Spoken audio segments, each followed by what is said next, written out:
It's just, you know, I live with my parents, man. Very easy access, just like a skirt.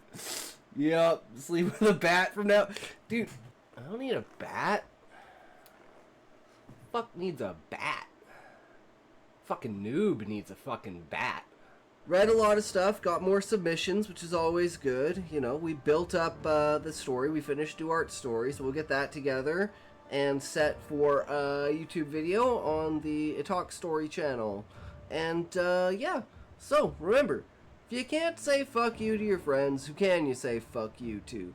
Fuck you. And then you take that instead of being, because like, you know, that's like an adult, and it's like at a certain point, you know, at like what age do women stop wearing skimpy as fuck clothing? Usually around like 35.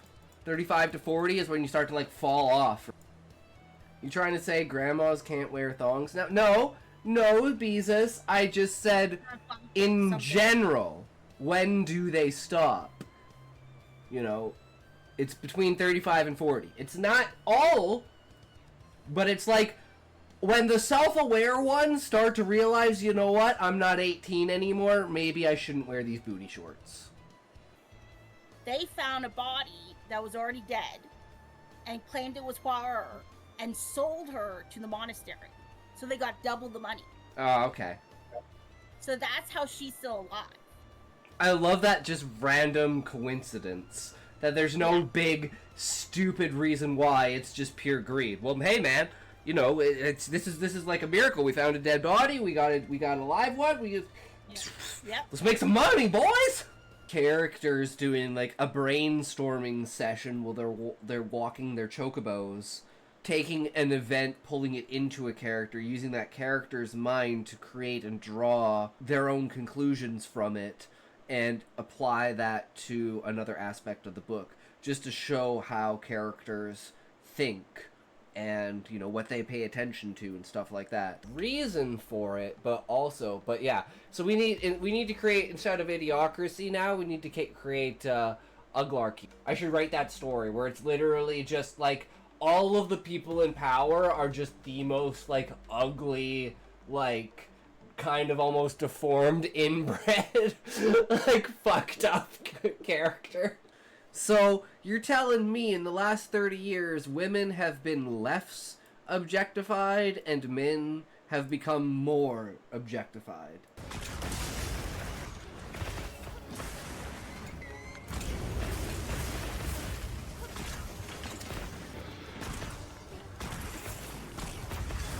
You're doing no damage. Do no damage. I think they fucked up Bowgun, guys.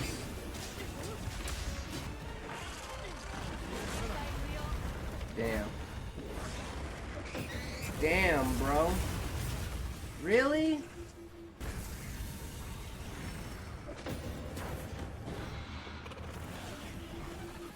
Hey, I finally came to where he is. Just as they trap him and kill him. If you can't say fuck you to your friends, who can you say fuck you to? Fuck you! This isn't gonna be fun. It's gonna be bad, guys. It's gonna be really bad.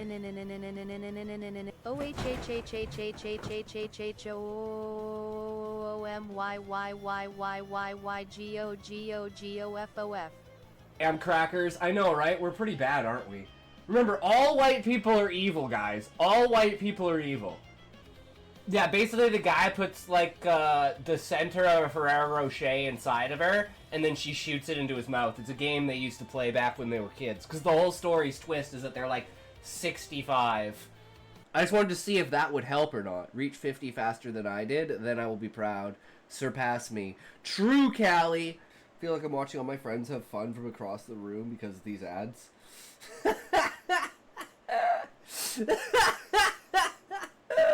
No one else in here but me.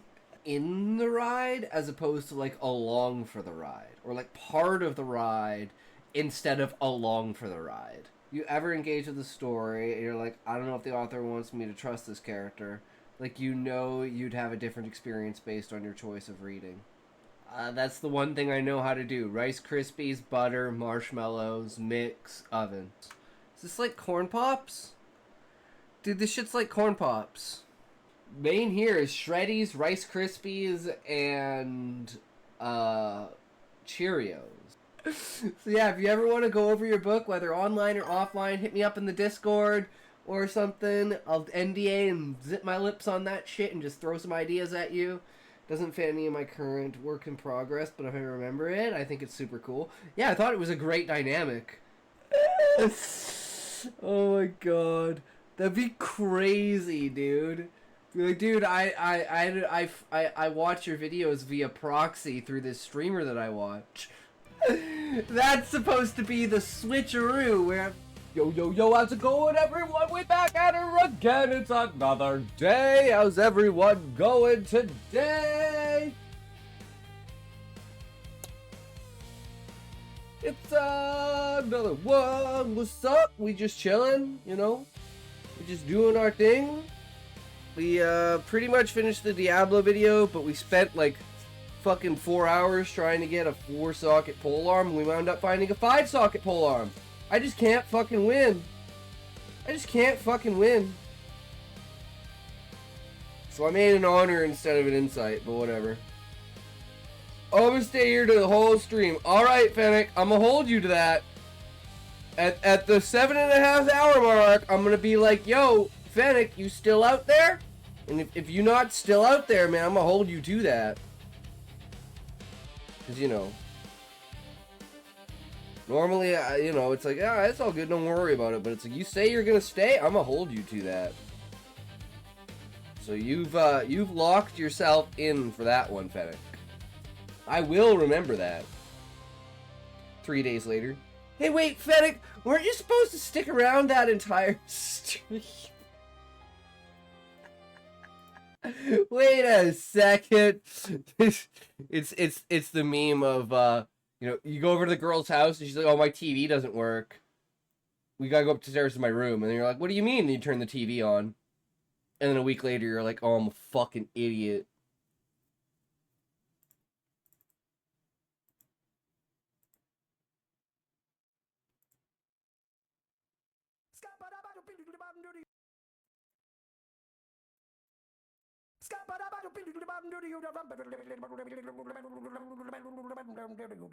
Fox gonna yap. Will you read my novel? Gonna kill myself. Oh, she's gonna drop into voice chat. You wanna go into voice chat, Void? We can really get Yuri going with this one.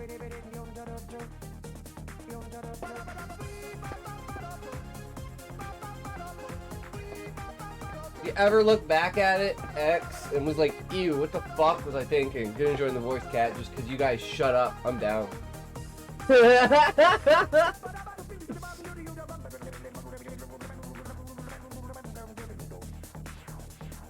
Everybody stutters one way or the other, so check out my message to you. As a matter of fact, I don't let nothing hold you back. If the scat man can do it, so can you. Everybody's saying that the scat man stutters but does and never stutter when he sings. But what you don't know, I'm gonna tell you right now that the stutter and the scat is the same thing. Yo, I'm the scat man. I will join you at 7 for you, okay? Scat man. I'm the scat man. Sure. I only date models, sorry. I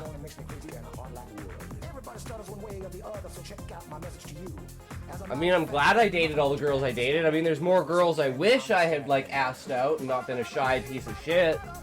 Specifically one, but that's the one that's, like, you know, the what if. Go high school, a whole of high school never talking to them. Always saying one day you will, but you never do.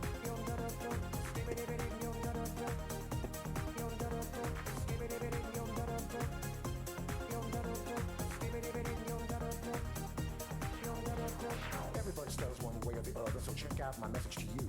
As a matter of fact, I don't let nothing hold you back. If the scat man can do it, so can you. I hear you all ask out the meaning of scat, well, I'm the professor, and all I can tell you is while you're still sleeping, the saints are still weeping, because things you call dead haven't yet had the chance to be born.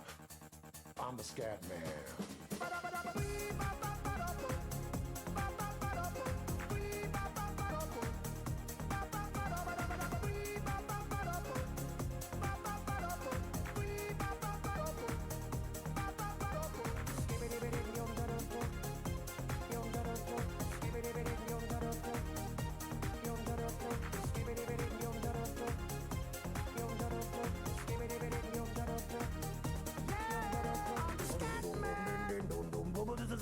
Where's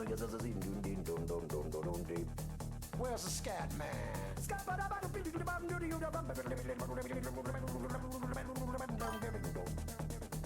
I'm a scat man.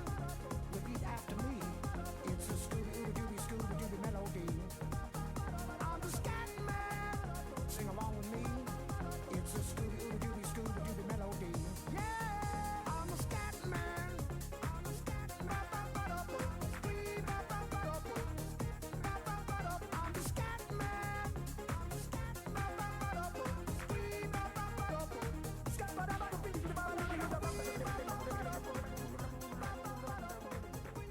What a great way to start off the day, right?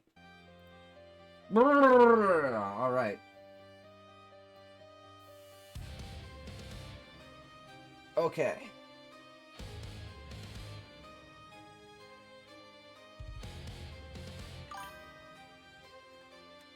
Oh, it is a day, I will say that. 3, 2, 1, choke.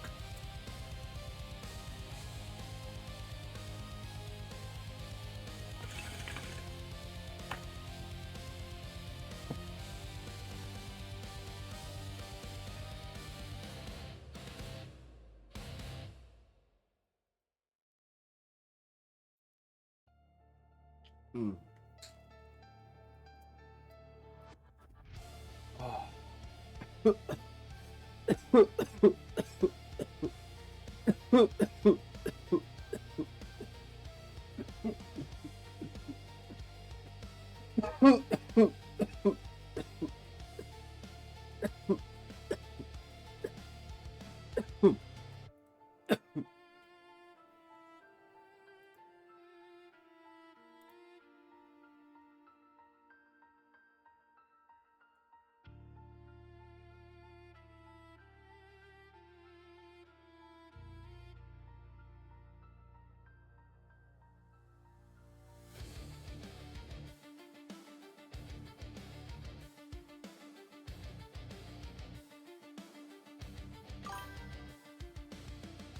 Drawing?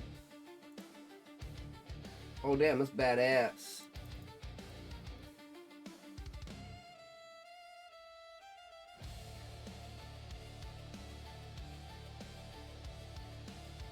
Yeah, it's definitely way fucking better than I could do. That's for sure. Damn, it's crazy.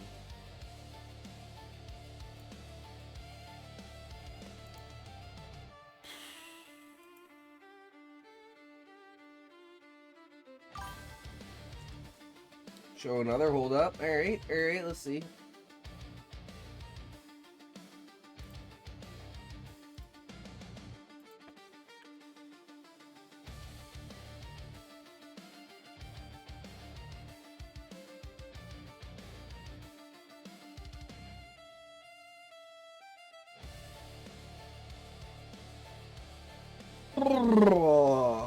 So, today, what are we doing today? Such as tis be, I'm be right back. 15 minutes. My life is always interrupted by shit. Yup, that's usually why I just kind of fuck around for the first half an hour. Hey, hope the stream's going well. Doing some work on Discord. Hope you don't mind me lurking. I'm locked in, having fun. Hell yeah, Taxman. Sounds good, brother. Thanks for stopping by and hanging out. Good luck on your work. Hopefully it's nice and smooth and easy and just goes by like that.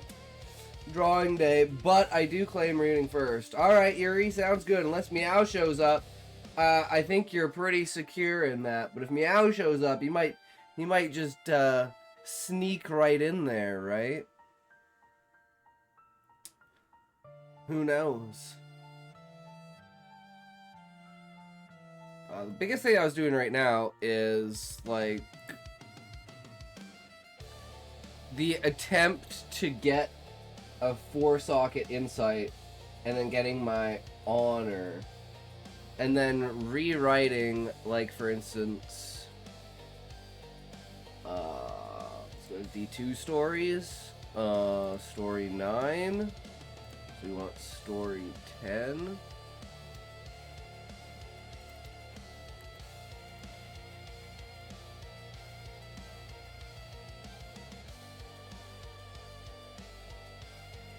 do outline. So what has to happen in this video? Act 2.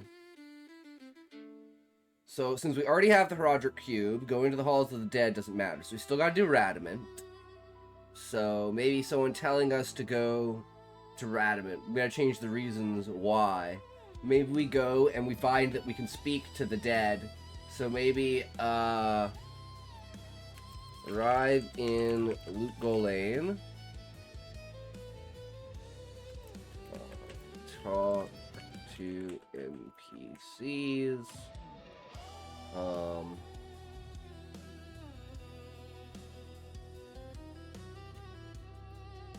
Sewers. And Radamant.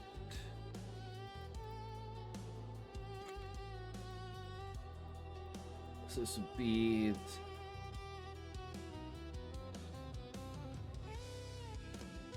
Again, so the city speaks of Dark Wanderer. Look in general?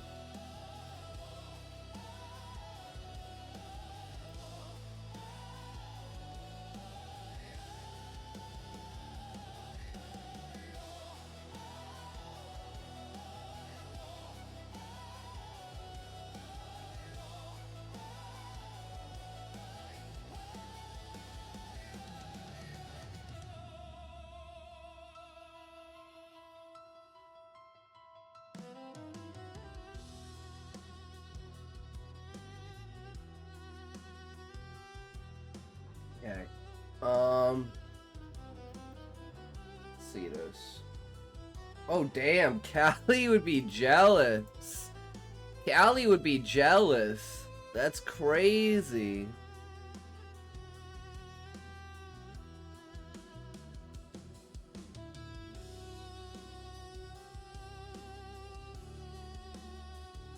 Holy shit.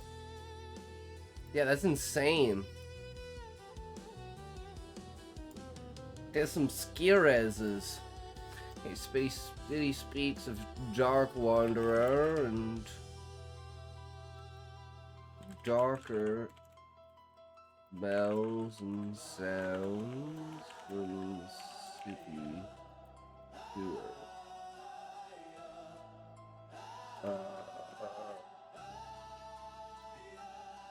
Talking to NPCs.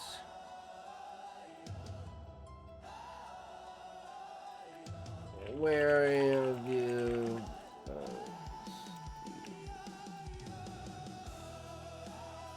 Weary of Jobuma. Give me a thing to draw and I'll draw it. Let's see. What's something to draw?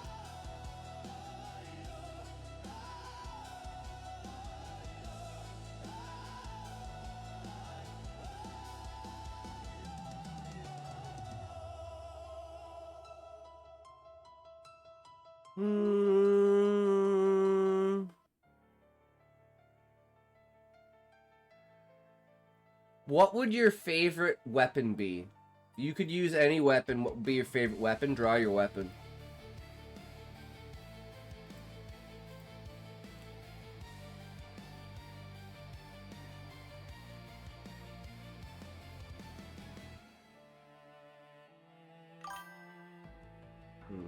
Okay, then. Alright, I have a pick of mine as a drawing.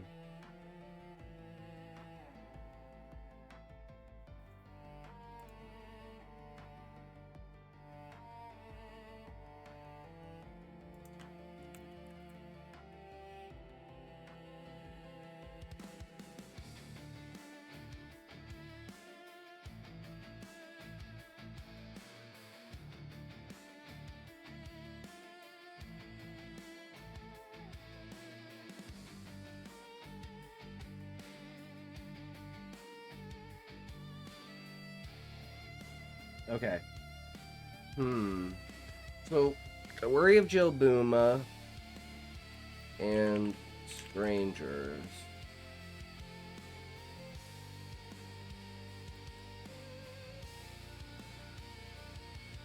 Great evil under the city.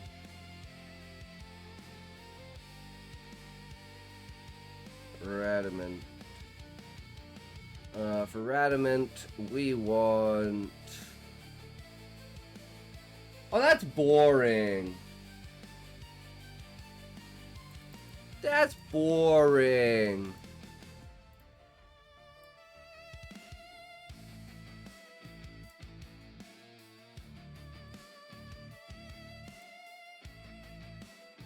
I'm like, are you really gonna make me do like a quick sketch?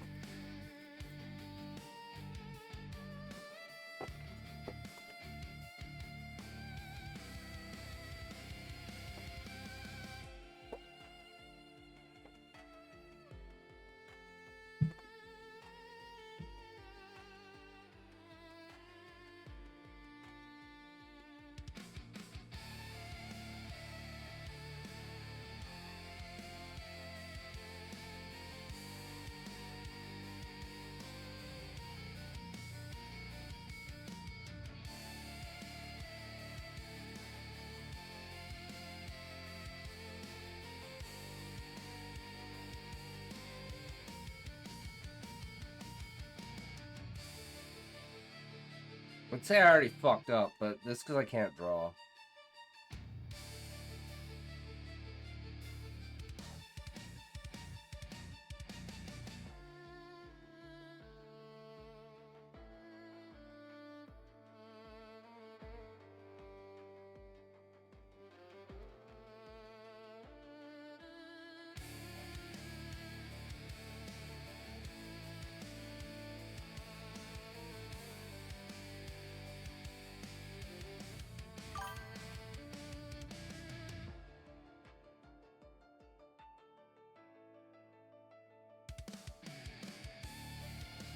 This would be my weapon. Double-sided scythe.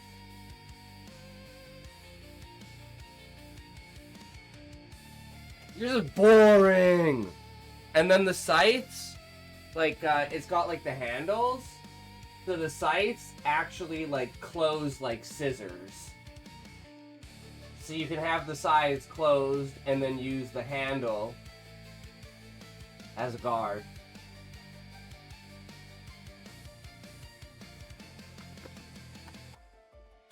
That's basically my favorite styled weapon, stylish weapon, you know, because it's not exactly practical for combat, but hell, does it look awesome and it sounds good.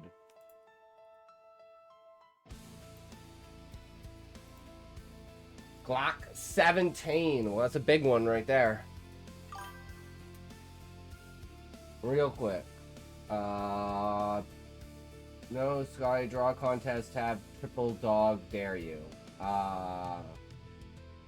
Drawing contest? You'd win. I'm shit. I'm Garbo at drawing.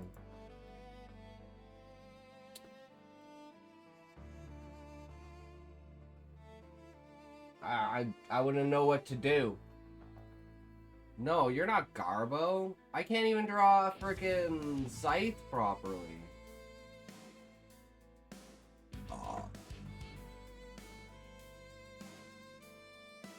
Like, I can't even do a 3D image with lines in the right direction.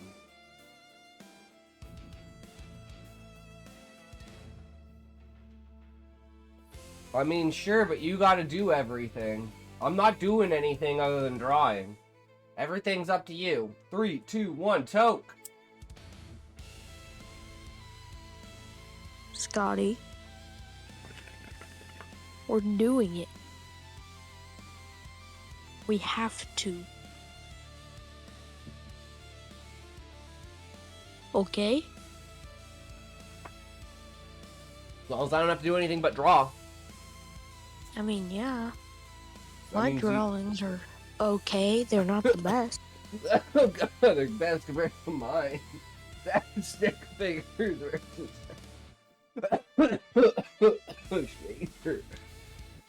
Jesus Christ. No dying. MF, I said no dying. You're interrupting my toke. It fucking toke. Welcome back, Yuri. So, do we Random. wanna, do the drawing contest? Well, it's up to you. You gotta do everything. Sure, like, what do I do? What do you mean? Well, everything that includes me not drawing. No, you gotta draw. Yeah. So you have to do everything that's me not drawing. So everything else that would be involved in doing a drawing contest, except the actual drawing process itself, you have to do. So, like, do I just pick a... Like, Well, a you're the thing one who to came draw up and with we the have to idea. draw How do it? you not even... That's like, hey, I wanna go skiing. Okay, let's go skiing. It's like, oh, well... yeah. How do I ski? It's like, what the fuck? What do you mean, how do you Like, ski? So, do you just want to, like, pick a thing to draw, and then we draw it, like... That's all up to you what we do. Yeah, this So might be then, bad. yeah, Might sure. need to join voice chat to shut y'all's yap holes. True, Nah, Yuri. who said that? Yuri said that. Yuri. Yuri, I hope you know you're a bitch. Versus a cow or a good denial. Okay, so, do you want to draw? Here, I'll send something in Discord that we have to draw. Hold, halls of the dead, hold, find ancient monks, talk to,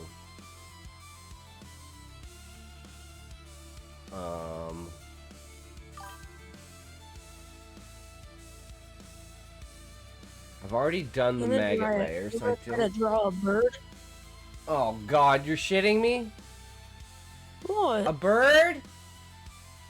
Fuck. Yeah? Scotty, I know you can try. Yeah, I can Any try. I'm gonna wind up drawing an avian. Can I do that? No? Okay, Fine. well, I'm gonna do it Tell me anyways. You can't tell me what I can't draw. It's a bird. You can tell me what bird. You just said an avian. You said a bird. Fine. It We have is to a bird. draw a blue jay. Okay, and I'm gonna turn it into an avian. Can't tell me what to do. You can't tell me what to do. It's my drawing, okay? You don't own Yeah, but me. You don't own me.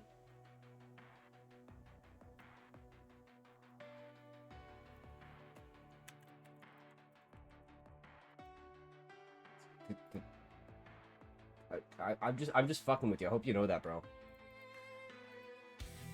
So you're gonna draw a blue jay. Well, I'm gonna try. Yeah, so you're not gonna be like that's I don't a want to fucking... hear you say, Scotty. I don't want to hear you say, "Oh, I can't do this. I can't do that." You need to try.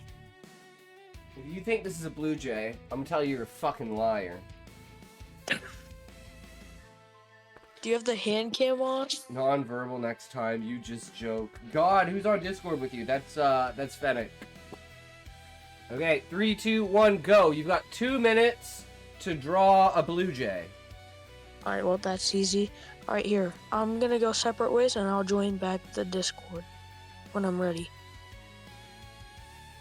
Alright.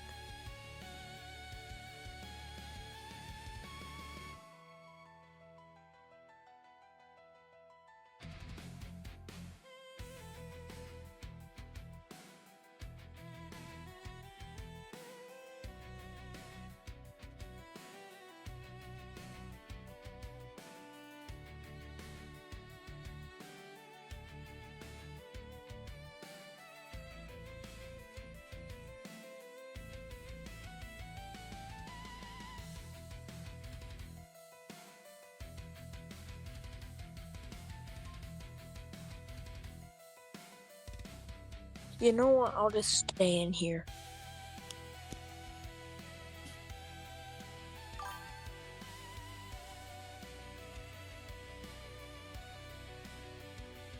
Scotty, are you just, Alright, there you go. There's my blue jay. Are you done? Yep. You put in Discord? I mean, I can take a picture of it, yeah. It usually doesn't come up very General. long. You see? Oh, it's not there in general. Blessed, yo, what's up? Is it in? Here, Is it wait. in general? Huh? Is it in general? Is what in general? You're drawing. I have to fucking take a picture of it. Oh. Here, someone got a radar, so who's gonna rate it in chat?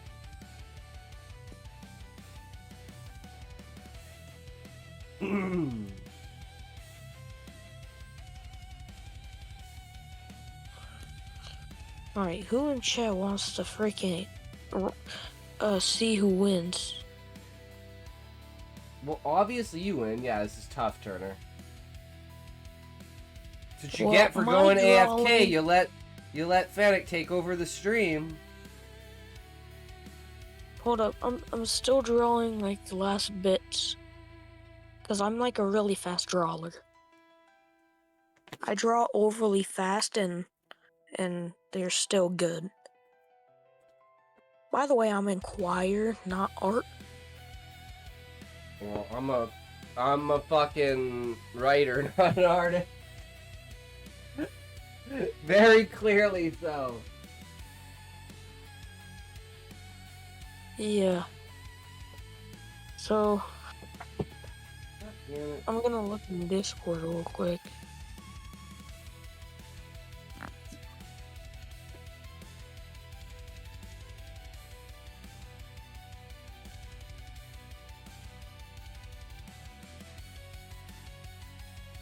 I'll let you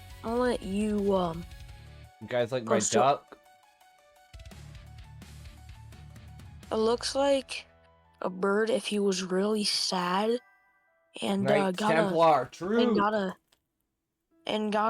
a stick shoved up his ass. This is mine.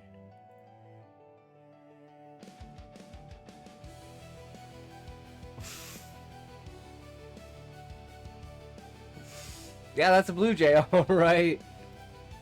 What do you guys think? Think that's a blue jay?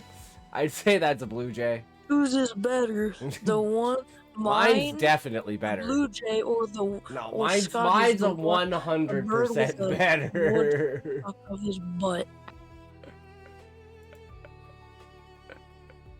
What is that back dying, bruh? Oh, ads. There's ads going on.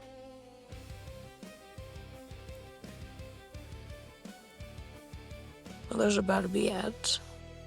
And That's a some damn minute. good shit, though, you know. Like, damn, brah. Got it in ya. Tell you that. That artist. Is mine good? Yeah.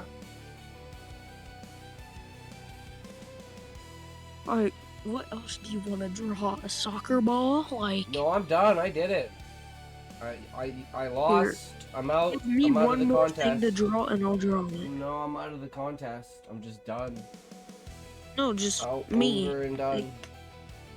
Give me an idea to draw. Like, give me something to draw and I'll draw it.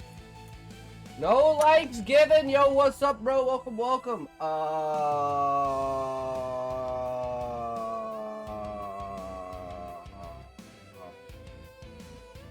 You sound like a Biblical lawnmower. equivalent description of an angel? An angel? Biblical description of an angel. Check general I'll chat. just make an angel. Well, obviously, Yuri. I'll just draw an angel. You don't need to be mean. I'm not being mean. No, not you. Yuri. What did Yuri say? Yuri's just calling you out. So, you know, it is what it is. For what? I don't know, What look at the general fuck, chat. Yuri? What the fuck did I do?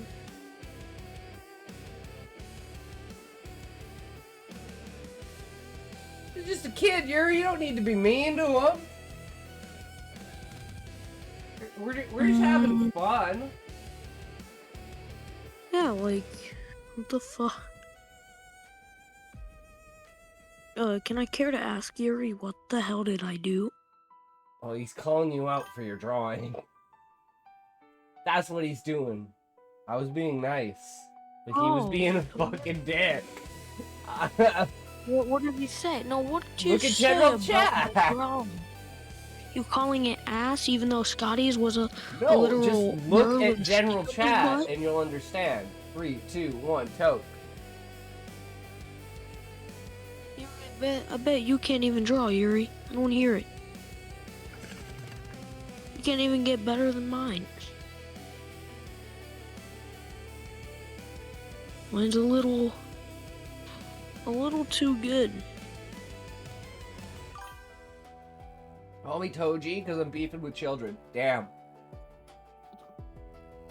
Damn, Yuri. Call me because I'm beefing with children.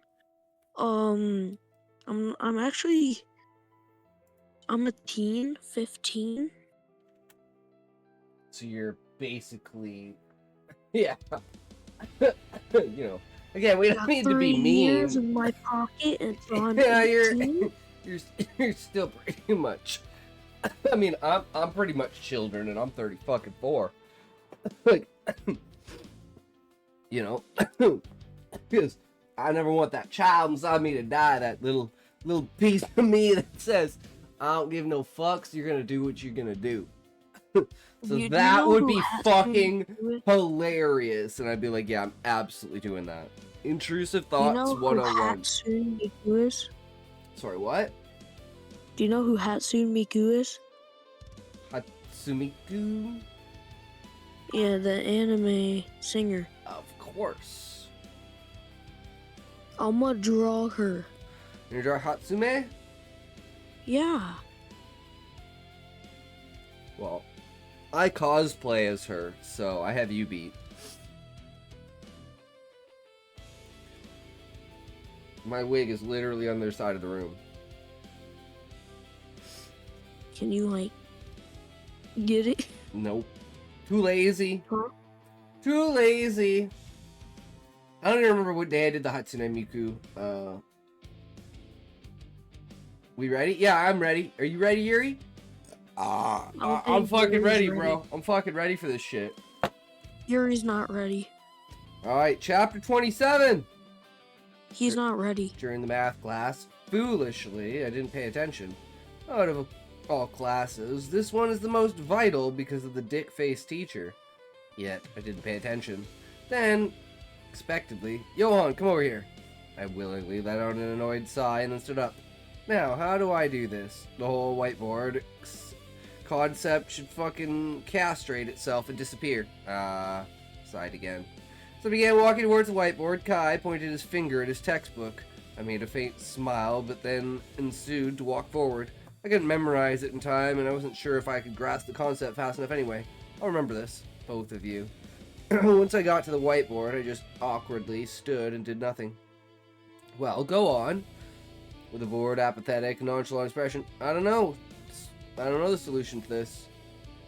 And before Sebi could reply, an ominous hysterical laugh broke out from the back of the class. Huh? Who the fuck? Nobody but me had a reaction to this overtly arrogant laugh. With my head in confusion, yet simultaneously in silence, I desperately looked around the class to locate who let it out.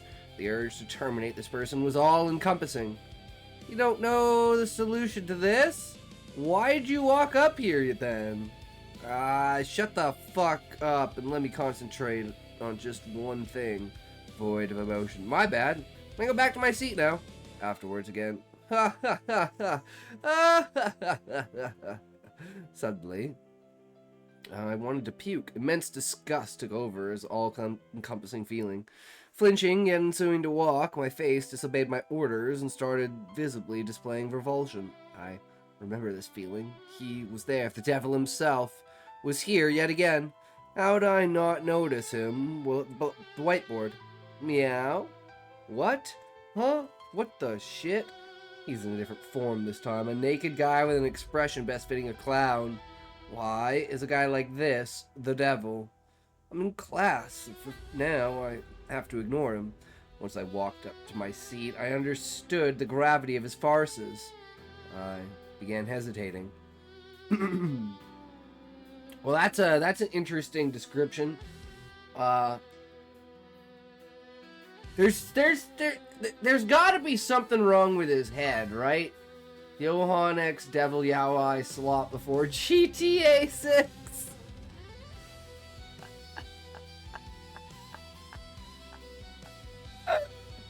True, Yuri, true. Got kicked out of Discord. Damn. Fuck Discord. Well, arrogantly and creepily smiling, what are you waiting for, my little cat lover? People next to me began looking at me, wondering why I was just standing there. Sighed. Then, with the bastard trying to hold back his giggles, I sat on him. Humiliating, but he wasn't tangible, so I just sat straight through him. It continued to pester me until extremely loudly, a phone call interrupted everything. Oh, that's mine. I forgot to mute it. Sorry, everyone. Kai awkwardly apologized with embarrassment shaping his red face. Immediately, it's okay, Kai. You can pick that up. That slightly ticked me off. Is Sebi so nice to him because of the whole prank call situation, or is he pitying Kai because of all the teasing? It's an unknown number anyway. It's probably nothing. Thank you, though. Then, right as I was about to say something, the devil, ha ha ha ha. Gently and quietly, Kai, you should go answer. It's easy to apologize, reject someone's kind gesture, and proceed with your day. However, in a situation like that, there's a definite trap that is most impossible to walk out of. Getting a second push to act upon the people's kindness, being told that it's actually not a problem to do the sad thing. Timidly, oh, well, okay. Kai subsequently excused himself and left the classroom. Afterwards, just 10 fucking seconds later, the classroom door opened. Kai, he looked on the verge of tears.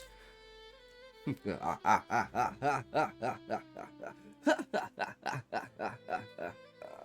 had to gather all my willpower to hold back from bursting out laughing. My intuition was right. With worry, savvy, Kai, is everything okay? Yeah, they got the wrong number. Did they? Are you sure? If you need to leave, you can. I guess Sebi is assuming Kai got bad news or something. Not too far off. Again, timidly. No, it's really nothing. Displaying concern on his face and voice. I see. Well, you can sit down then. Once Kai sat down, I whispered, Kai, is everything okay? Yeah, it's no big deal. I'll tell you later. You'll tell me later? Hearing that made me internally smile. He's opening up to me. That said, the bipolar cunt wasn't supposed to make a phone call today. Ugh. Minutes later. Knock, knock. Of course that was Daniel, right? Alright, here we go. We got a Hatsune Miku. What? David. Sorry, David. I was thinking of Turner's story. Is it good? Yeah. Different teacher came in and whispered something to Sebi. I could see the instantaneous shock and disturbance on his face. They ultimately nodded their heads and walked over to the whiteboard. Okay, so, big news. We got more information on the situation. It appears to be much, much worse than anyone expected. Huh? And so, because of that, the school is going on lockdown until the perpetrator gets caught. It's the worst fucking news imaginable. We want all of you to contact your parents as fast as possible. You need to be picked up by them or use the school bus to get home. For more details regarding the lockdown, please talk to your homeroom teacher or come to the faculty room. After the infuriating announcement, everyone was permitted to use their phones. Some contacted their parents, and others looked up the crime on the internet. I couldn't hear anyone properly because of the devil being so fucking equivalent to a crying baby. For me, this predicament, however, was truly the worst of the worst. Then finally, the class ended. Could finally stop being the devil's little lap Yumi kitten. Humiliating. Kai, so, you okay? Hesitantly, let's talk in the bathroom. The devil remarked in a sarcastic tone. Hey, I came down to talk to you, yet you're more interested in your little friend. Consequently, I glanced at the devil with irritation, arrogance, and apathy. Eat this, you piece of shit. Once we got to the bathroom, in a hurt tone, Johann, it was them again. Them? All they said was, "Mom, die," and hung up. Think about David. Think about David, Johann. Don't laugh, inhaled, and then eyes wide in disgusted expression. Kai, can I really not hunt down whoever's responsible for this shit? Johann. Kai, if you don't fight back, it will only get worse. Meanwhile, having his hands around Kai's face, the devil was mindlessly laughing in a tone that made me feel a variety of unpleasant emotions. His demeanor was indescribably different from the first time I met him. With a conflicted yet hurt voice, "You're right, but I hate trouble." I made a sigh loudly enough for Kai to hear me, replied, "Sometimes trouble comes your way even if you attempt to be invisible. You need a different approach if you want to evade attention." Disheartened. You're right. What? Huh? Nice. Very nice. By the way, Kai, have you told your parents about people bullying you? Subsequently, Kai began fidgeting his fingers and replied with tangible anxiety in his voice. My dad did bring it up because the school notified him. You're so stuttery. Keep this up and I might actually feel bad for you. What about your mother? I think she's the most important here. For the first time since we came back to the bathroom, Kai actually started looking at my face and, I don't really have a mother. I instantly froze and was lost for words. Whereas the devil began laughing louder and more hysterically than ever. He dropped to the ground, rolling, crying, and pissing himself. He doesn't have a mother? My act broke, and just once I couldn't find the needle in a haystack in order to pick the most appropriate reply in this overwhelming conundrum. Things started disconnecting, and holes in my memory began opening up. In a tone of somewhat speaking to glass, since when? With a slight pause. I don't really even know her. What did he say? He doesn't even know her.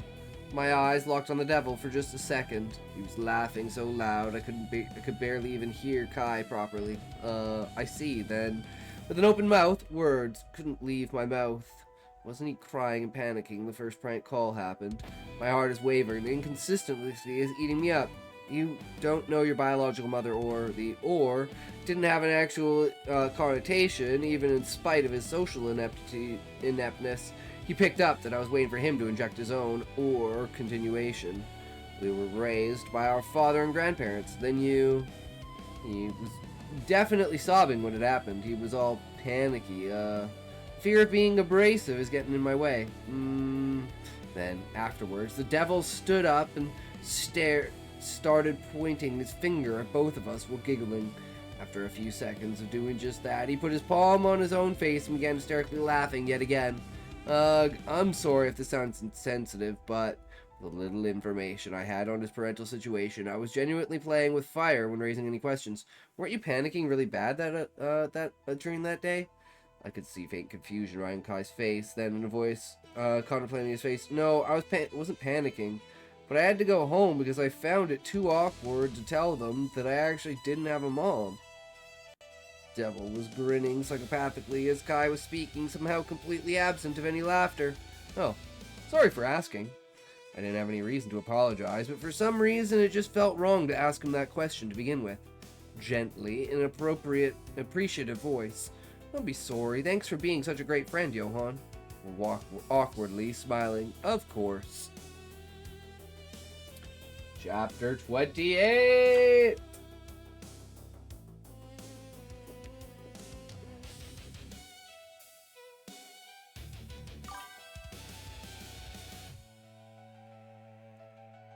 We're burning through this book, man. 180 pages in.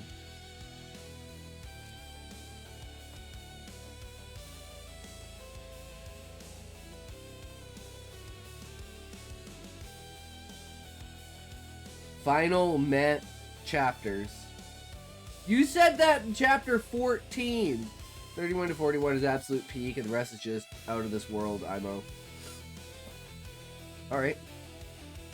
Alright. Oh, you go on ahead, Kai. I need to, My eyes then began holding eye contact with the floor. Words weren't volunteering themselves just this once. Gotcha. By the way, Johann, Chapter 14 was much better compared to the previous ones, but it just keeps getting better, right? God is gracious to both of us. The devil immediately gasped and absolutely burst out giggling. What's wrong with this bastard? Huh, what do you mean? Yeah, also, did he just finally faintly smile? It's nothing, forget it. I see. Then as Kai was about to leave and close the bathroom door, yeah? Hang on, it's Saturday? Okay, huh. Looking at the ceiling while having a hand on his chin. Probably can't this weekend, sorry. Oh, it's okay. Surprising, I didn't take Kai for a busy type. But I guess everyone is occupied once in a blue moon. Finally, it was time. So, Devil, why are you here? Well, arrogantly giggling, don't be so grumpy, Johann. Sigh. Just answer me, I really don't want to see you. Blankly staring at me, is that really the only question you have? Both of us were holding eye contact in the most overbearing way. Naturally, I'm curious about a bunch of other things as well. Closed my eyes and then in disgust sneered at him. But see, Devil, then opened my eyes wide, and I don't care about your shallow existence. The only reason I'm not completely ignoring you is because this concerns me. The Devil then began rubbing his own face and replied in tad disappointment. I don't follow your logic here, Johann. Almost any question you might come up with is going to concern your future in one way or another. Then, as I tried to reply, the menace cut me off while grinning. Wait, never mind. Laughing his ass off in a sinister manner. Yeah, never mind, Johann. The truth is, with the most fucking pompous expression I've seen in my life, even beating anything I've ever displayed, while still profusely howling and laughs. Your ego is not letting you be honest, isn't that right? I paused, uploading a condescending face, but then subsequently sighed and said, Does that really matter? I'm deliberately not hiding my distaste for you, since your existence will not influence anything. Then I let out a snobby giggle, and if you were actually someone relevant, you wouldn't figure out anything I genuinely feel, even in 14 lifetimes. The Devil then unironically shut up as grinning and chuckling came to a stop. Funny, isn't it? Too bad no one would believe me if I said that I made the Devil himself shut the fuck up. I viewed life as something grand and valuable. Meeting the Devil ruined that philosophy, since I gained awareness on how shallow existence is a couple of weeks ago. With immense anger temporarily defining my entirety, what the fuck are you? My body feels like it's squeezing itself. I want this creature dead. I crave for it to disappear. Then, without any life in its face or voice, the Devil. Right after he uttered that, total disgust replaced all the anger I was feeling. It kills me to talk. My stomach is convulsing from inside out. Can you kill yourself for me? Please die. No, I just asked you to kill yourself. Is that all you can answer? All it can answer? Then I couldn't hold it back. I threw up all over the ground, desperately grasping for air. What does it want from me? Why am I the one asking questions? Can I then just walk away? I began limping, trying to get away, hoping this abomination of a feeling would cease. But then I heard steps from behind. It was following me. Slowly, my head, it started pounding. Felt like metal was inside it. Yearning for all of this to go away, I gathered all of my energy and asked, What do you want from me? Soon after, against my volition, tears began flowing from my eyes. Why am I crying? This is humiliating. My body isn't listening to me. World domination. Huh? World domination? I can't stay up any longer. What if I don't? Even it has emotions, I see. You go to hell for all eternity.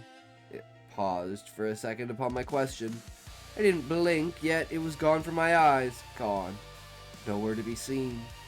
Then, in the most intense, frustrated, angry voice, you piece of shit! Disgust was also nowhere to be seen. Anger and humiliation overcame me. How could you fucking impose this shit on me? I need an energy drink to make this shit feeling from my mouth disappear.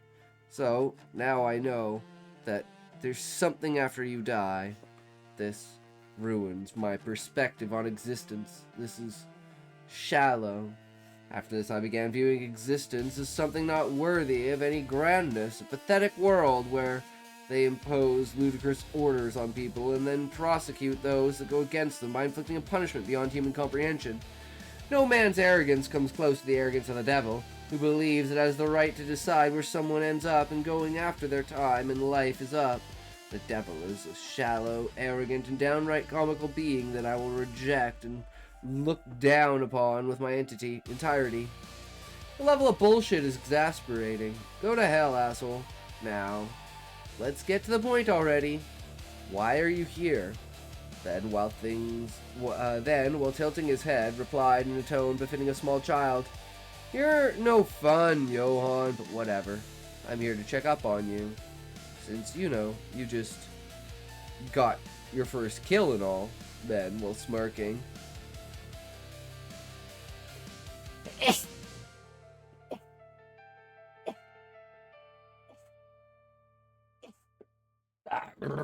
Excuse me.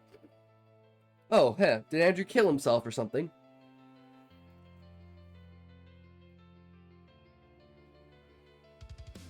Chapter 29.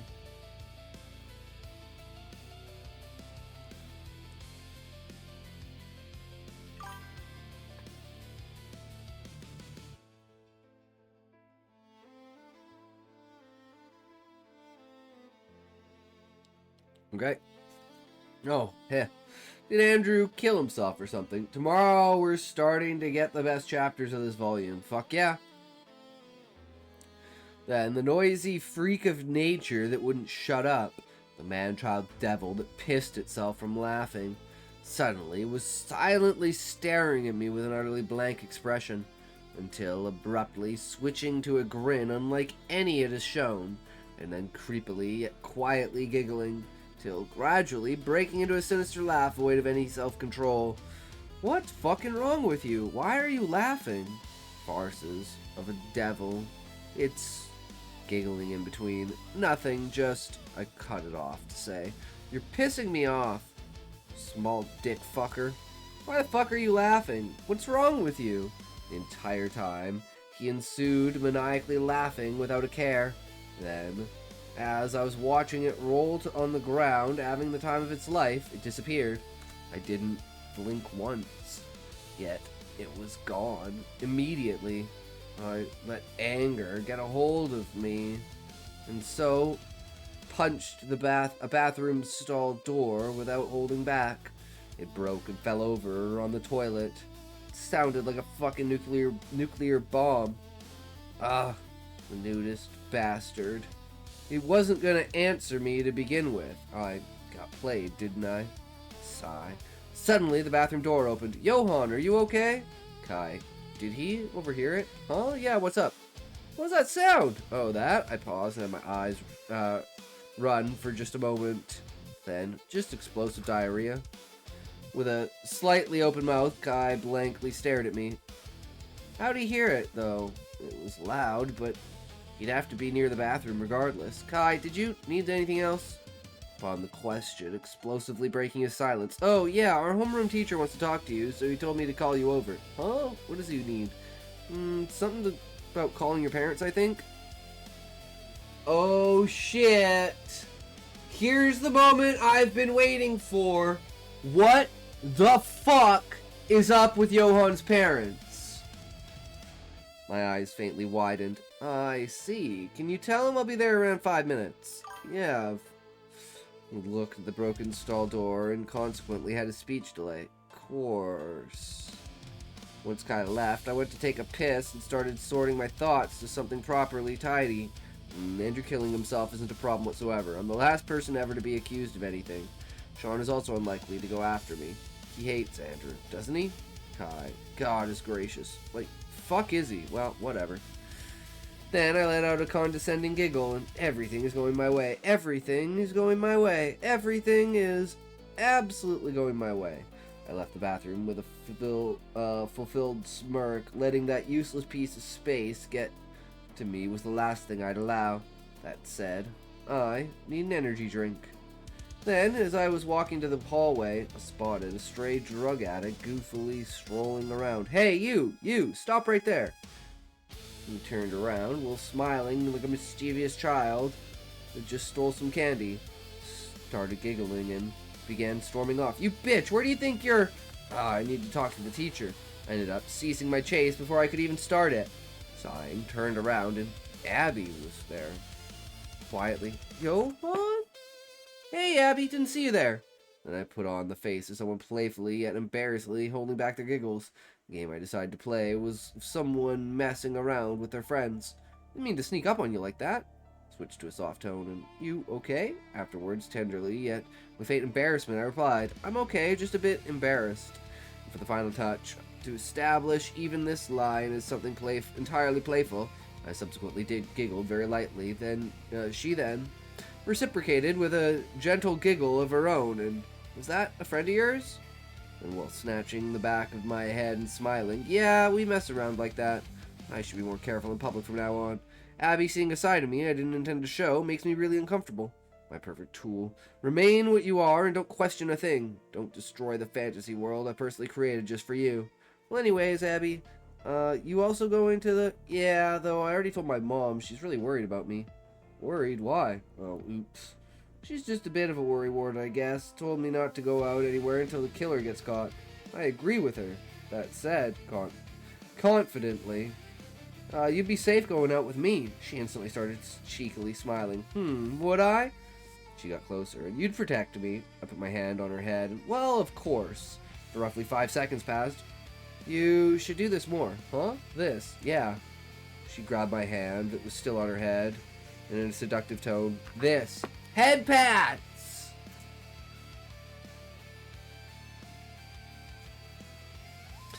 She wants me to head pat her more. How did I not learn about that until now? Once we got the classroom, immediately a homeroom teacher came up to me. Johan, did you tell your parents yet? No, not yet. Oh, that's perfect then. I need to talk to them about something else as well. Is it okay if I notify them myself? Well, tilting my head. That might be a problem. They probably wouldn't pick up at this hour. I see, that's not good. Well, what are the chances of them picking up if I called right now? Then, taking up my phone, low. Then, we're turning off the sound. But it's worth a try. Abby was behind me. Is she catching on? I'll do that then. Subsequently, he recited a number asking if it's the right one. Yeah, that's my dad's number. Once he started calling, I turned the screen black and suddenly put it back in my pockets. I glanced at Abby from the back, and she didn't catch on after all. That's my perfect tool for you. No wonder she's so easy to manipulate. There's no answer. Afterwards, following the same process of reciting, he called my mother. That's strange. Says there's no such number. Huh? That is strange. Yeah. I know, right? It is so strange.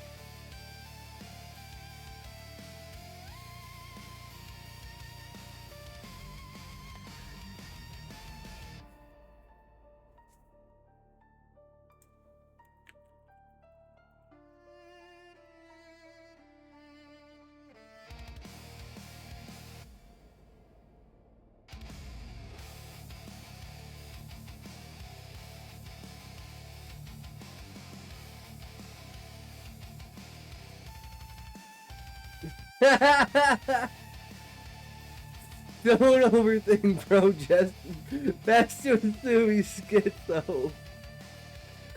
I'm just saying, like, I mean, that's another possibility. That's like I've always thought that he's schizo, but I never thought that he's do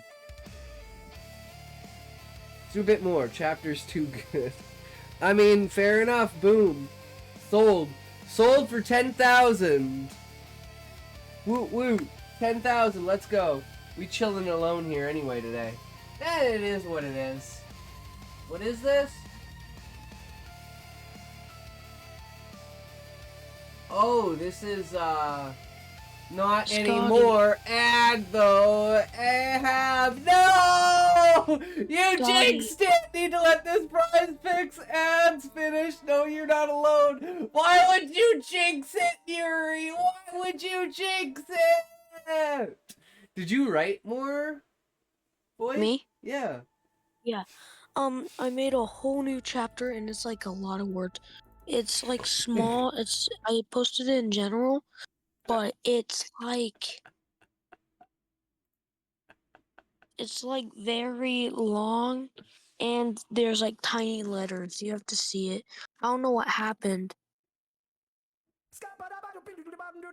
It's just like tiny letters. So could you read it, please? Sure, when I'm done in the next chapter for Yuri. Alright, how long would that be? I don't know, 20 minutes. Depends on if Ahab goes crazy. So 3 no. hours? No. 3 hours? Well, you said you're gonna stay here the whole stream, so what does it matter? Like, yeah, but like, mine's not too long. You know just my said it's super story. long! No, I did. I said it's pretty long, but it's not. You know my story. What if he was called Shatman and he freaking poops his... Hey, you know my stories. They're short. No, I'm just bugging you. It's just Yuri spent 10k points to be next in line. So you can counter him with 10k points. I'll spend.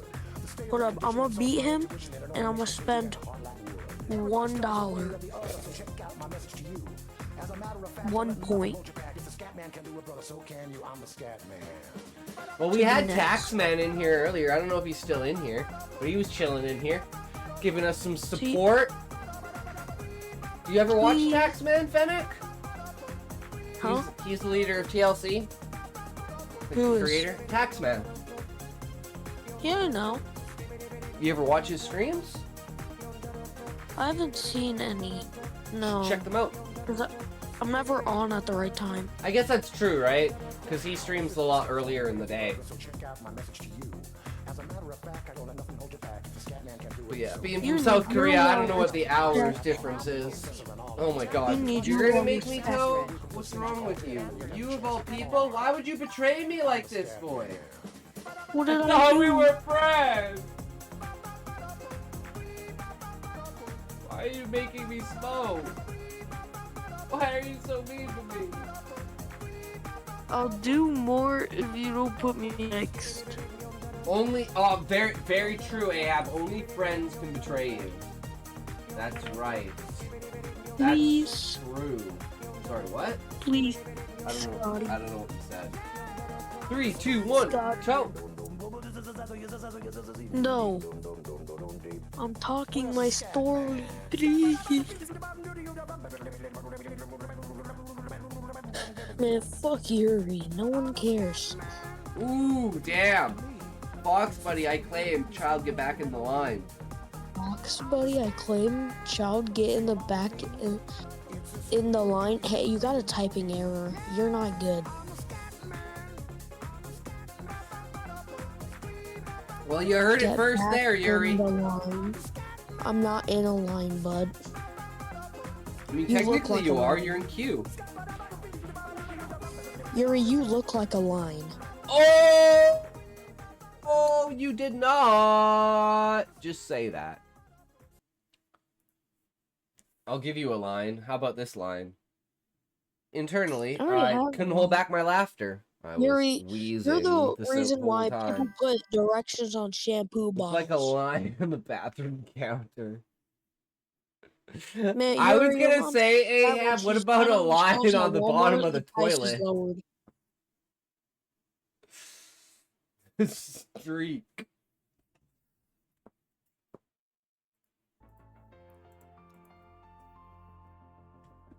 That's just mean.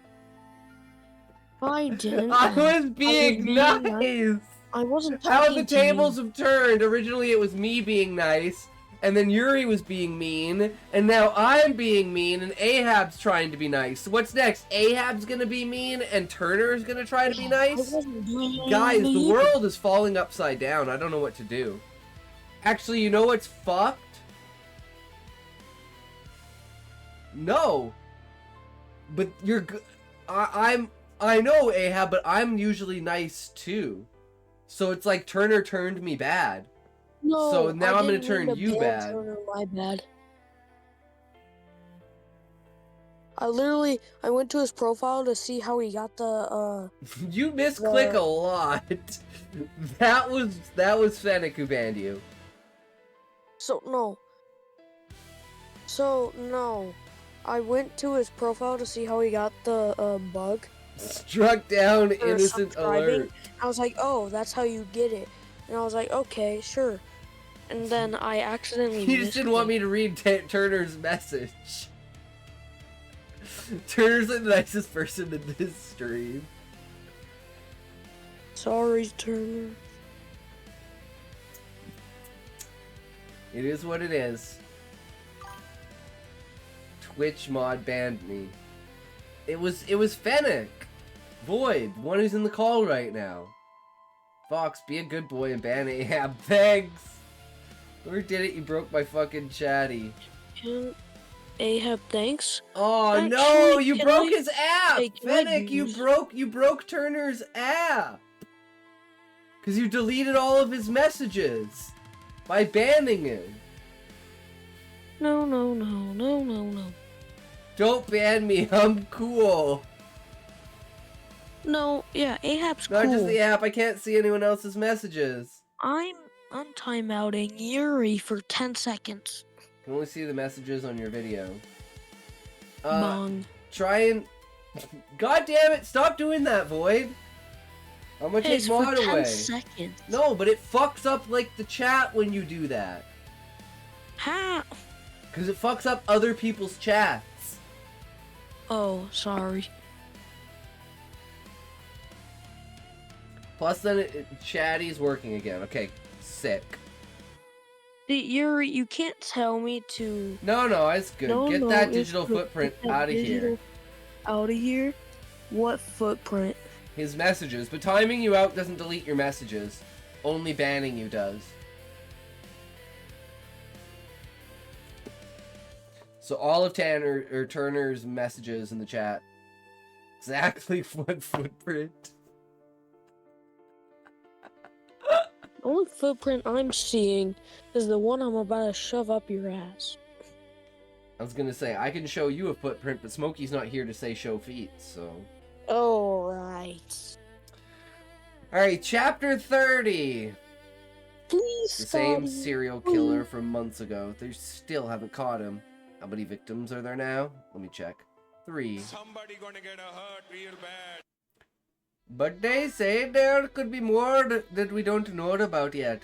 How many chapters Yuri got left? We already read all 3 of his chapters, but he spent 10k of his points to get another chapter read. Chad, So we stop are reading chapter consuming 30 all as of well. Scotty's stream. And then when we are done this, we are reading Void's story. And then when that is done, we do not have anyone else in queue. So I was going to do some editing or something like that. I don't know. So now that we have more story, we do more story, right? You want a more story? I can do the more story. We could do story. Be good. Drawing. No, no drawing. No drawing. Oh. I know draw. If no I fall draw. asleep, That's no, you have to be here at end of stream. I have to say, Fennec, you are here. And you say, yes, I am here. And I say, okay, we end stream I now. am letting No. him finish. It's freaking Turner and Ahab, not me. No, you said you're going to be here for the whole stream, and I'm holding you to that, or you're a liar. I'm Fox, not lying. if you want your story read soon, be quiet and let him finish. I mean, that's true, Yuri. That is very true. Okay, Yuri, I'm officially extending you a waiting. non-aggression pact. Nice Tangent is officially gone. I'm going to war.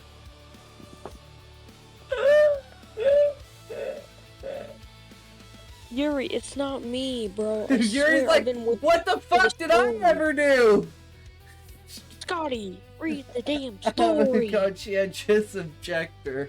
Their chat is consuming 60% of your stream. These should be 80% of the stream, then I can do less. Come on, please, God. Non-aggression want you to pact read my means he's the only story. person I'm not nuking. Scotty, you're mean. No, you haven't seen mean. You don't know what mean is. Mean would be me leaving the Discord. I know what mean is. It means mean is mean, and means is means. I literally haven't said nothing. Exactly, Ahab. You haven't been praising Turner enough for his writing, for his story. Right? Oh, and Turner, did you watch the rest of the VOD yesterday? And what do you think about, like, my final idea at the end of the stream? Oh, this is chat right now. I mean, I've seen This these is kids, Yuri. they're so annoying. No, Yuri, that's why he eats them, because they're so fucking annoying. You just... Oh, well, that's another one down. Throw them in the oven. This is freaking chat right now. I mean, you're making it worse. And come on.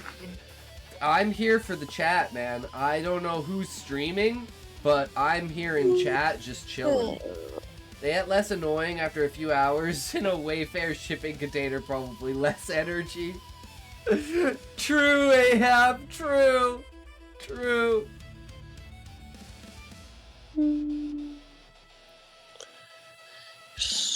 Oh, See, Ahab, you know what I think is the funniest part about the Epstein files? Is that people think Epstein was the only one doing it.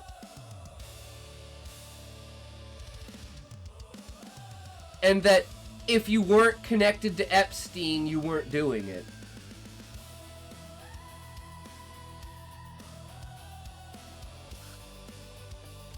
I'm not so sure about that. You know? Right?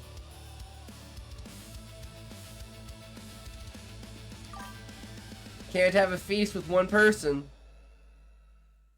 I mean, Americans can nowadays. You guys are like 800 pounds on average, right? I'm being quiet, and then everybody's yapping. I know, so you're doing good, and then you can make fun of them later and say, you guys are bitches. I was the one who actually followed the rules. You guys suck, and then I'd call it in. So you're getting, like, bonus, like, brownie points, basically. That can't. I just want you to write my story. That's why I'm here. Yuri started it this time. No, I thought Turner did, Ahab. But in the end, I guess Yuri just continued. If Yuri has to do a story, then how about everybody shuts up and let's hear it? You did the magic combination of words. The invocation of instant conflict. Flagging for PvP. Politics enabled. I told my parents already. They'll pick me up. That's so scary. Were the other two also close, or? That's great, Abby. Now, Johan, what can we do with you? Everyone wants a piece of me. Come and get it. You'll be victim number 354. Almost one. That's more than the Holocaust. Holy shit.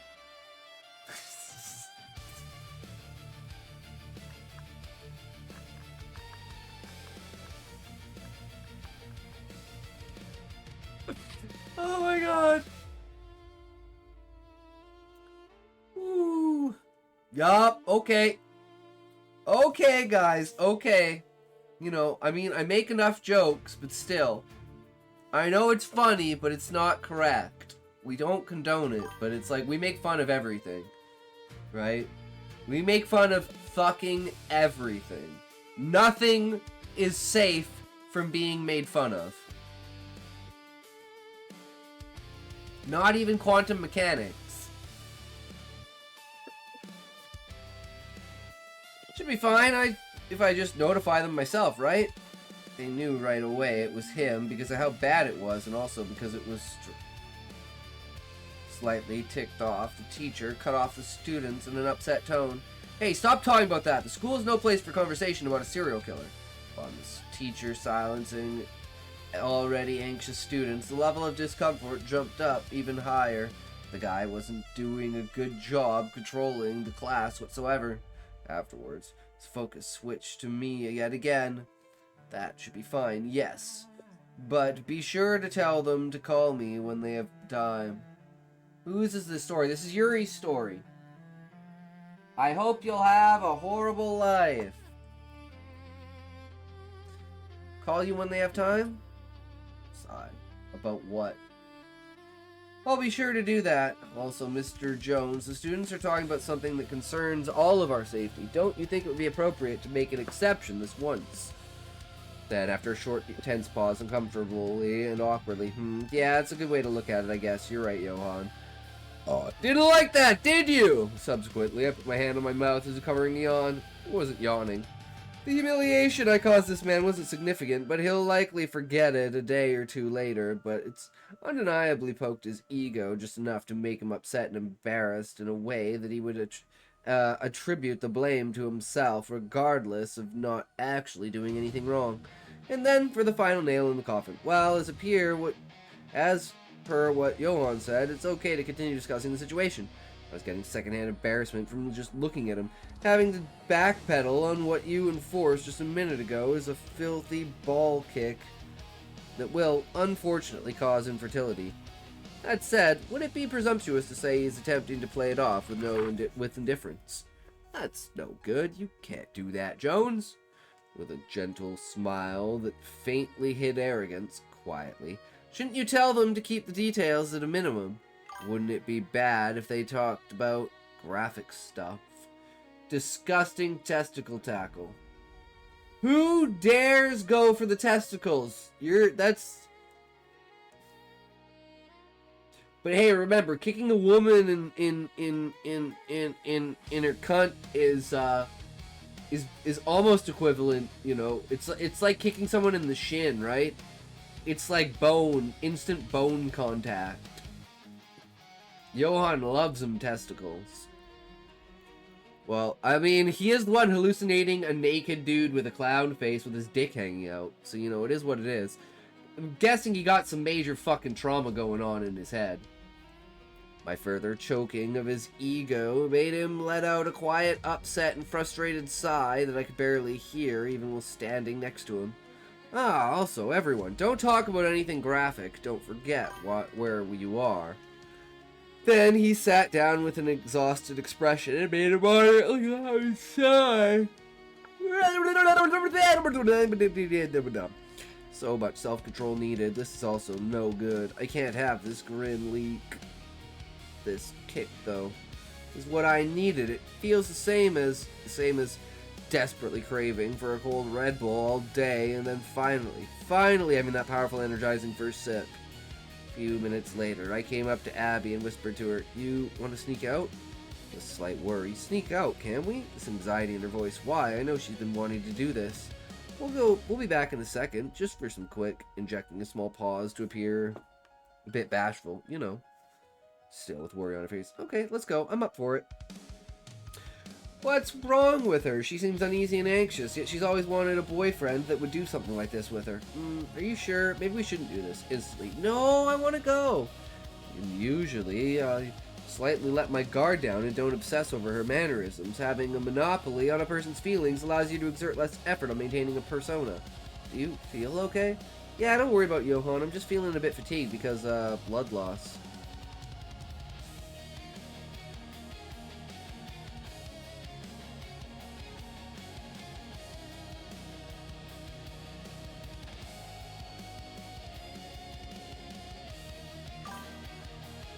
Yep. I'm not gonna say it, but we all know it. Wasn't able to figure out what the problem just from her mannerisms. The inconsistency of her wanting to do this, yet displaying reluctancy, was confusing. God, I hate him. No, it's not that you hate him, it's that you have to understand them, right? You have to understand their nature, and you can't lie to yourself about it. You know? It's not like it's not the same thing. You have to. God says so. Yeah, but I don't always take God's advice, Ahab. You know? Welcome, Happy! I'm back! Yo, what's up? How's it going? We're just reading Yuri's story currently. How was your day? What are you up to? Did you do any writing today? Nah, different God. Well, my dick is my God, Ahab. I mean, what? Oh, I see. I think it would be better to stay here then. Pain sucks. It's important we do anything it takes to make it better for you. Then Abby replied with curious and faint excitement. Anything, you say? Then let's sneak out and spend some time together. Once we were in the corridor, Abby and I hugged for a minute or two until a different student noticed us, due to the courtesy of the consequential awkwardness. Abby, there's this bathroom that no one ever goes to. You wanna... While looking me in the eyes in a slightly flirtatious voice, sounds private. Then, while also having an enticing smile, sure. Once we got there, woo-wee, nice ho. Hey, I didn't say it! I didn't say it this time! Why is this dumb fuck here while it's class? There's this bathroom no one goes to. Wanna race turds?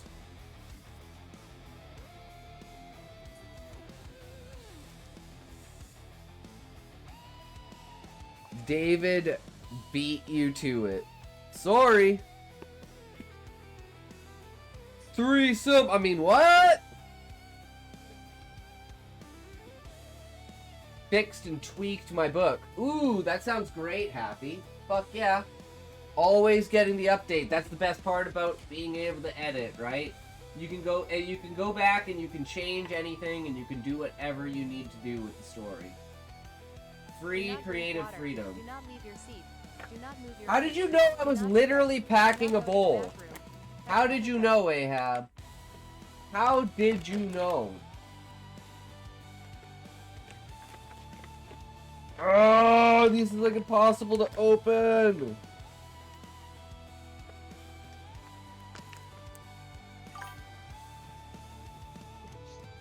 Oh, I feel it through the ether. True.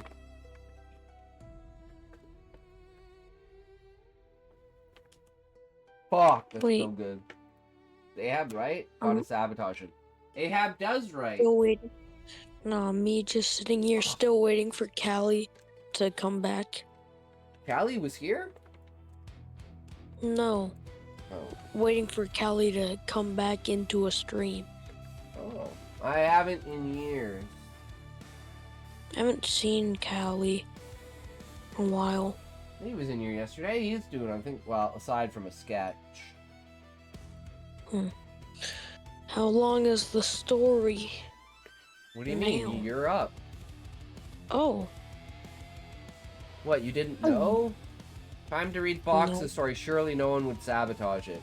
True, Yuri. Absolutely true. No one would be that mean, right? Yuri and Ahab. I know what Where you guys Dad are doing. tries Yep, to gaslight exactly. his kids into Exactly, Yuri. thinking they made Santa kill himself. Yuri, That's hilarious, Ahab. Yuri got That's Scatman, hilarious. of course. So he doesn't have to buy them anything for Christmas. You guys are so bad that Santa killed himself, so now no one gets anything for Christmas. You guys... I mean, now I guess it doesn't matter if you're bad or good, because there's no consequences, because you made the ultimate consequences. There's no limit on Scatman. Let's loop it. Wait, Well, there is, Yuri, because I can just say I'm not gonna do it. I'm gonna scam you. Why do you think my follow message is I'm a scammer? It's because please, I'm can a you... scammer. Oh, wait. It's because I'm a scammer. I'm 100% a scammer. Yeah. Scam Yuri. Don't read it like don't do it like 30 times. He says scam man. Scam man! Scam man! Here, I might as well join in. Get up the fat fuck and touch your toes. Fuck! Oh, Yuri got stretched. 3, 2, 1, tote! Yuri got stretched. And wellness checks crazy. Yuri's trying to kill you, Scotty. You have to do 2 tokes now. Scam him. Yo, Morella, thank you for the subscription, bro. I really appreciate it, man. Welcome back to Getting Your Wings. How's it going, Rella?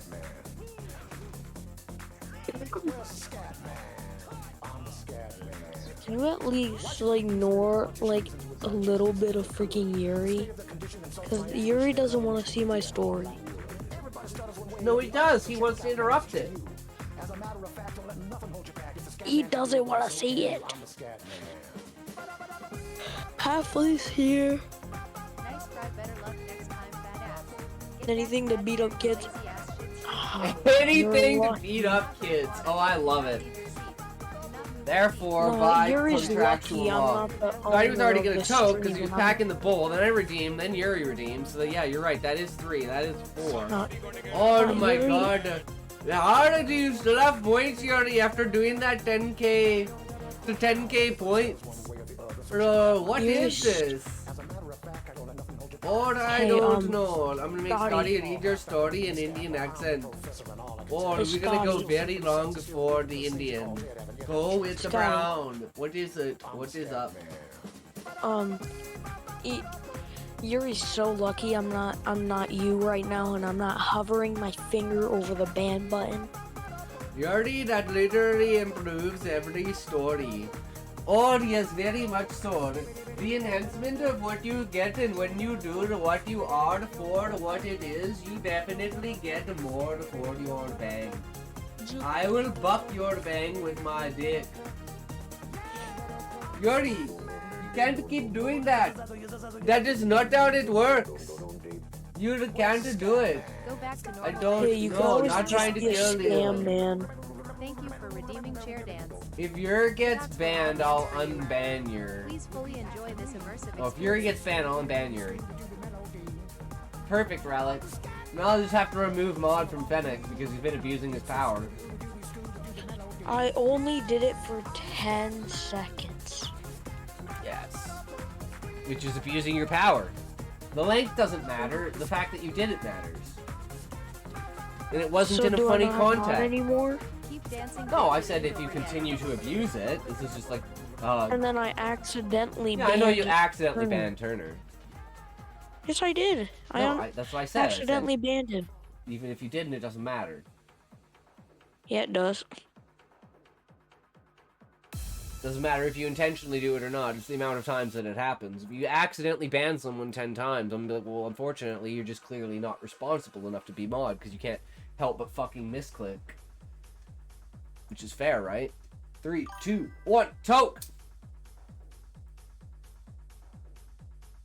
You did good, you can rest now, babe. Somebody gonna get hurt real bad.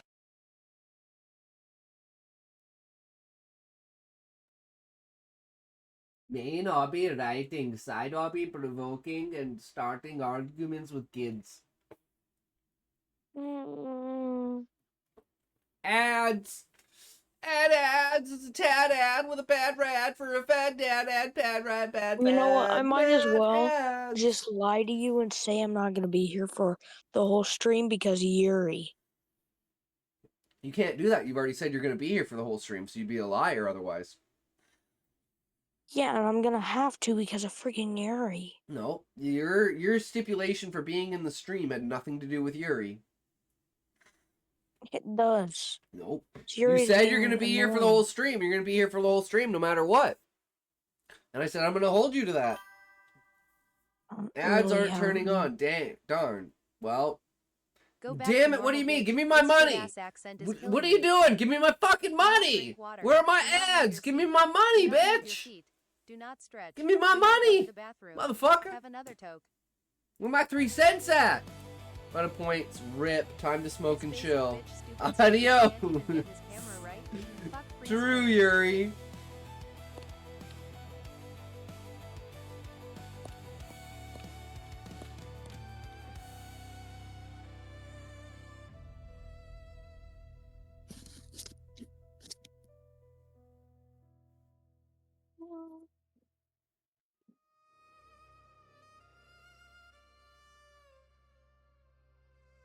Oh, there it goes. That's the face only a mother can love. True. You are in for it now, sweetheart.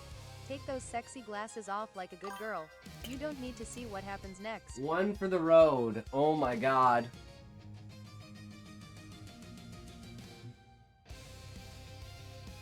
You guys are getting me stoned.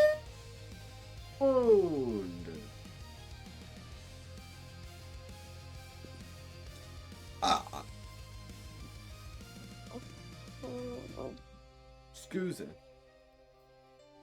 Scooza Soozes! Are you gonna read my What? story? Yes, that's the plan. Yuri just had to use up all of his points, I guess. Poor Yuri. Thank you for the follow! What's up? How's it going? Welcome, welcome. What you doing? What you at? What you got? Where you be? What you do? I miss my sexy librarian. You can What put you those been? suicide What you centers do? back What in you place, been? slut. What you do? Get up, you fat fuck, and touch your toes. I know you can, but What not you been? What you do? Chili soy. My muscles are sore from fucking lifting boxes of chickens, no different from Atlas holding up Earth itself, and equally as important. True, Ahab, without those chickens, we'd probably have to go get food. And I would not be up for going to get food, right? I'm just like, no, I'm lazy as fuck. I joined voice chat, my mic is broken. That's okay, it is what it is. Usually people just join the voice chat to fuck with me, right? It's like a trolling thing. Everyone just loves to troll! You're all so mean to me! Some of those chickens be posed kinda sus. Except Scotty, I don't. They're ready to accept you, is what you mean, Ahab? Nice try, better luck. They next chicken time, hole fat all ass. out and Get back in shit. that chair, you lazy ass shit streamer. Bing bong. No, Do not Sleepy! drink water. What's Do not up, leave your seat. Do not Sleepy? move your feet. Do not stretch. Do not go Who's to the here? bathroom. Sleepy Have another Humble! What's up, my brother? What you doing? What you at? What you got, my man? What you doing? No. Why isn't the chat showing up on your stream? It should be. Oh, now it is. Never mind.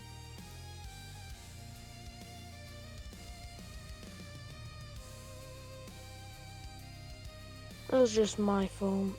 I'm doing good, Sleepy. How are you? What are you up to? What you been doing? Shouldn't the stream have audio?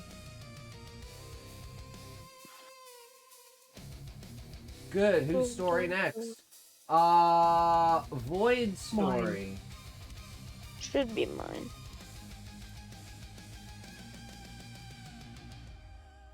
Get pranked. It had audio the whole time. Fuck!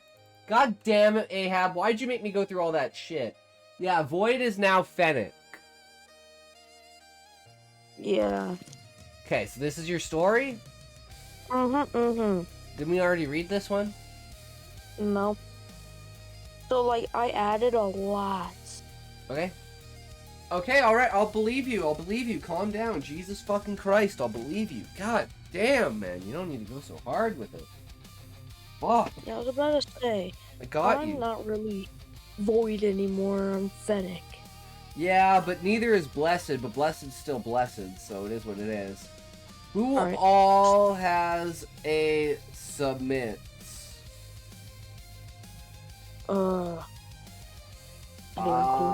you mean who's have submissions? At the moment, it's Fennec, What did I Turner. do? What did I do? Then I think no one, right? What did So I if do? you want to go after Turner, No, what did I do? that sounds good, Turner. Scotty, what did I do?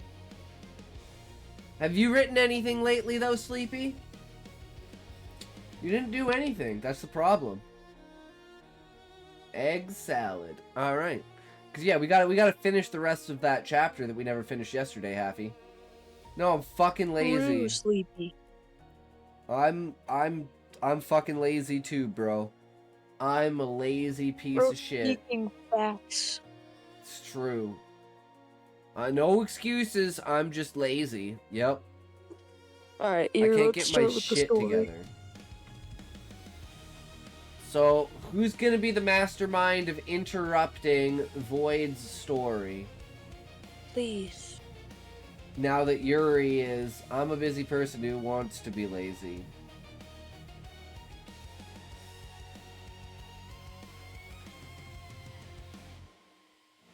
I mean, I'm glad I'm not busy. Not me, she good. The beginning was edited. I just don't want to go back and reread it if the idea is the same, right? Like I said, it's not about the words or anything like that to me. It's about the ideas.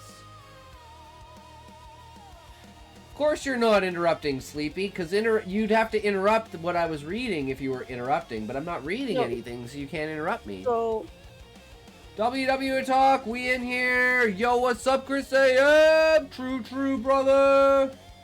What's up, my man? We about to read Fennec's story. Yeah, if the ideas haven't changed, then I can just carry on from it, right?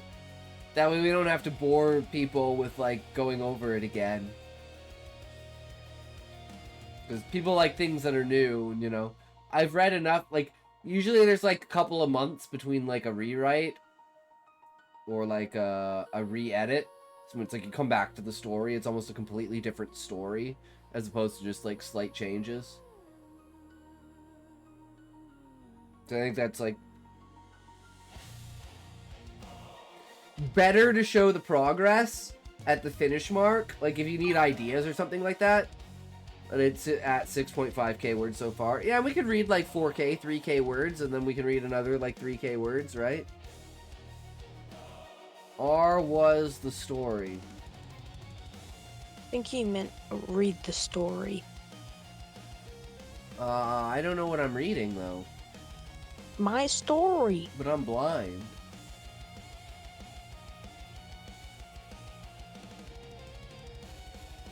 And illiterate.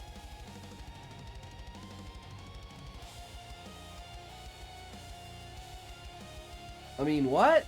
Alright, this is Fennec's Story, Chapter 1. Dreams of Reality. First thing Leo noticed. Illiterate as hell, dog. True, I can't speak, not speech well. Fuck all this shit. Just bad. I don't care, Scotty. Read, I'm interesting. Well, if you're interesting, I'm interested, Sleepy. No. Alright, so I think Sleepy thinks he's interested in my story or something. Yeah, I know. I'm being facetious. Way to Alright, well, ruin the joke, Fennec. Sorry. First thing Leo noticed was that the sky was wrong. It wasn't blue or gray or anything that could be named without effort. It shimmered like the inside of a soap bubble, folding colors into each other and then pulling them apart again. When Leo stared too long, the sky stared back. What the fuck did you do, Fennec? What? It's like you leveled up by like 10 levels with your grammar. I don't know what you mean. Like, you actually grammatically structured this, whereas before, it was very clearly not properly structured, right? Like, it wasn't proper sentences. The Well, I syntax just wanted wasn't to, the same. like, surprise you. Well, I'm saying, like, this is this is like final form Super Saiyan 3 presentation. I'm in my prime right now. I'm in my freaking peak. No, you'll eventually be Ultra Instinct when you're like 25. Alright, here, let's go. But still, it's like, from what I've read before of all of your work, and then just reading that, it's like, you've restructured how you write to make it more presentable. Well, that's a good thing. With AI, I'm not even gonna fucking try with grammar anymore. Oh, AI is so bad at grammar, Ahab. It makes up its own grammar. It literally makes up its own grammar and then gaslights you into saying that that grammar is correct. Like, I just wanted to, surprise you a little. Well, you did. And I feel like, again, like, you've leveled up, like, 10 fucking levels in, like, a week. That's crazy. He sat up fast, heart thudding, half expecting his bedroom walls to snap into place. They didn't. Instead, tall grass brushed against his arms, whispering like it knew secrets it wasn't supposed to tell him. The air smelled sharp and clean the way it does right before a storm. This is a dream, Leo said out loud. With how long it takes me, AI is going to be close to ruling the world. So real. The words didn't echo. They sank into the ground as if the world was listening. Leo pushed himself to his feet. He was still wearing his pajamas, old ones with a tear at the knee, but they felt heavier here, like they belonged to someone else. He pinched his arm. It hurt. Not the fake, distant kind of hurt from normal dreams, but pain, but real, sharp pain. Okay, he muttered. That's new. Something moved in the distance. At first, Leo thought it was the grass bending in the wind. Then the wind stopped and the movement didn't. A shape rose slowly above the field, stretching upward like a shadow, learning how to stand. It had no clear edges, just darkness folding into darker darkness, as if the absence of light had learned how to walk. Leo's chest tightened. Every instinct screamed at him to run, but his feet stayed planted. The ground beneath him felt warm, steady, like it was holding him in place on purpose. Very evocative descriptions, for sure. I love that. And the repetition of darkness, I think, works with the shadows and everything. So I have a question to ask you. Yeah. If this wasn't my story, who do you think it would be? Like, whose story would you think this would be? Like, based on, like, how, like... Like, what are the parameters? Like, someone in the chat? Like, I was compare it to, like, Relic's story, or...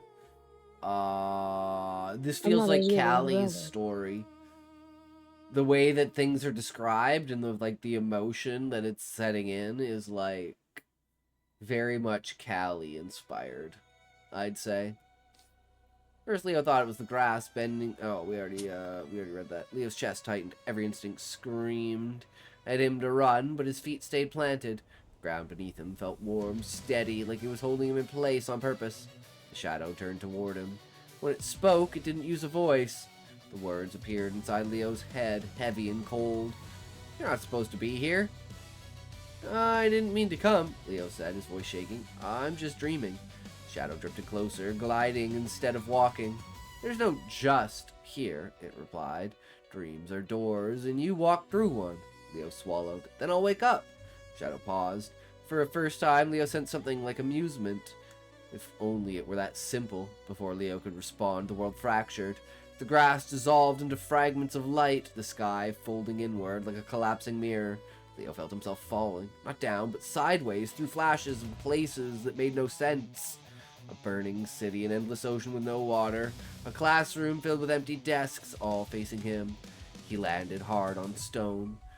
Groaning, Leo rolled onto his back and stared up at the ceiling made of stars. Not the sky, an actual ceiling, curved and smooth with constellations etched into it like glowing scars. You always drop the new ones, a voice said. Leo scrambled to sit up. The girl stood a few feet away, arms crossed. She looked about his age, maybe a little older, with dark hair pulled into a messy knot and eyes that missed nothing. Who are you? Leo asked.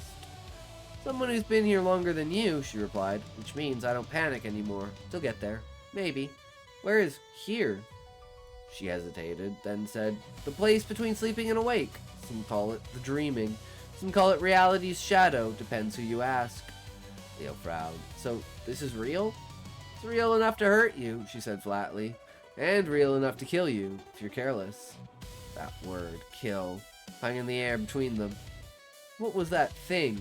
Leo asked quietly. The shadow. The girl's expression hardened. That was the bad. Leo blinked. The bad? What? She almost smiled, but there was no humor in it. Not bad as in mean or cruel. Bad as in broken, wrong, the pieces of dreams that rot inside the fade.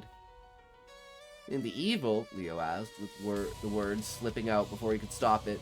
The girl looked past him, toward a doorway Leo hadn't noticed before. Tall, black, and cracked straight down the middle. The evil, she said, is what controls them. A low sound rolled through the stone floor, like distant thunder. Stars on the ceiling flickered. The girl turned back to Leo. You shouldn't be here, she said again, more urgently this time. If the evil senses you, really senses you, it won't let you wake up. Hey, Scotty? Yep. I'm gonna go to the bathroom real quick. Can you, stop reading for a second? What? That's bullshit. What? Fuck you. No, Hey, are you interested in the story, though? Yeah, no, the story's good. I'm definitely interested in the story. I like the idea of, the reality between dreams. Yeah, so he's being like stuck in, there. and The and it's like a exposition. lucid dream. Yeah. It's like a lucid dream, but you don't have control. Yeah, and you control yourself, but you don't have control of the world around you, right? Yeah. So I'm gonna be right back. I bought 5 more books on quantum theory. Oh, fuck yeah, Carter. Alright, I'm gonna be right back. Sounds good.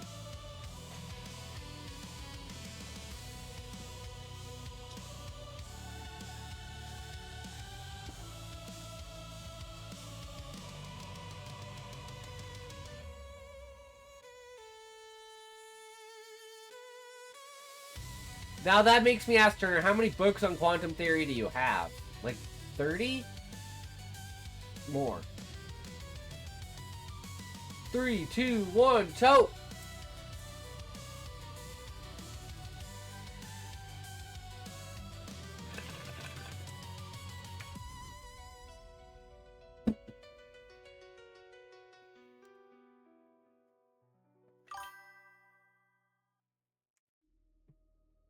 You count the great courses, college level lectures I have? I mean, yeah, technically. I mean, they're books, even if they're textbooks, right? They may just contain, like, scientific papers and diagrams and stuff like that. And just pure information, but yeah, that's definitely counts. More than 300, maybe 400 of hours.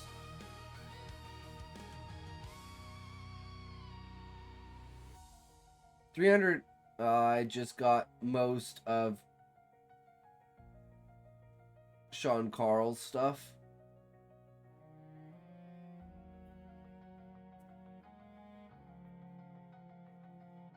Hell yeah.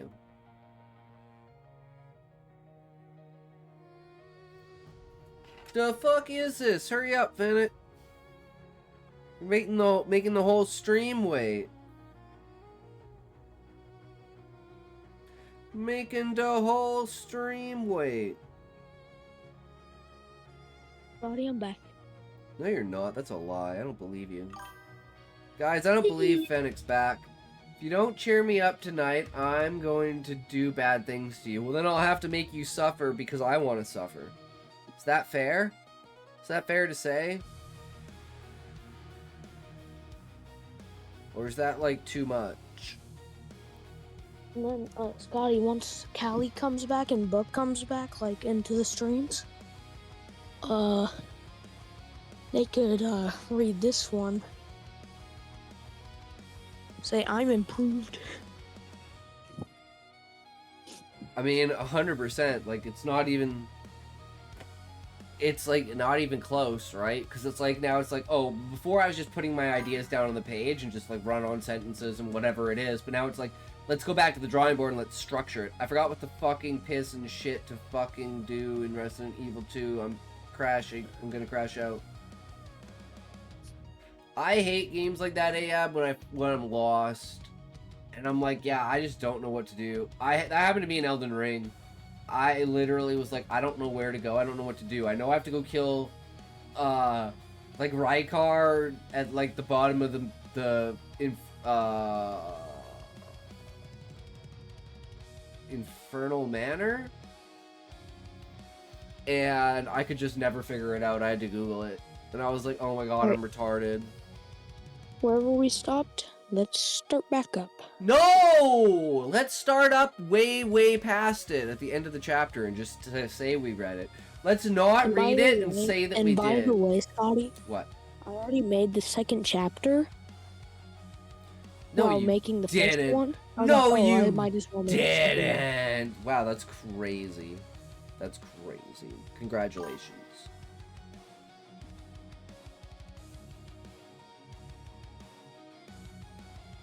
Yeah, but I've beaten this game before, which makes me fucking dumb. I guess that's true if you've beaten it before and you just can't remember. Carol turned back to Leo. You shouldn't be here, she said again, more urgently this time. If the evil senses you, really senses you, it won't let you wake up. I think the alcohol I've been drinking has been counteracting my depression meds. So you've been actually getting depressed? Because usually alcohol and pharmaceutical drugs don't go well together, Turner. Just saying. That'll probably do it. Leo's hands clenched into fists. Fear buzzed through him, but beneath it was something else. A pull. A feeling he'd had his whole life. Like he was standing on the edge of something important and didn't know how to step forward. Then, help me wake up, he said. The girl studied him for a long moment. Then she shook her head. I can't, she said, but I can teach you how to survive. Another rumble shook the room. The cracked doorway began to leak darkness. The girl held out her hand. Welcome to the war, she said. Choose fast. Bad is coming, and evil is already awake. Yeah, no, that's definitely really good. I love the idea. I love the world building. Are you done building. with it already? Yep.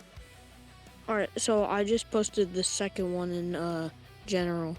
Alright, we got Turner's story. It's like I can't tell whether this is call you Tangent or call you Turner, so I just call you Tanner. Fuck.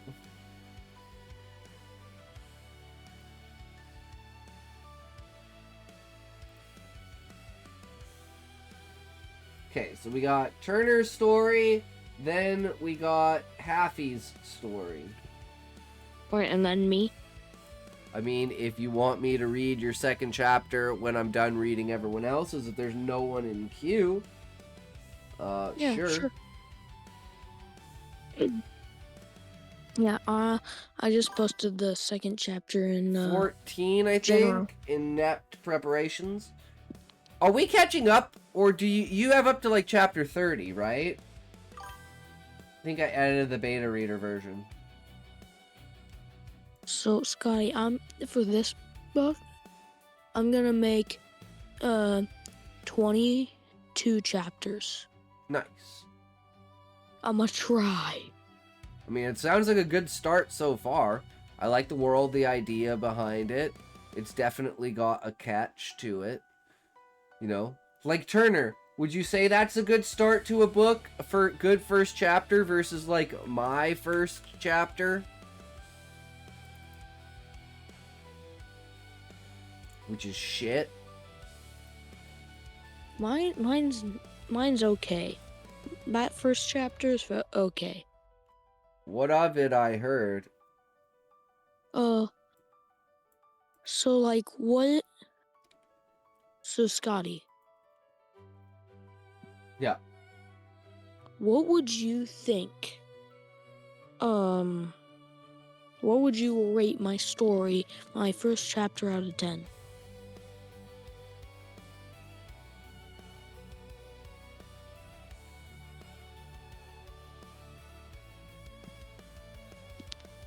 Hello?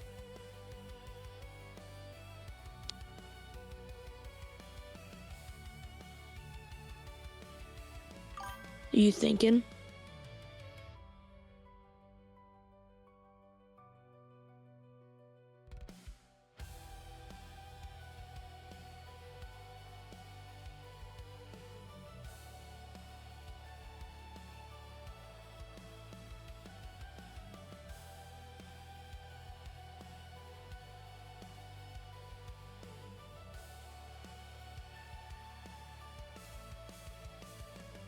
Probably a 5.5 or a 6 for like idea, because it's like dreams are really cool and you can kind of do anything with them, so that leaves a lot of it. Remember the Bible, like compared to Harry Potter?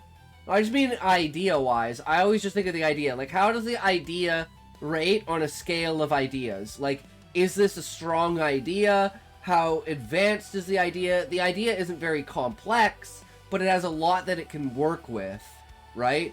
Like, the boundaries of a dream gives you a lot to work with in a world. It can be, yeah, it has potential, exactly. And, like, the idea of the darkness, and, like, it's the darkness seeping into your dreams, turning your dreams into nightmares.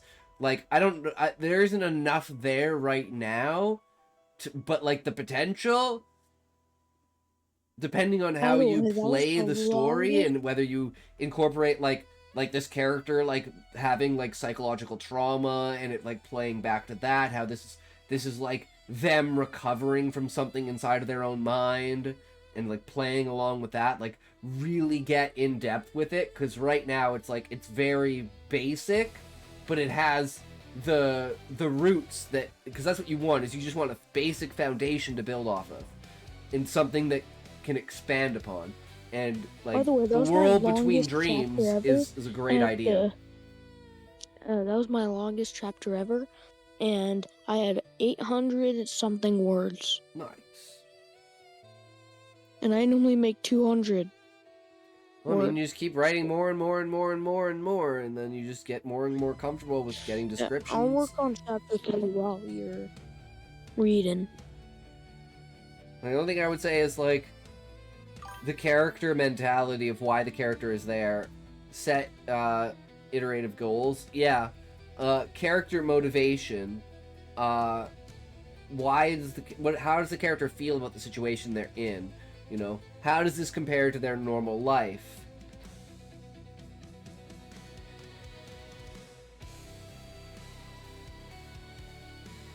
But it's definitely a solid start. Aim for 500 words, then on the next pass, bring it up to 750, then 1,000. You don't have to write all of it at once. Flush it out in editing. Exactly. That's my problem, is I, like, overwrite, and then I wind up with, like, 10 or 12k words, and I'm like, well, I don't need that. So let's bring it back down to, like, 4k. And try to squish it all together. But we're going to have an ad in a sec here, so we'll wait for the ad before we start Turner's story.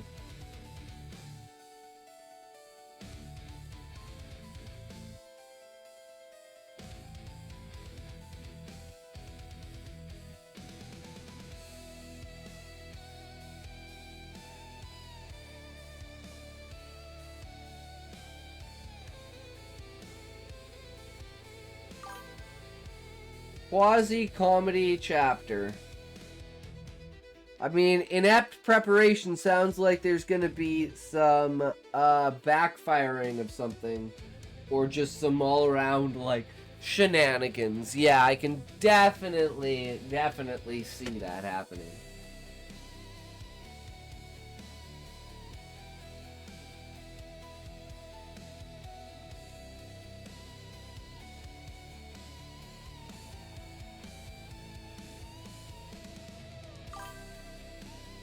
Soaking help with depression? I wouldn't know, Turner.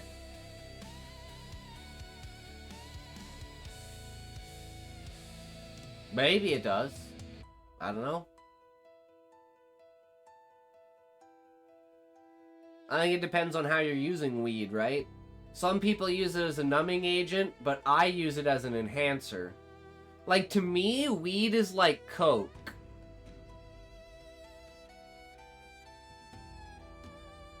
It's like, alright, up and at her. Let's fucking go. Get her done. Just... affects everyone differently. Yeah. I need to ask my coworker to see if he's ever bought gummies. See, but a body high from food is completely different, Turner. Like, I hate body highs. I hate edibles. Over anxiety and some other medical issues. So I couldn't state anything about edibles. Edibles are completely different. That's like injecting versus snorting. Like, it literally is. It's a whole different world. Or like snorting versus smoking.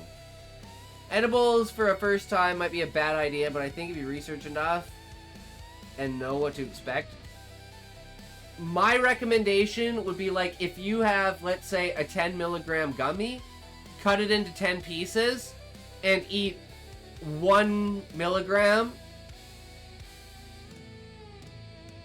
the first day. Then eat 2 milligrams the second day.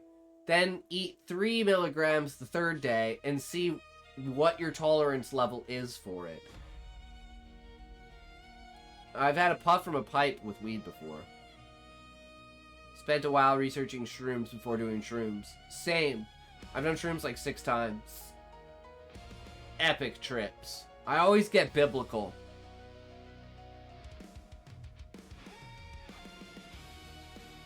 Made me worry. I left the stove on for 3 hours. My brain basically turned into smoke, and I cataloged how I felt the whole time, like it was a science experiment. Which, when you know me, makes perfect sense. Spock. Oh, Spock.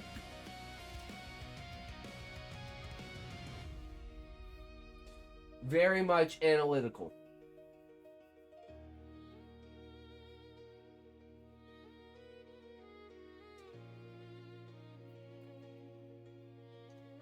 Everything must make sense! 3, 2, 1, toe!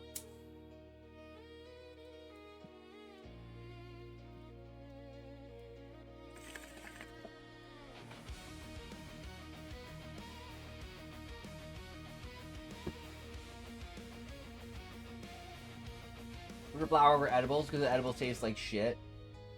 True, I have. It's the only anal I like.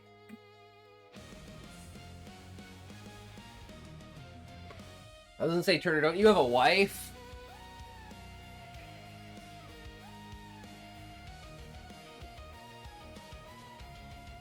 This is gonna make a woman joke about women being anal.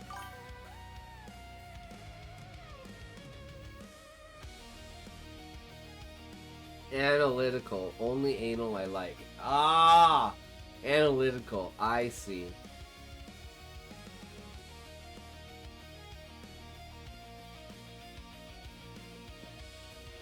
That's a good one.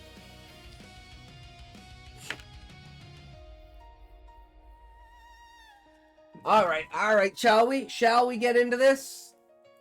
Yeah, get into it. Turner's story? Because while you guys were lollygagging, I'm halfway done with my 3rd chapter. Well, fuck yeah, keep going. Let's do it. Get her done. I am getting it done. True. My fingers hurt like hell. True. Keep going. Not until your soul begins to hurt. I'm going. That's when you know. Start going. I am. If you would stop interrupting me. God. Give these people some room to breathe. Their stories some light to shine. Some audience to perceive.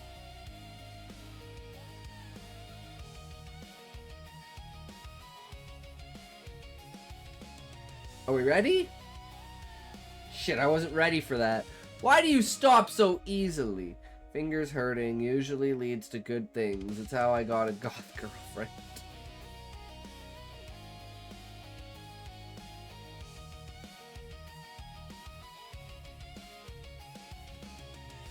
True, Ahab. Chapter 14, Inept Preparations. Size training finished ahead of schedule. Even with that unexpected development, the Eldahiri and Solari delegations decided to stick with the 1-week timeline for the summit. Yeah, she cut them all off.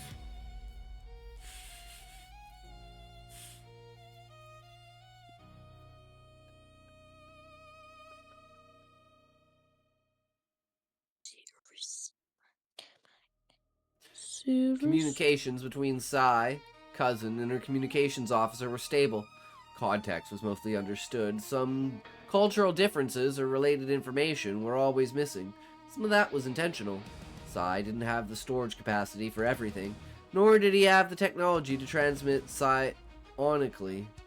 But that hardly mattered because the Solari didn't have a psionic crewman either. The Astraeus crew didn't really see much of a change in the translations and descriptions, but Sai accused everyone that they were more accurate. Assured everyone they were more accurate. The Eldahiri had a short-range craft that would fit in the cargo bay, and was planning to bring 5 crew as representatives from Cousin.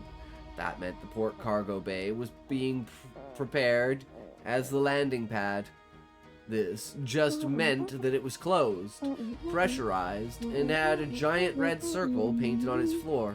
They also painted a red path from the circle to the airlock, the equivalent of the obligatory red carpet. That's where things started to get a little creative. Painting had not been one of the skills or supplies originally provided for in the Aesop mission. I'm on Wattpad. You are, Happy? Hell yeah. Wattpad's a good place to be. A lot of people on there.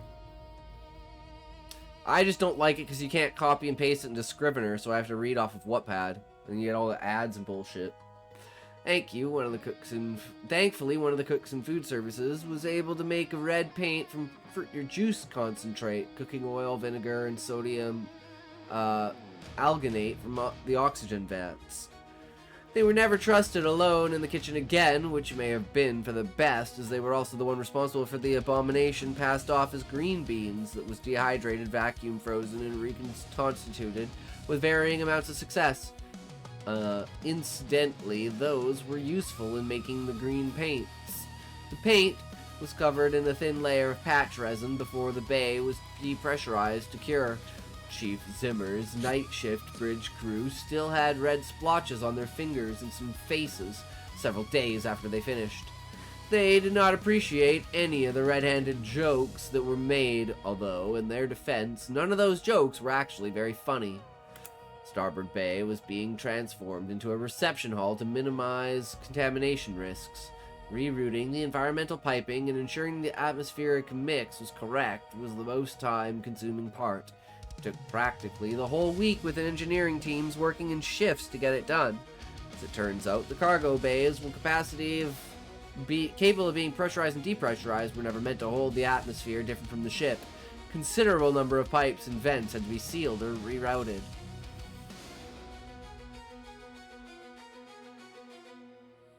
I'm just imagining something going wrong, and the aliens getting, like, fucked over, or the humans getting fucked over, and the atmosphere just being, like, literally untenable for, like, both races, and they're both like,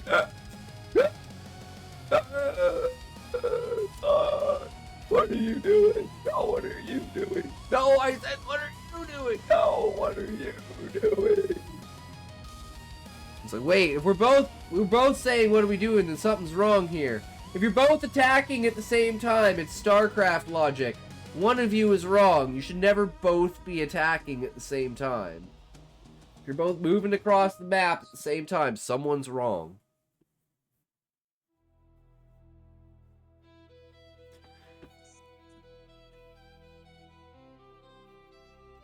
The air mix itself would not be unpleasant to either species, but mainly consisted of lower O2 levels, higher N2O levels, more trace noble gases, and a hint of, acetylene.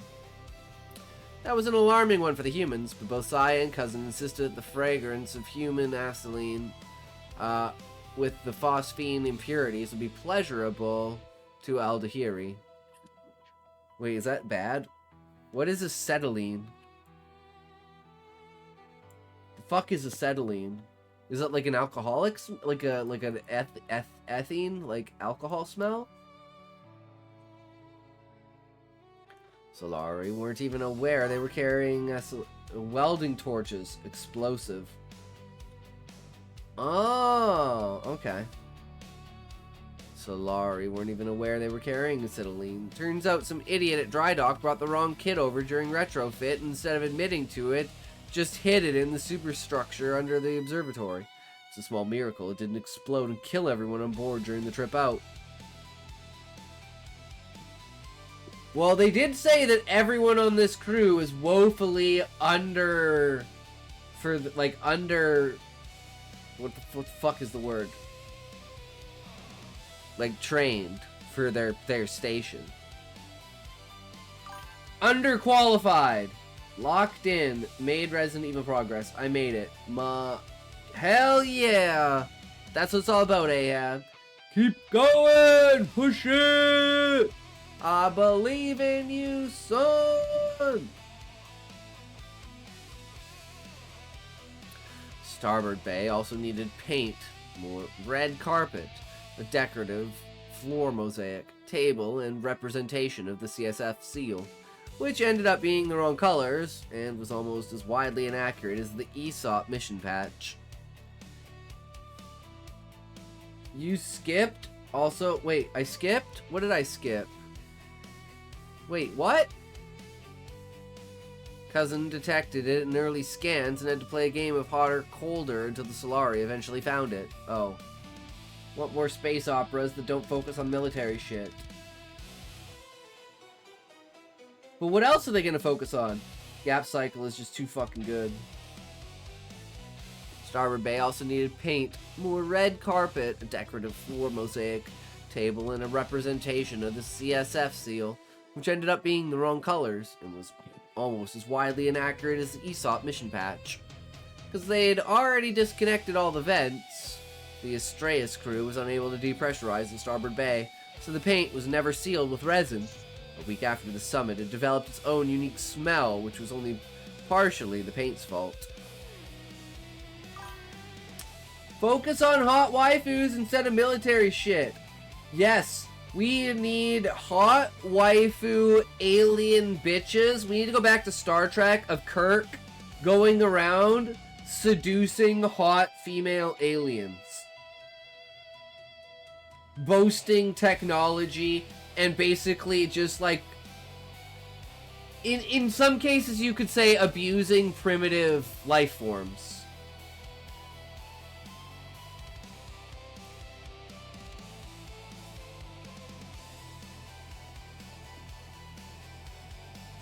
So season 1 is impregnation, season 2 is I didn't do it, season 3 is you're not my kid, season 4 is damn, I should have listened.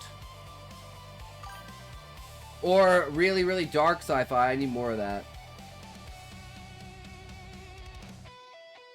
Like, imagine, like, the human slave trade in space.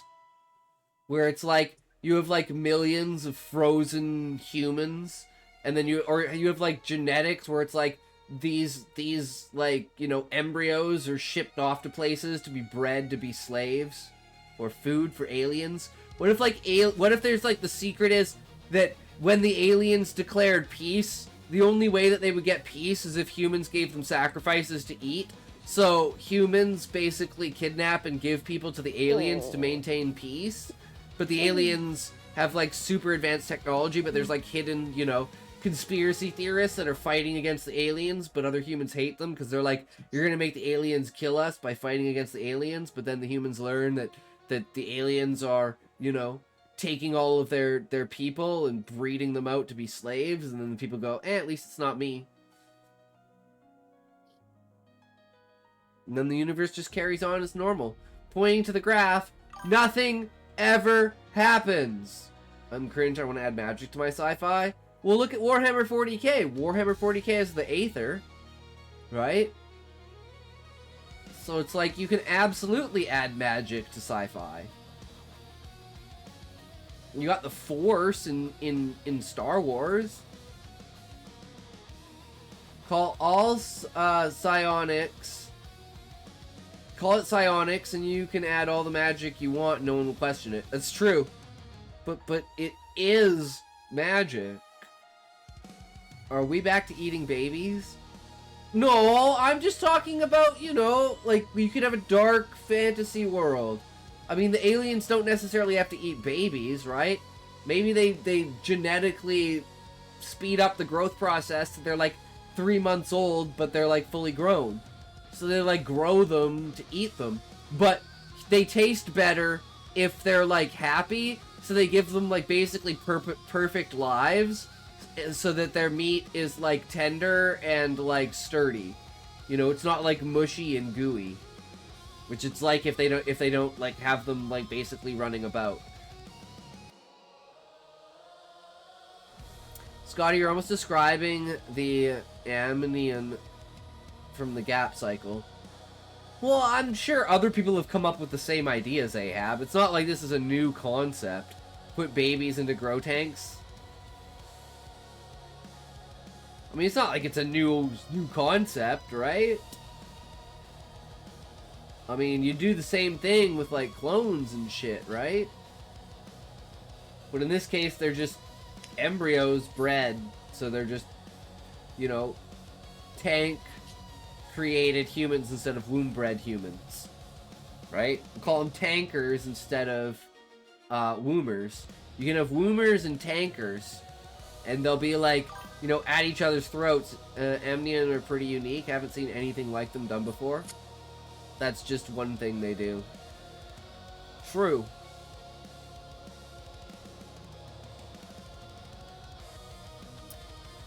Because they'd already disconnected all the vents, the Astraeus crew were unable to depressurize the starboard bay, so the paint never sealed with resin.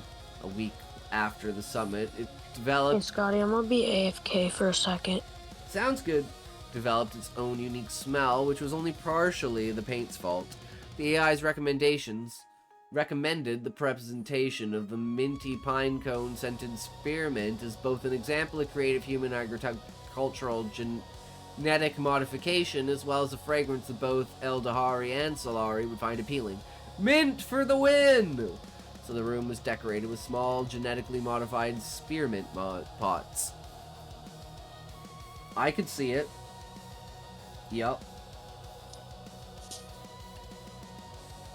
Species.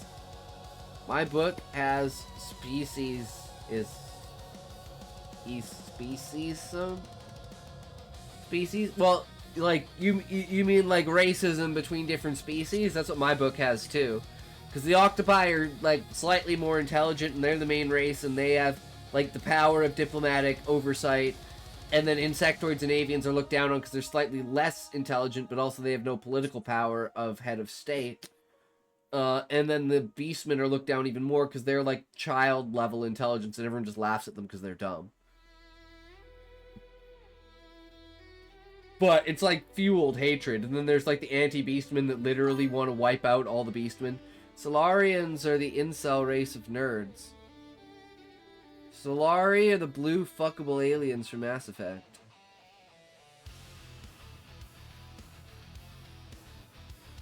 Not sure. I don't remember shit about Mass Effect. Species nearly became extinct due to the resultant atmosphere being slightly acidic. No one noticed until a week after the summit. It smelled nice though, paired wonderfully with the paint. Strain of minty pine cones survived only thanks to a runt of a plant missing in the DC gardens. Now that's that for natural selection. Blue sex aliens are Asari. Or will, yes, like rat shifters versus dragon shifters. I like that. Who's more superior, rats or dragons? Well, obviously rats, because everyone underestimates rats. What if they're dragons, but they're like gnomes? So they're like really small dragons.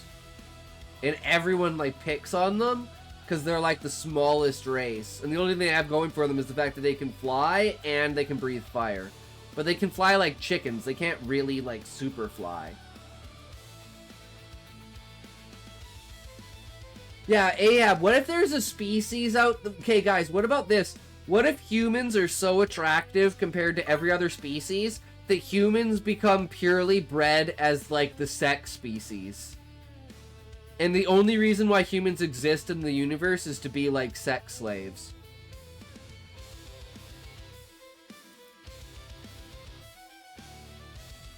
Kobolds? Kobolds are rat shifters, kind of, right? Like, kobolds aren't dragons, right? Exact opposite, and we're the ugliest, and we become work slaves.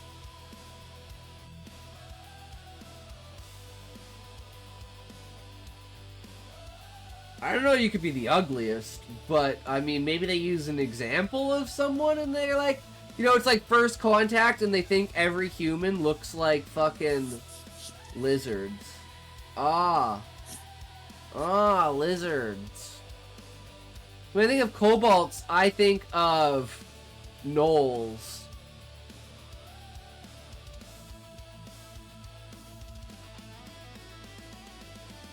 From Vindictus.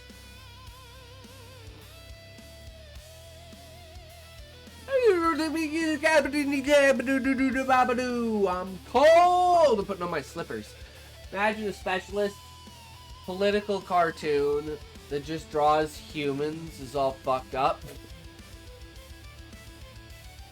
It's like the Family Guy meme of, like, the ugly dude and the blind chick, and then she's like, can I touch your face? And then she's like, oh my god, like, what the fuck is all this? What is this? Like, yeah, I'm blind, but man, there's a point. Holy shit. Imagine a specialist political card. Oh yeah, I already read that. I'm retarded. I need a tote.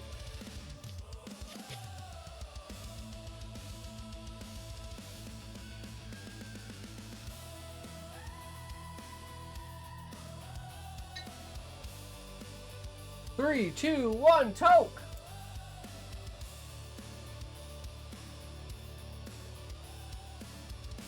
Do not drink water. Do not leave your seat. Do not move your feet. Do not stretch. Do not go to the bathroom. Have another toke.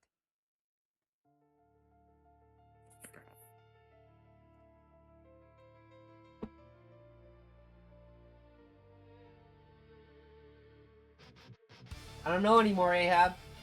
I don't know what to tell you. I don't know what to do. I don't know what it is. All I know is you're fucking me up, man. You're getting me so fucked up. I like it.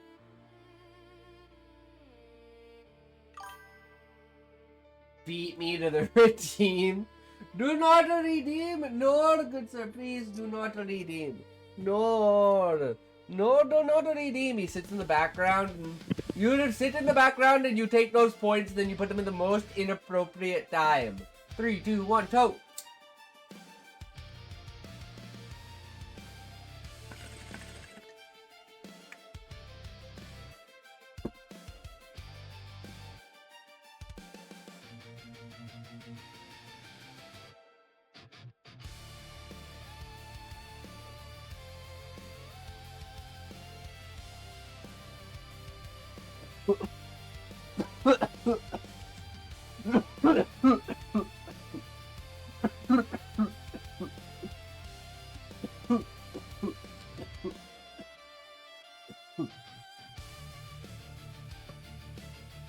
Woo!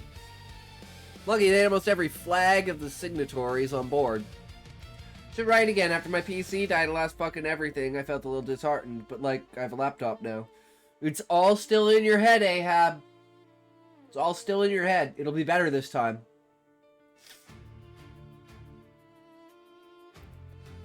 Look at almost every flag of the signatories on board, except Europa.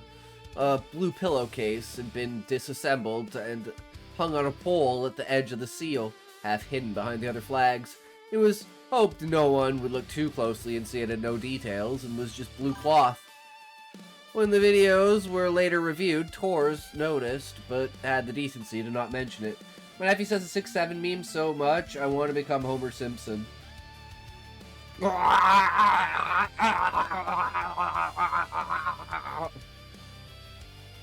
Yeah. And bury myself in some bush. I could get myself behind some Marge bush, man. 100%. Some blue bush? I'm down for that. Oh fuck yeah.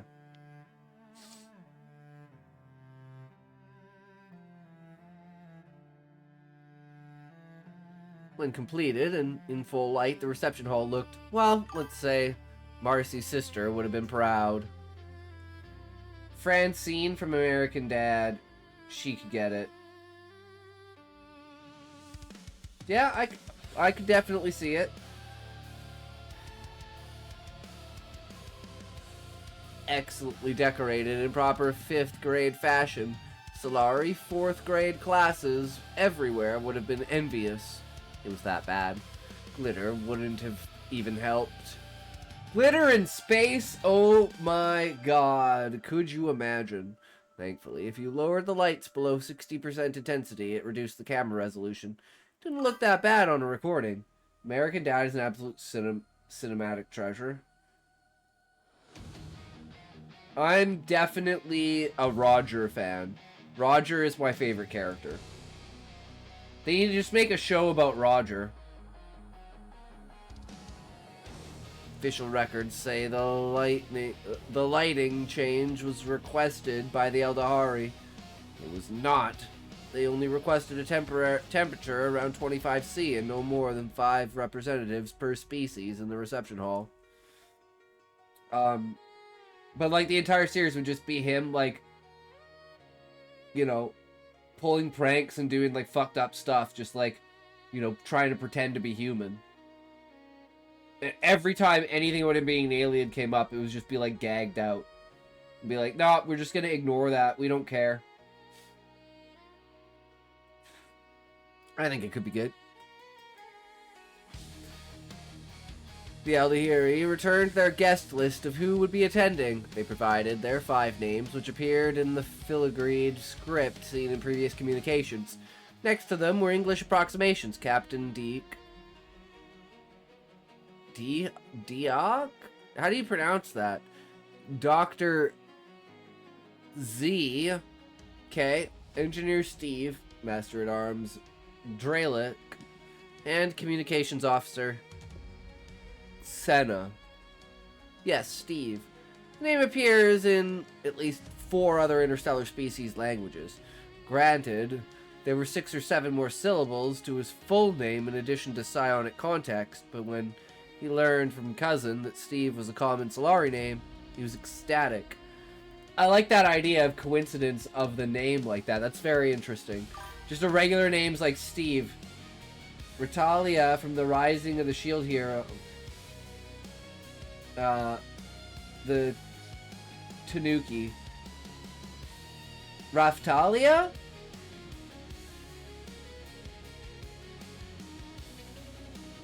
Hell yeah. Raftalia has my favorite weapon, like, my favorite, like, female weapon, right? Like, you got a big dude with a fucking badass scythe, and you got, like, a tiny fucking super fast chick with a rapier. Just 1,000 stabs. Look, shifters are cool and all, but nothing is cooler than just a straight up Skaven. I mean, that's true.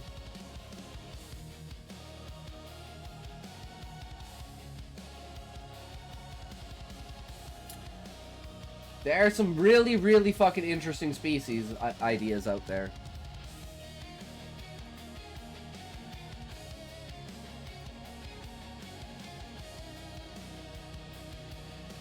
Unfortunately, there were no Steves aboard the Astraeus for him to meet.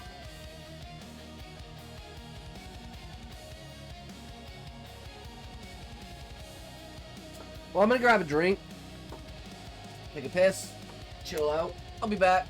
Enjoy the ads. Bitches!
Yes, typo, Raftalia.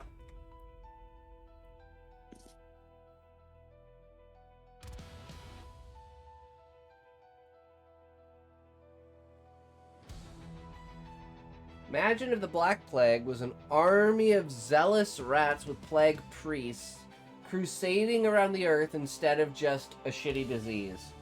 They just were devoted to the rat god enough. That might make an interesting story. I could get behind that, Ahab.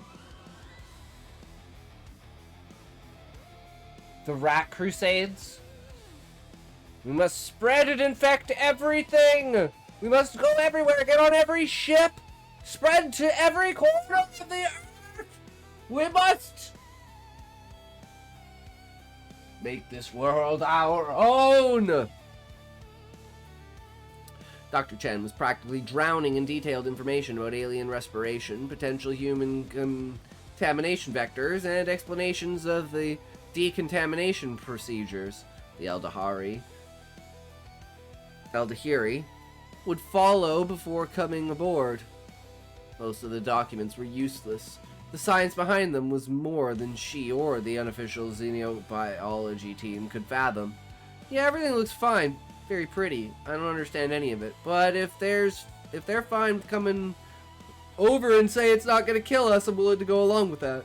After that, Thomas Levy, originally intended to be the human counterpart to the Eldahiri, Dr. Z, was found to be highly allergic to the minty pine cone plants. Ooh, he had to be replaced with Marcy from Navigation Sunday morning. Oh man, I think he got out of that one. Ooh, is this like a Final Destination moment where it's like, oh shit, I'm so glad I was allergic to those. Natural selection! Requiring an amended guest list be sent to the Eldahiri. Which is when the Eldahiri got their chance to be awkward. They resubmitted their guest list, having removed every Solari name. Their new version had their original 5, but they also put media specialist Daniel Paulson in the last spot of the section meant for the human delegation. Opposite communications officer, Senna. But there's other rat religions, like the sex cult, because they're, fecund as Helldog. I mean, rats are pretty, like, powerful beings, right? So, it makes sense. Right? You got goats, you got rats, you've got snakes. Like, what's another really big, like, animal that's worshipped like that? In, like, a dark, fucked up way.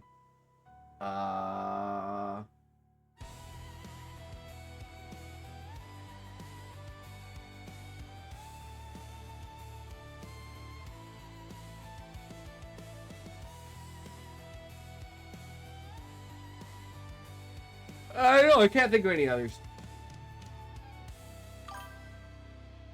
Crows! Oh, actually, yes! You're right.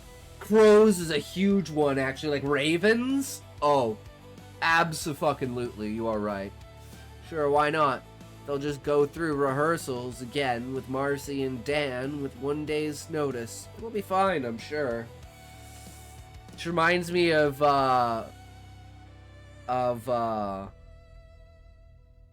fuck, what's it called? Jeepers Creepers. The Scarecrow. When asked, Sai explained that it was because he created both the Censor Ghost and documentary that caused the diplomatic incident. He was integral to a formal recognition and resolution ceremony, and unfortunately his signature would be required on any official document. This was not entirely the truth, more a lie of omission and inclusion on the parts of cousin and comms officer Senna. She wants his dick! She was the hot one, right? She's clearly the fucking hot one, right?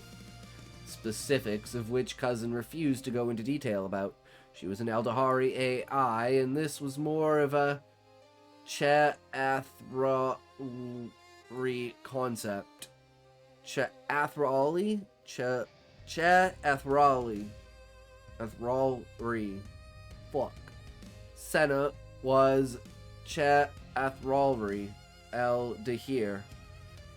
In Solari, the context would mean of two races, and the Che'athralri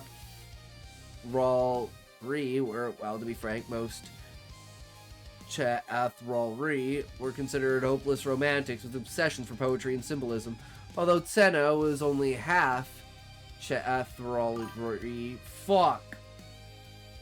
One day I'll get it. Cousin didn't tell Sai any of this, though. because she valued her friendship with Senna too much, and she promised. So yeah, everything was perfectly fine. The stage was set. European flag only fell off its post every couple of hours. Some parts of the painted red carpet were more transparent than others, and the atmosphere in the bay was only partially explosive, but at least it was pleasantly reminiscent of garlic toothpaste and pine-scented floor cleaner. It wasn't going to be awkward at all, you know, maybe glitter would have helped, just a little bit. On Sunday, 2 days before the summit, when Daniel didn't show up to the banquet, Captain Emilio Rodriguez knocked on his door. Dan was about to get into the shower, but put his shirt back on and closed the bathroom door. He could smell his own musky, sweaty shirt from yet another long jog. It increased in intensity from a walk in the last week. Enter. Good evening, Daniel. How have you been, Captain? Daniel thought about it for longer than the captain wanted, but Emil kept quiet and gave him time. I'm coping. Exercise has helped. There's not a lot else I can do to potentially slow or fix the issue. Eager to get back to Earth, Captain. Emil nodded and pulled out his datapad, making a gesture that sent documents to Dan's pad on the bed. The Eldahiri delegation has returned a modified guest list. They filled out our portion with your name. Sai says that because of your involvement in the censor ghost in the documentary, your signature and presence are required by the Eldahiri custom. Daniel looked at the file and his eyebrows climbed higher. It was only a moment or two before Dan's shoulders lowered and he accepted it. Turns out a whole lot of things in life are easy to accept when you're dealing with mortality. Figures. What's the expectation? Some ritualized symbolism or some such. The details have not been provided and will not be provided until the ritual is performed. Cutting off your heads! I mean, what? No, we cut off your pinky finger and then we put it on your dick. I mean, what? Just being assured that the ritual... It's like, you know, Rick and Morty, like Gear Person, where he takes Gear Person's balls and puts them in his mouth. Takes his mouth, puts it in his dick. Oh my god, it's on his...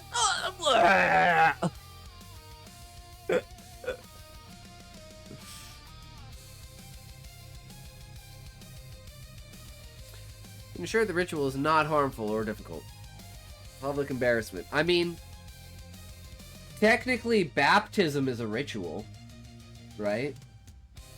I've had the first book of Malazan next to my bed for like a month. I need to lock in. True, Ahab.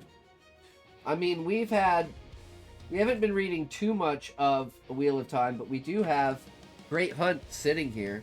I was thinking about reading it today, but we'll see if we have time. Because I want to do the last little piece of editing for the Diablo story, and I want to premiere the Diablo story tonight. Literally all I have to do is clip together the clips of me farming out, trying to get insight, and winding up with honor. Would you ever do book recommendations for reading? I don't read a lot of books, that's the problem.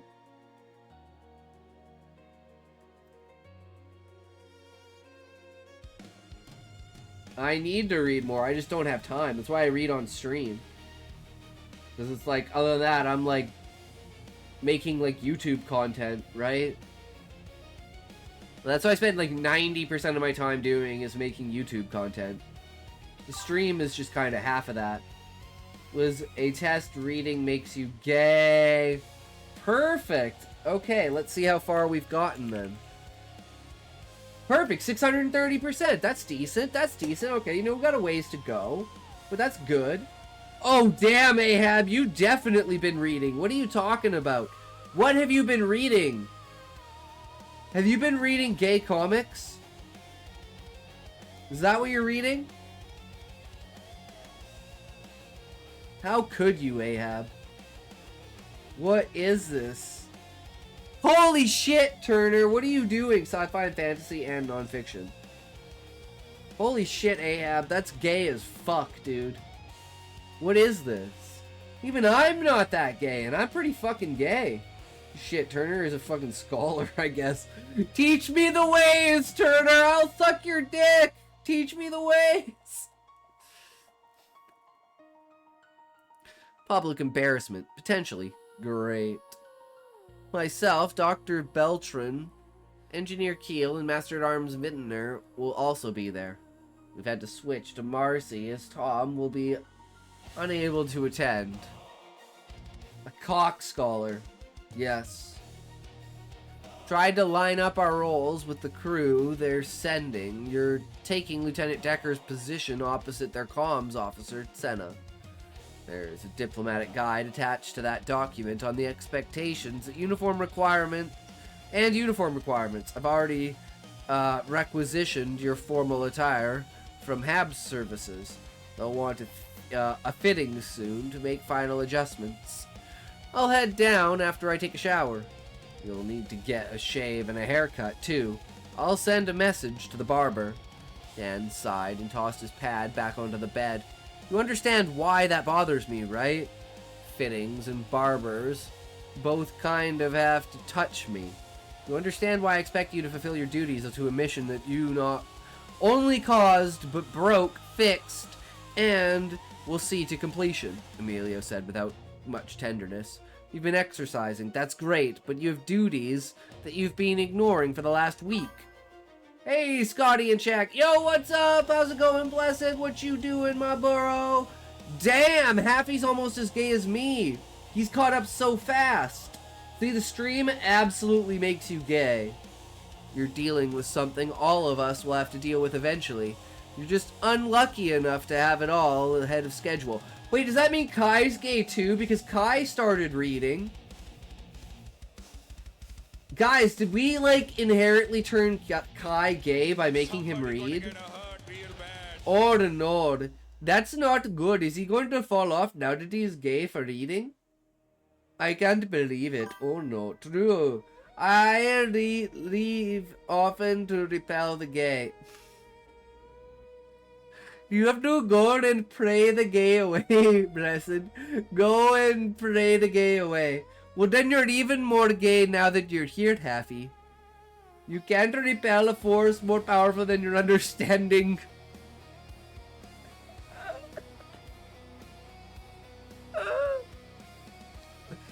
True, if you don't understand your enemy, you will never defeat them. It's like, wait, I did not know I could be more gay until I showed up to a talk stream, and then I wound up there is way more of a gay scale than I ever thought. Damn, these guys are like, they're not only homosexual, they're like gay as in like they're what they read, they're creative, they like to have positive community. They're 100% gay. I tell you right now, those are the signs of a gay man. Right now, I'll tell you they're gay. But in all my ways, I acknowledge him. Him with a capital. Do you mean God? Hello, yo, what's up, Doherty? How you doing, bro? It's a Mrs. It's amidst one's soul. Amidst one's soul. Is making your personality. I fuck guys, and that's it. I lean into my own understanding, I mean God. Which is gay as hell. Hey, it's not gay to fuck guys, it's only gay to be fucked by guys. It's not gay if your girlfriend pegs you. Okay, guys? There's a line of gay. Alright? You know? Like, some people say wiping your ass is gay. But, you know, that's just hygienic. Next they'll say washing your hair and washing your face is gay. And then they'll just have fucking nasty ass skin and shit. And hair. And it's like, no, I think you're just a lazy piece of shit. You need to get your life together, bitch. But Doherty, welcome, welcome. Are you a writer? Are you a reader? Are you a purveyor of stories? Do you enjoy creativity and imagination? Is it gay to if you let a trans individual touch your dong a little? If you believe that they're female, Ahab, then no. If you know that they're a femboy, then it's only half gay as long as you don't look at their dick. If you don't see it, you're still straight, basically. Yeah, exactly. Exactly, Ahab.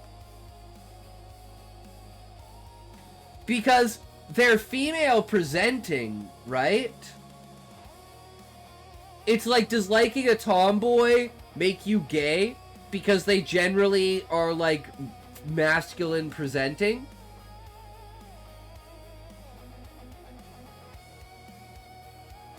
I mean, if you're attracted to them and they have masculine features, I think that makes you gay. They sure seem like a female presenting, if you know what I mean. True, Ahab, true.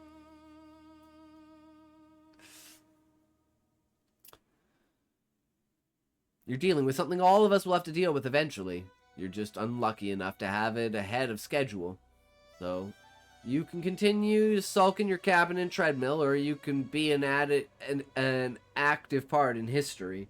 My ex was a femboy fox. Fuck yeah, Haffy. That's badass.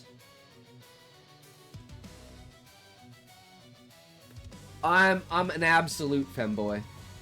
But only, like, when I go out, right? Like, I don't try to put that on when I'm just chilling. But if I'm going out, oh, I'm a femboy as fuck. Scotty, would you recommend putting humor in writing? My stories usually have absolutely zero humor. You know what's one of the strongest scenes in the movie Seven, Ahab?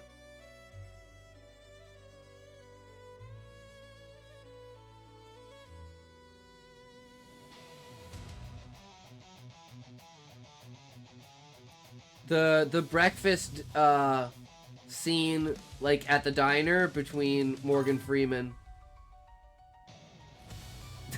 No, when she talks to Morgan Freeman and tells him that she's pregnant, and then he tells her, if you're gonna keep it, tell him. If you're not gonna keep it, don't tell him. But like the first half of that scene is them like laughing, having a good time, talking about the move. You know, talking about silly things.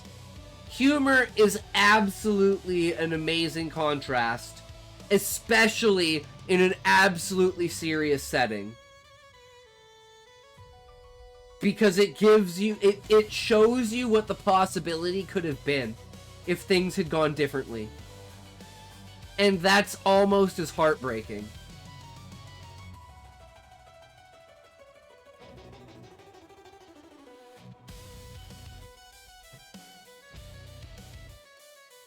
So even something so simple and easy as that can bring it on. Maybe I should try and make humor flow naturally rather than forcing in some kind of quirky bullshit.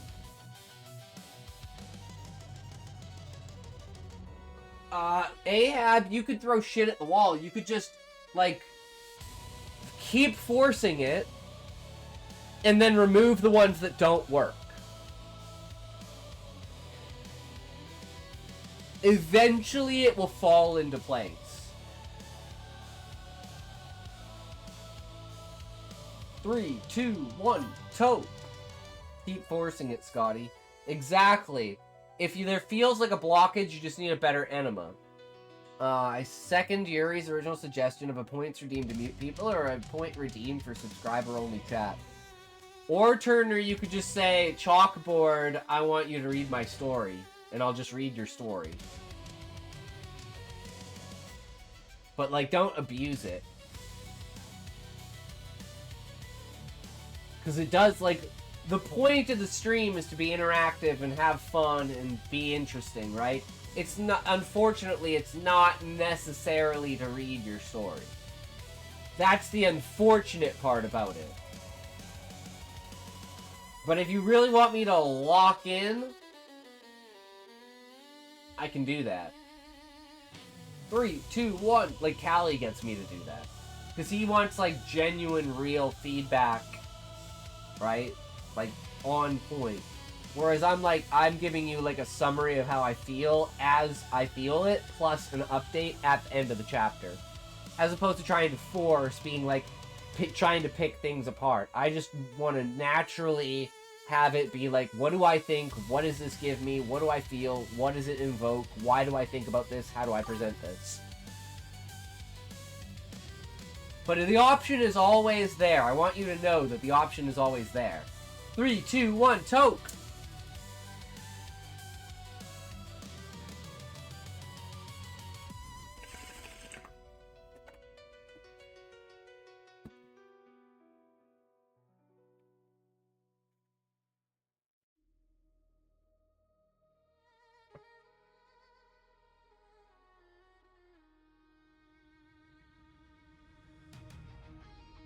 Dan clenched his hands into fists and prepared to struggle against anger that never came. After a few moments, he visibly relaxed. He'd reached a similar conclusion during the time he'd spent jogging, and after a couple conversations with Ed, who was trying to teach him how to use the weights.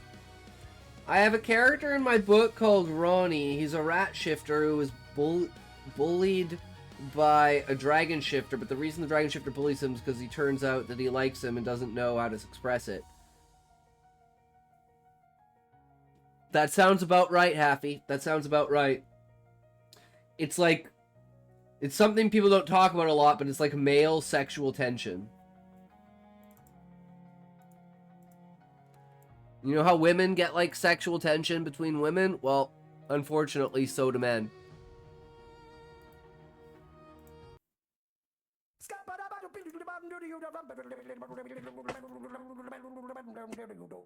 I'm a scat man.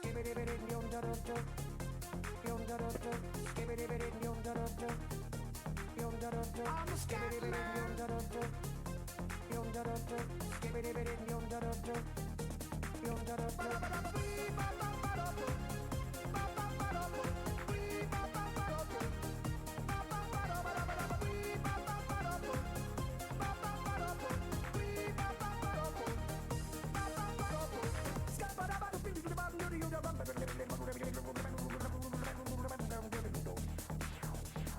Everybody stutters one way or the other, so check out my message to you. As a matter of fact, I don't let nothing hold you back. If the scat man can do it, so can you. That, I will say, I'm setting up as a fated mate. Hell yeah. Right now that the stutter and the scat is the same thing, yo, I'm the scat man. Where's the scat man? I'm the scat man. Why should we be pleasing any politician reasons who would try to cheat the seasons if they could? The state of the condition insults my intuition and it only makes me crazy and hard like wood. Everybody stutters one way or the other, so check out my... And we gotta set up Scotty as a fated mate. If the scat man can do it, brother, so can you. I'm the scat man. Do not move your feet. You're getting me so high, Ahab. This isn't fair.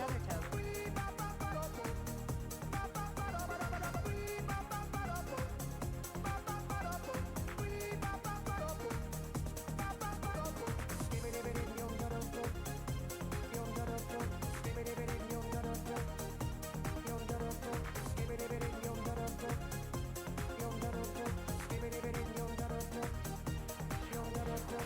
Everybody stutters one way or the other, so check out my message to you. As a matter of fact, I don't let nothing hold you back. If the scat man can do it, so can you. I hear you all ask out the meaning of scat, while I'm the professor and all I can tell you is why you're still sleeping, the saints are still weeping, because things you call dead haven't yet had the chance to be born. I'm the scat man.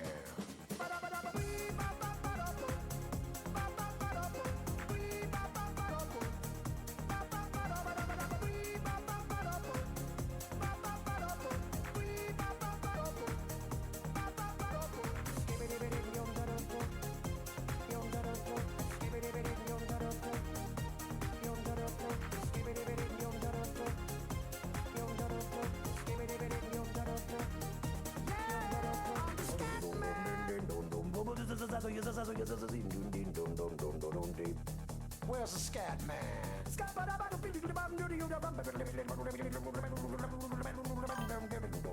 Obviously, Levi and Jade are fated mates. Jade sounds hot as fuck. Sing along with me. It's a Scooby-Dooby Scooby-Dooby melody. Yeah, I'm the scat man. I'm the scat man. I'm the scat man.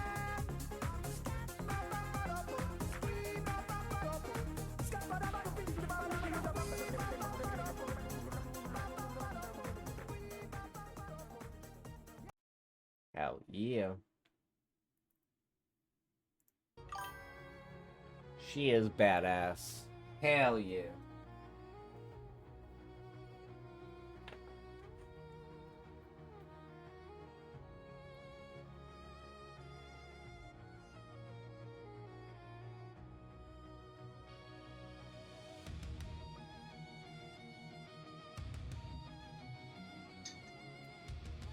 3, 2, 1, toke!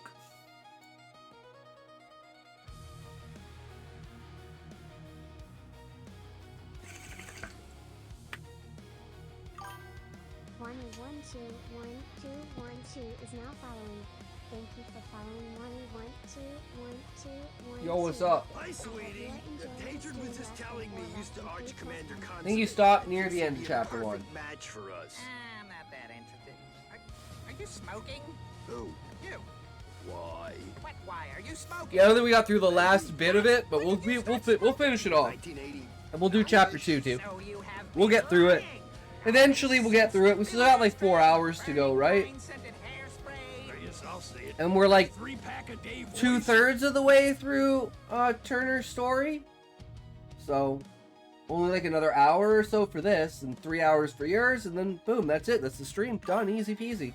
I'm off for 2 days. Hell yeah, guys.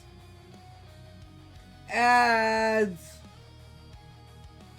Alright, Ahab. Up and away, right, brother? Good luck out there. May the world be kind to you. I'll be sending you good energies. He'd reached a similar conclusion during the time he'd spent jogging, and after a couple conversations with Ed, who was trying to teach him how to use the weights. Harsh, Captain, but not wrong. Dan, you said that you failed your mission. The Aesop wouldn't tell you any more stories. It's not the story you wanted to tell, but Aesop hasn't failed. We're not just inspiring a new generation of kids. The story just re-inspired the entire human race. Because of you and your sensor ghost, humanity is about to take its first steps into a wider, fuller universe. Your name will be remembered as the man the Eldahiri demanded be there. Aesop and his fables and his rock. True.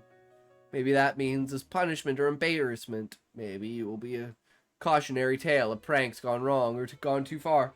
Aesop Rock is so fucking good. Not familiar with it. But you will have accomplished more in your life than billions of others. Dan turned around and rubbed his stubbly chin. I'd always imagined, fantasized, really, of what I would be known for.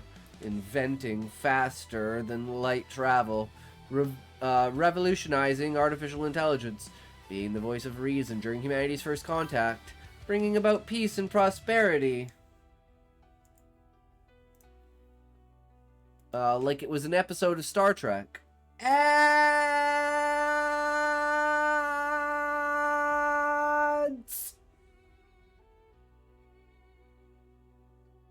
Let us pray. In the name of ads, please send me something that I would want to purchase, for my money is useless in my own bank account, so it is more worthy in someone else's. I will give my worth to ads, and that includes my bank account. All of my money I will spend on the ads, so give me ads that I want to spend money on, not ads that I won't, because a happy customer is always a good customer. So, please, just make me a happy customer. I don't need money if I'm a happy customer. So you don't need to own anything to be happy, because you could still be a good customer and not own anything and still be happy. Thank you, ads, for letting us be a happy us. We all really enjoy the ads, so thank you so much for giving us ads. If only ads could be towards us, but it's okay, because ads are here for a purpose and to stay. I pray towards ads. Thank you for the ads. It's a great ad for ads, so thank you all for having the ads. I really appreciate the ads being an ad that can add for ads, because ads go with ads, and I'll take an ad with that ad, so thanks. Travago. You only got 489 words in this space between the two ad breaks. Wait, there's no way it was almost 500 words. Really? That's like a new record. I thought it was only like 150 or 200 words. That's crazy, bro. That's actually something else, right?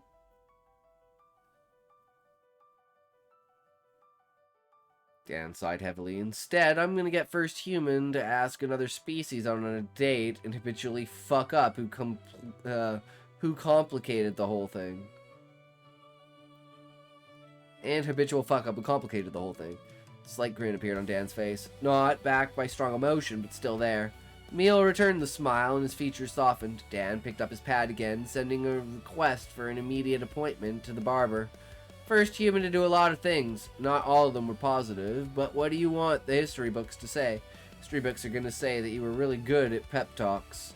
I've actually been practicing this one for most of the week. I was going to use it when we were heading sunward after the summit.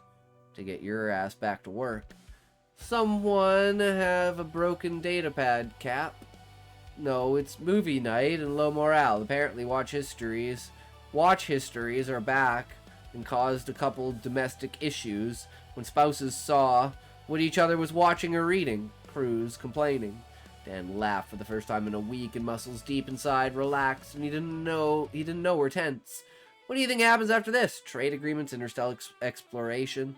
Truthfully, probably 50 more years of bureaucratic bullshit, Emil admitted with his own sigh. Yeah, I guess that would be more realistic. Valen thinks it's going to be played down as a hoax. Some people are already saying it's just a CSF recruitment ploy. I don't think they're releasing video other than your documentary at this point, minus voiceover, I might add. Why do we always do that? Turn our backs on what could be. Fear? Whether it's mounting a weapon on a ship or pretending the interstellar species don't exist. It'd be nice if humanity actually had hope for once. Then you better get a haircut and a shave and make this a decent story. Maybe a couple of people out there will actually believe it. You're not cutting my fucking hair. That's my hair, bitch. No, you ain't touching it. I gotta be able to cover up that bald spot with my fucking ponytail. Already booked an appointment. Barber should be here in 30 minutes, hey Cap? Emil was headed for the door, but stopped and turned around. Tell the crew I have SDS. It's a better story if I'm the guy that did all this. We'll dealing with that. Emilio nodded and left the room. A ship-wide text message was sent to every datapad on board later that evening. Media specialist Daniel Paulson appreciates your patience during this difficult time, and he wishes for the crew to know that he has been diagnosed with SDS. Synaptic Sensory Degradation Syndrome. More information is available in the medical library.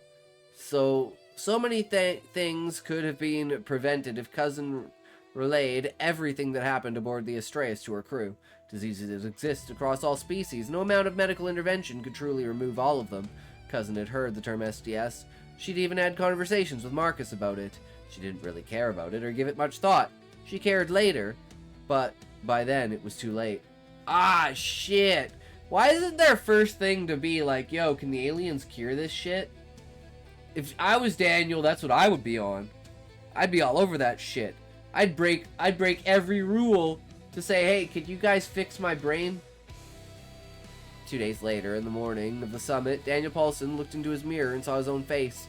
Troubled, unsure, dealing with the word as best he could, the anxiety was still there, as was the depression. Both of those emotions could only be background noise today. He could do that much. He could do that much, at least. Brave face for the history books. His formal diplomatic uniform fit well and made him feel important. Clean-shaven with a crew cut he'd not had since training. He looked mildly respectable. Lies! He looks like a douchebag. He looked cool before. A week of exercise had brought back some color and vitality, even if Dr. Chen's med band didn't report any improvements. He decided to wear the band with the uniform, and the captain had agreed to the request. It made good pageantry, telling a good story. It's all about forward-facing presentation and not the truth. That's what humans are all about. I wonder if aliens are the same way, if they get embarrassed. Could you imagine if we removed embarrassment from, like, human feeling?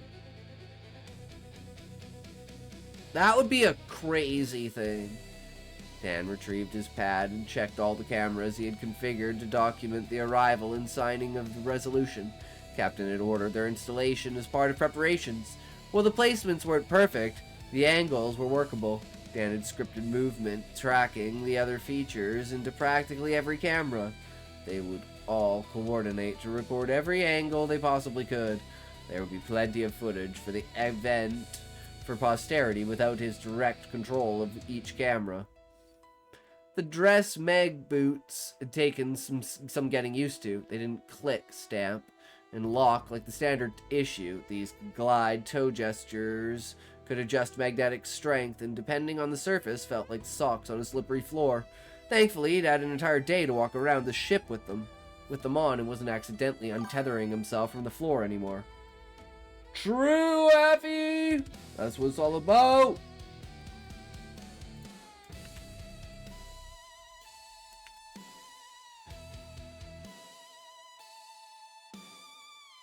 Daniel's mouth still had an odd flavor in it from the time he'd spent in the starboard cargo bay.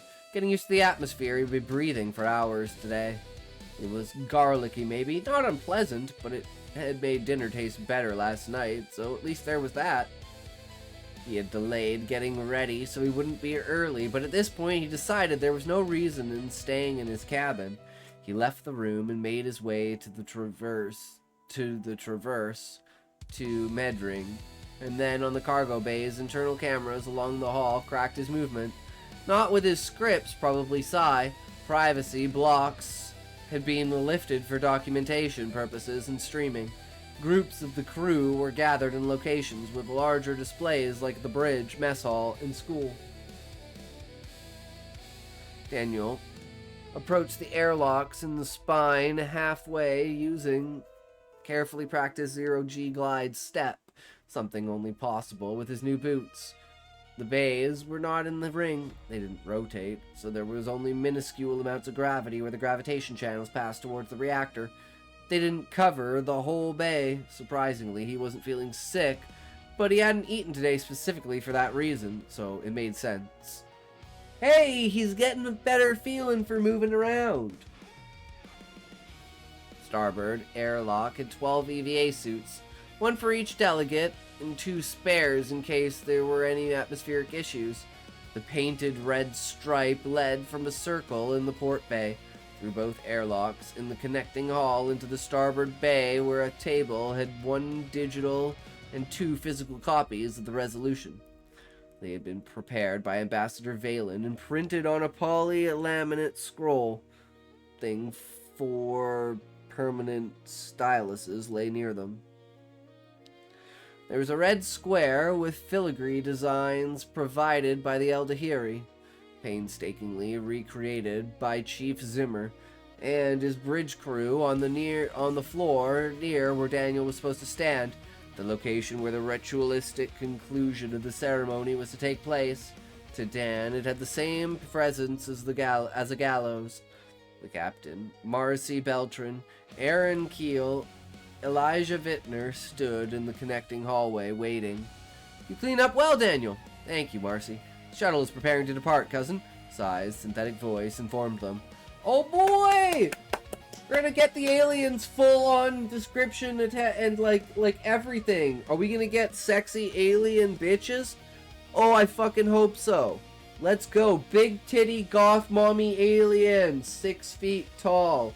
Step on me, mommy, please. I mean, what?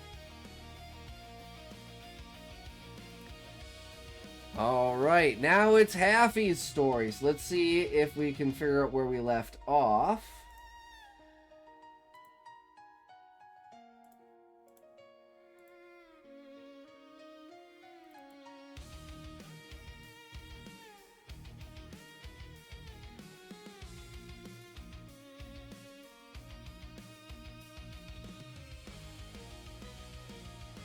Page 9? Nope, this is the old one.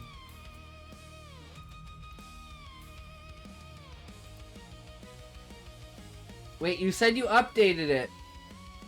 Which one is the updated one? Oh, is this the updated one? On Wattpad? Whoops.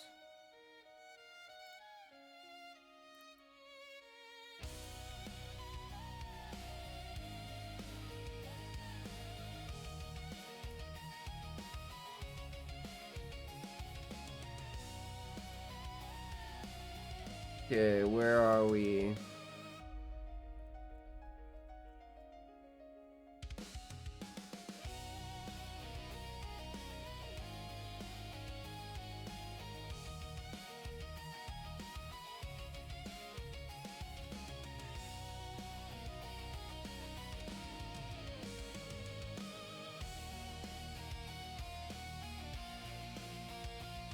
Yeah, we already read this, so we've read up to that.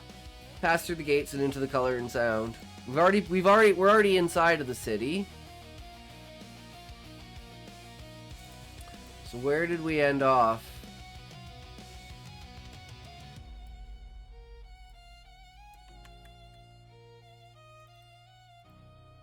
Whoops.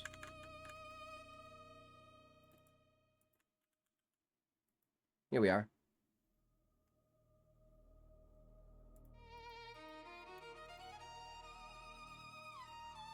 Alright. Easy peasy. Here we go.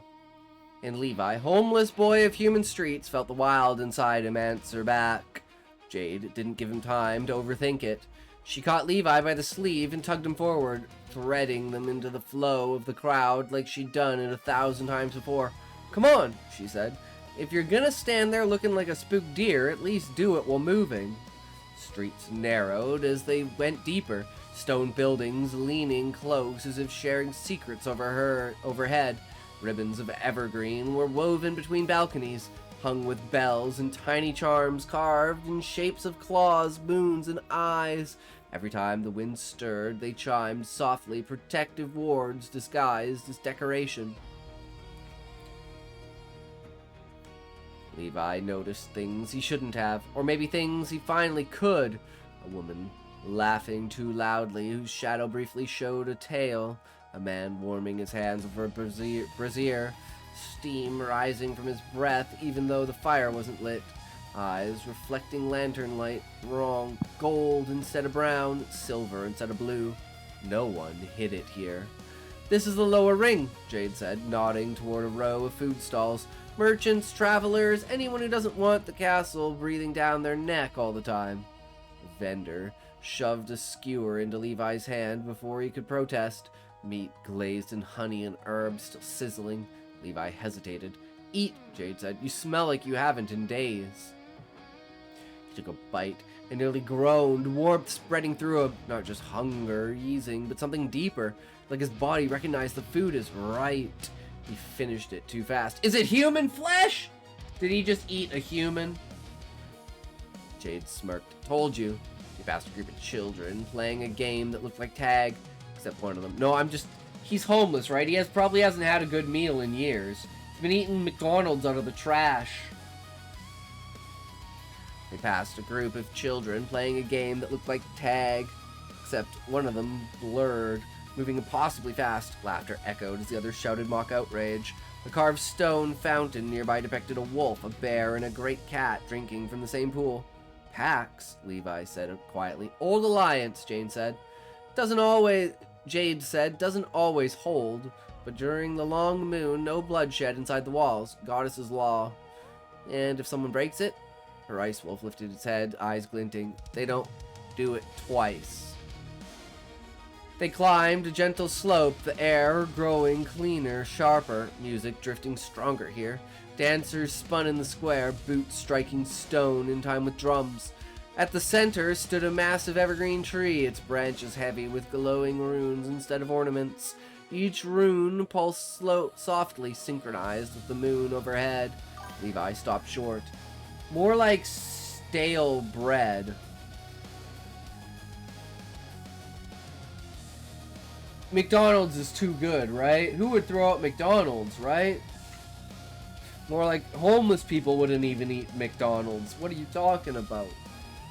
You could feel it. The tree wasn't just decorated. It was alive with magic, old and patient. His skin prickled, his heart beating faster, like something inside him wanted to step closer or kneel. Jade noticed. Of course she did. Yeah, she said quietly. That happens to first-timers, especially ones who don't know what they are yet. He looked at her. Everyone keeps saying that.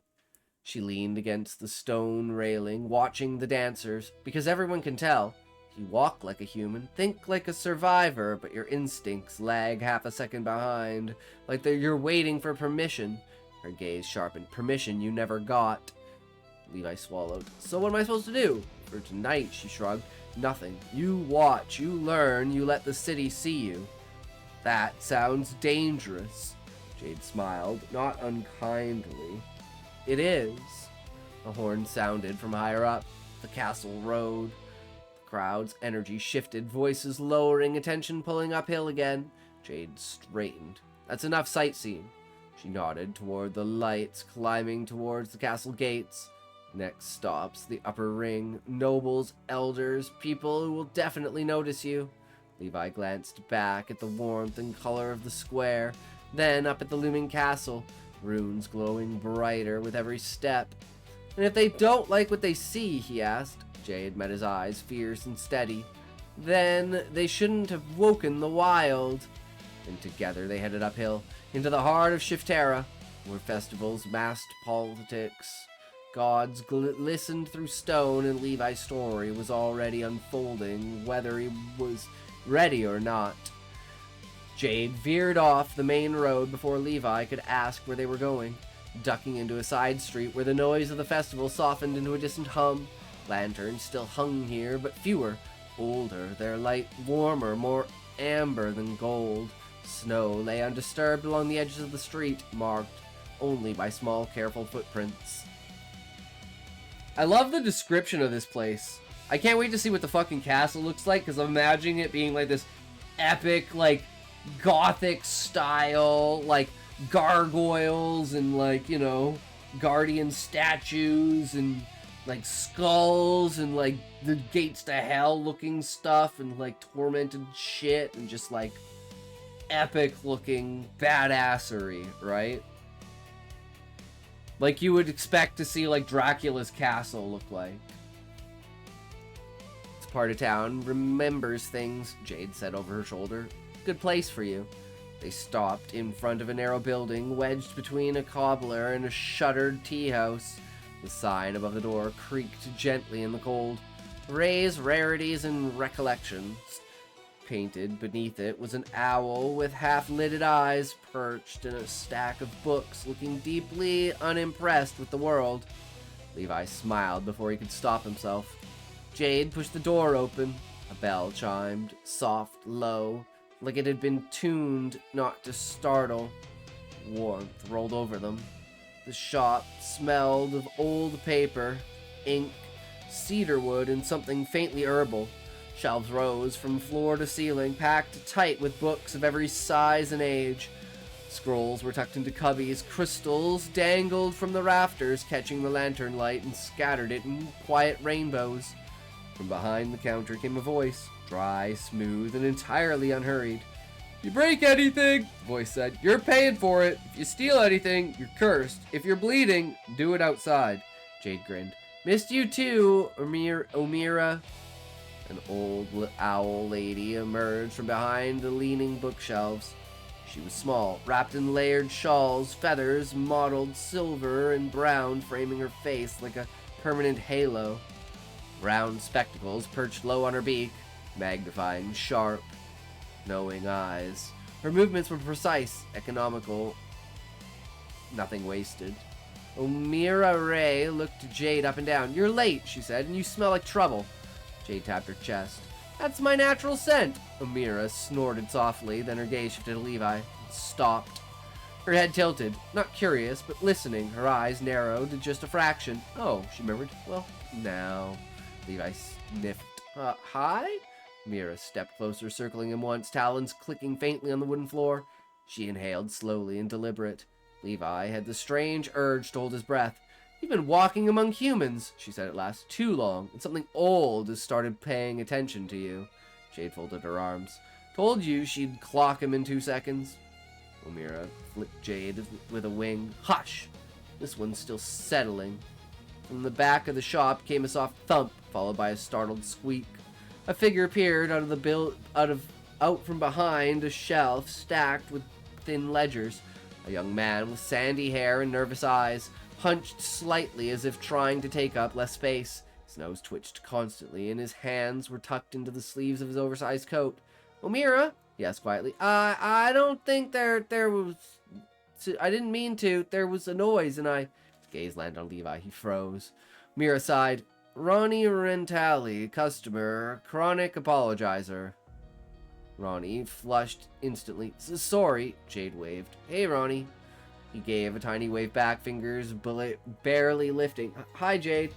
Ronnie's eyes flicked back to Levi, then away, then back again. His nose twitched harder. "You smell like the forest," blurted, then slapped a hand over his mouth. Sorry, I didn't mean..." "It's fine," Levi said quickly, oddly relieved to be less awkward one for once.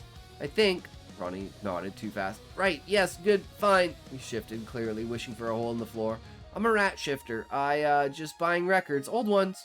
Mira arched a brow. "He organizes my archives in exchange for tea and not being yelled at." "I like the tea," Ronnie mumbled. Omira turned back to Levi, expression softening just a touch. "You're safe here," she said. "No hunters, no gods listening too closely." A pause. "Well, fewer gods." Levi let out a breath. He hadn't realized he was holding. Jade rested a hand on the counter. "I brought him because he needs answers and because you owe me." Omira clicked her tongue. "I do not owe you." "You do," Jade said brightly. 3 winters ago, broken ward, exploding archive." Omira's feathers ruffled. "Low blow." She studied Levi again, longer this time. Then she nodded once. "Very well," Omira said. "We'll start with tea and stories." Her eyes gleamed. "The dangerous kind." Ronnie squeaked softly. I'll put on the kettle." As the bell above the door chimed and snow whispered against the windows, Levi felt something unfamiliar settle into his chest. Not fear. Belonging. Omira set the kettle on the small iron stove behind the counter. The soft hiss of heating water filled the shop. Ronnie busied himself arranging a stack of books that were already perfectly straight, glancing up every few seconds like he was afraid someone might vanish if he didn't keep checking. Jade leaned back against the shelf, arms crossed, expression unreadable for once. Levi noticed. "So," Jade said casually, too casually, "since we're already knee-deep in secrets and ancient nonsense, we might as well talk about fated mates." The room changed. Not dramatically, no flash of light, no thunder, just attention. Mira's feathers stilled, Ronnie's hand froze mid-sort. Levi blinked. "Fated what?" Mira smirked. "There it is." Omira gave her a look. "You're going to say it like that, no context, no easing in." Jade shrugged. "It's already being hunted by humans, sniffed by gods, and dragged through half the city in one night. This is mild." "I want your dick!"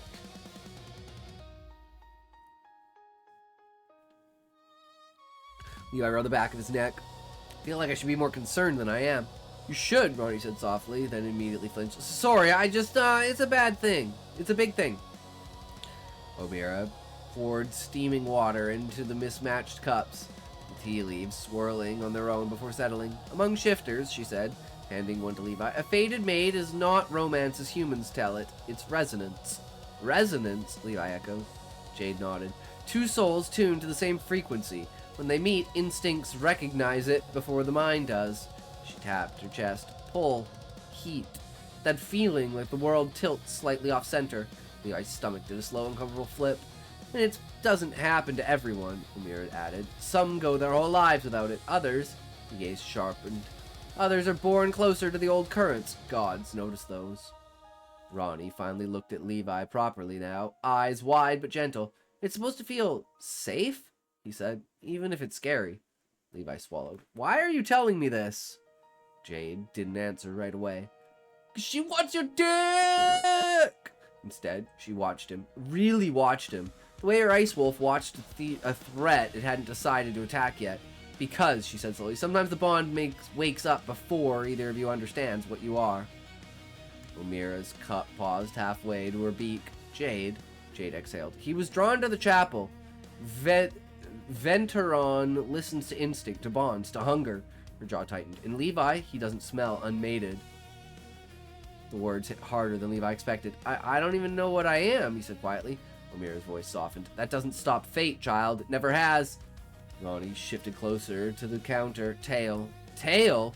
flicking nervously behind him before he caught himself and still. Sometimes, he said barely above a whisper, people don't meet their fated mate right away. Sometimes it takes danger to push them together.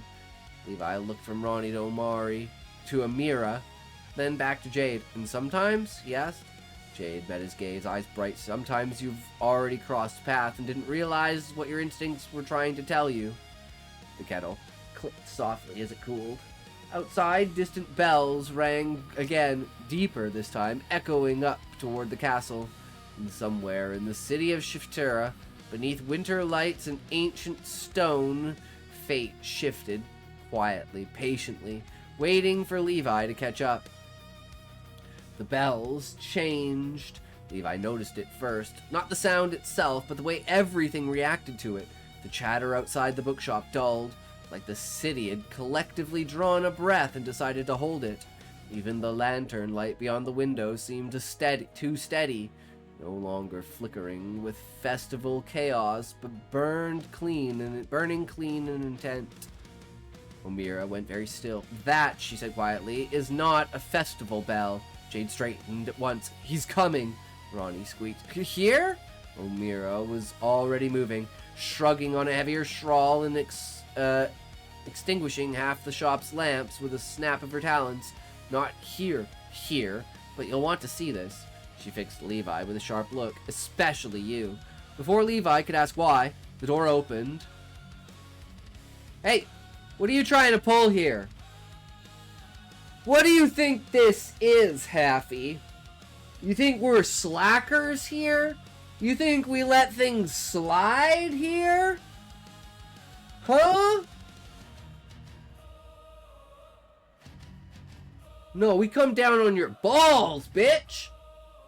Heavy and hard and true. It's the only way you'll grow. Strong and nice and calloused. Like a sailor's hand. No rope burns for you.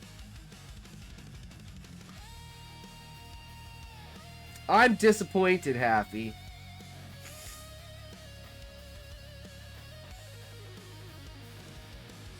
That's what the D is for. It's not for dick this time. It's for disappointed.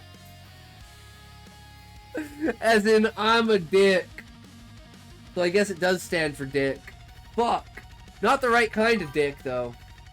I missed that after proofing. How? It happens. That's why it's always good to have someone else go through it, right? You'd be surprised the amount of shit that people find. There's always one!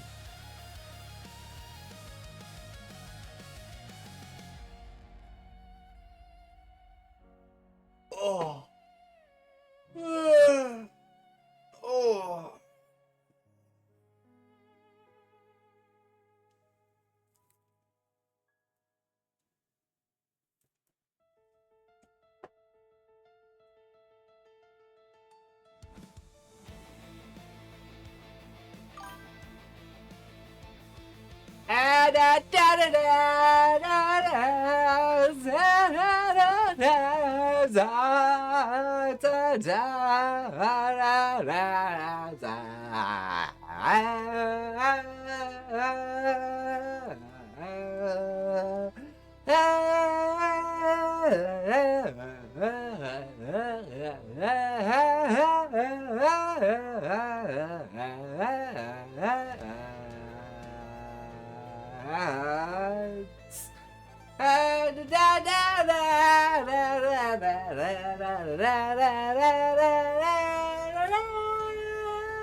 Huzzah! The ads be as we'll see what be oh will ads.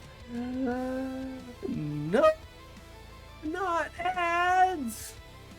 Nor Levi could ask why. The door opened and the sound of the city poured back in. Muted awe replacing joy.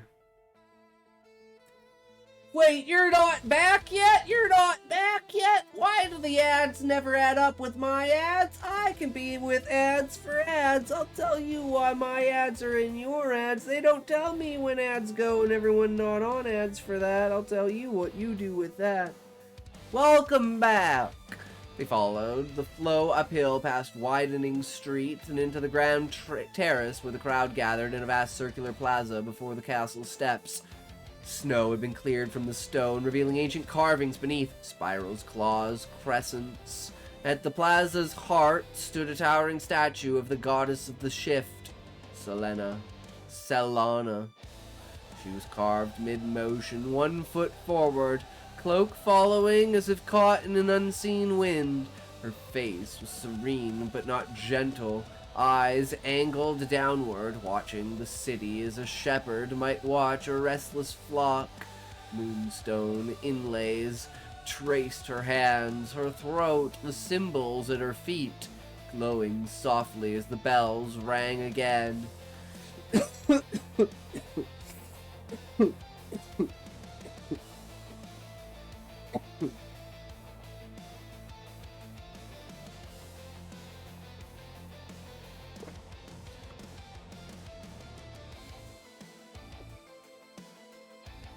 Levi felt the pole slam into him. Not pain, recognition. Jade noticed his stagger and caught his elbow. Easy, don't fight it. I didn't. He stopped. The air felt thicker here. Charged. What's happening? Omira murmured. A king answering a goddess. The crowd parted without command. No guards pushing them back. No herald announced a name. Shifter simply knew where not to stand. Shadows pooled at the edge of the terrace. At first... What? No! You got another one? Oh, once you make one mistake, you start making more.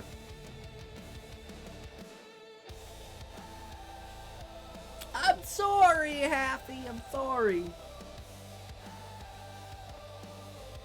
First, Levi thought it was just the lantern light failing, but the darkness moved against the light, flowing forward as ink poured onto stone. Temperature dropped.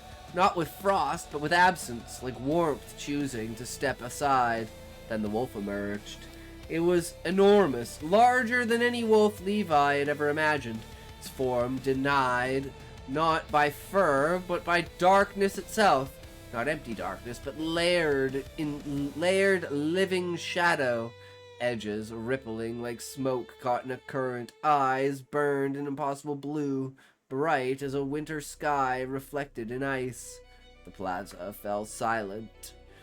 The shadow wolf padded forward on 4 powerful limbs, each step soundless, yet somehow felt through the stone. As it passed beneath the goddess's gaze, Solana's moonstone markings flared brighter. Levi's breath caught. The wolf reached the center of the terrace and stopped, and then it rose. Shadows peeled upward, folding and reshaping the massive quadrupedal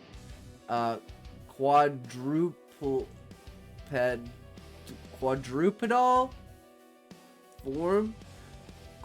Quadrupedal. Oh, quadrupedal! Like bipedal, but quadrupedal? Quadrupedal. I'm fucking retarded.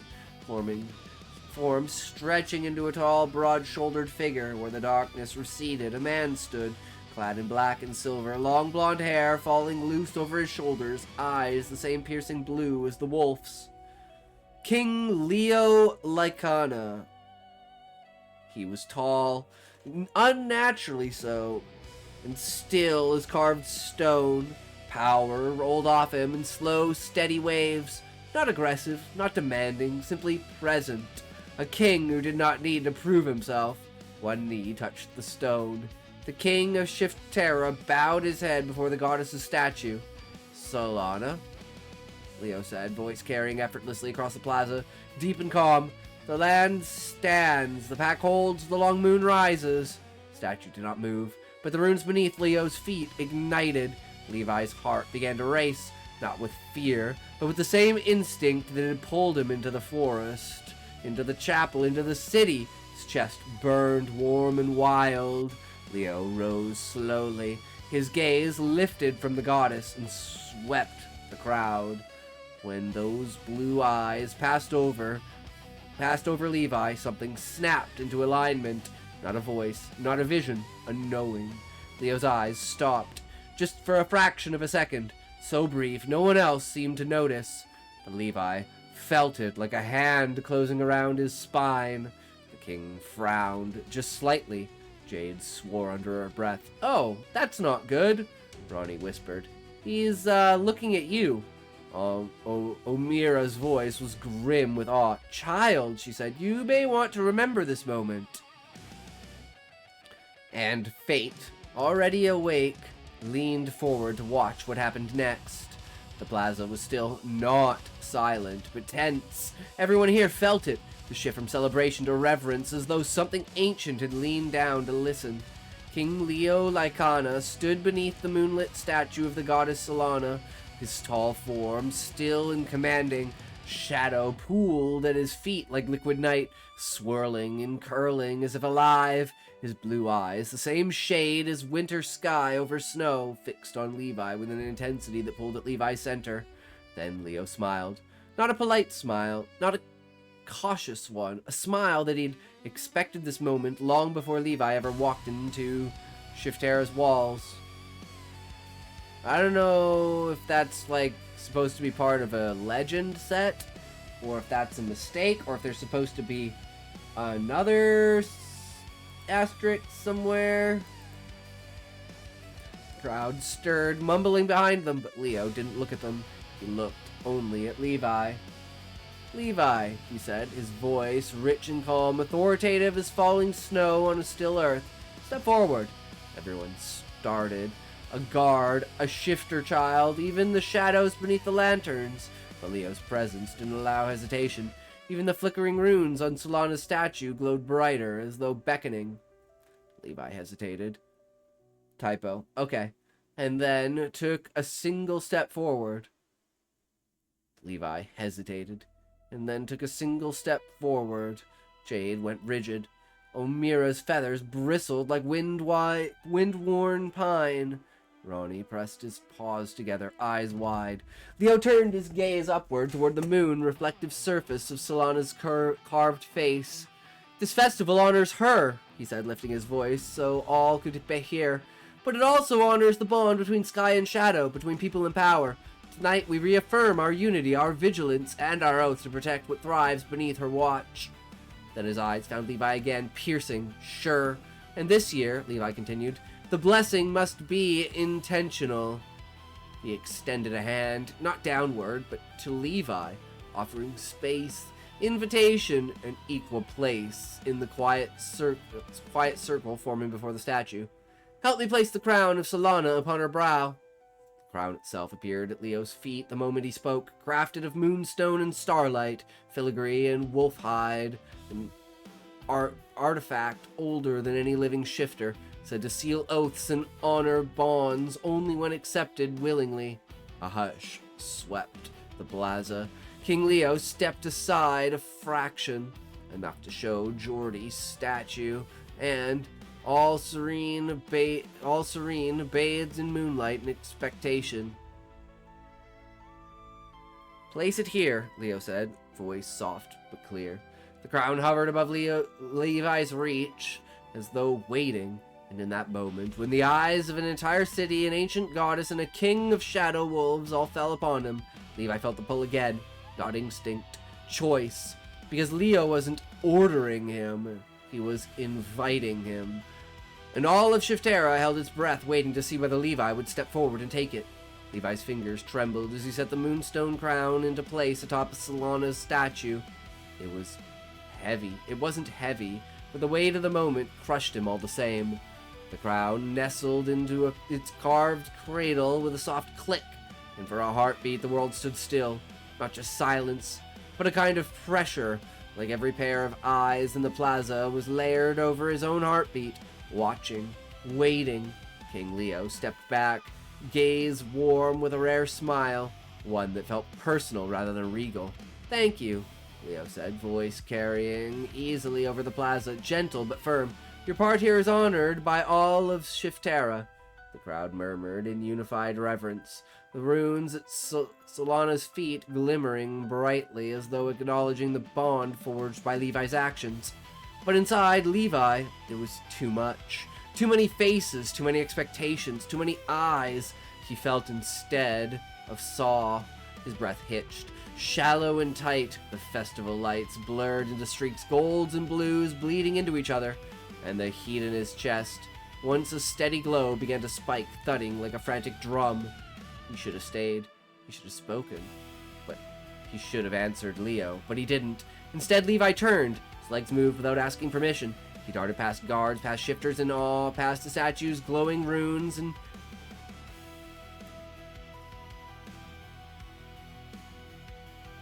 You're better than this, Hafty!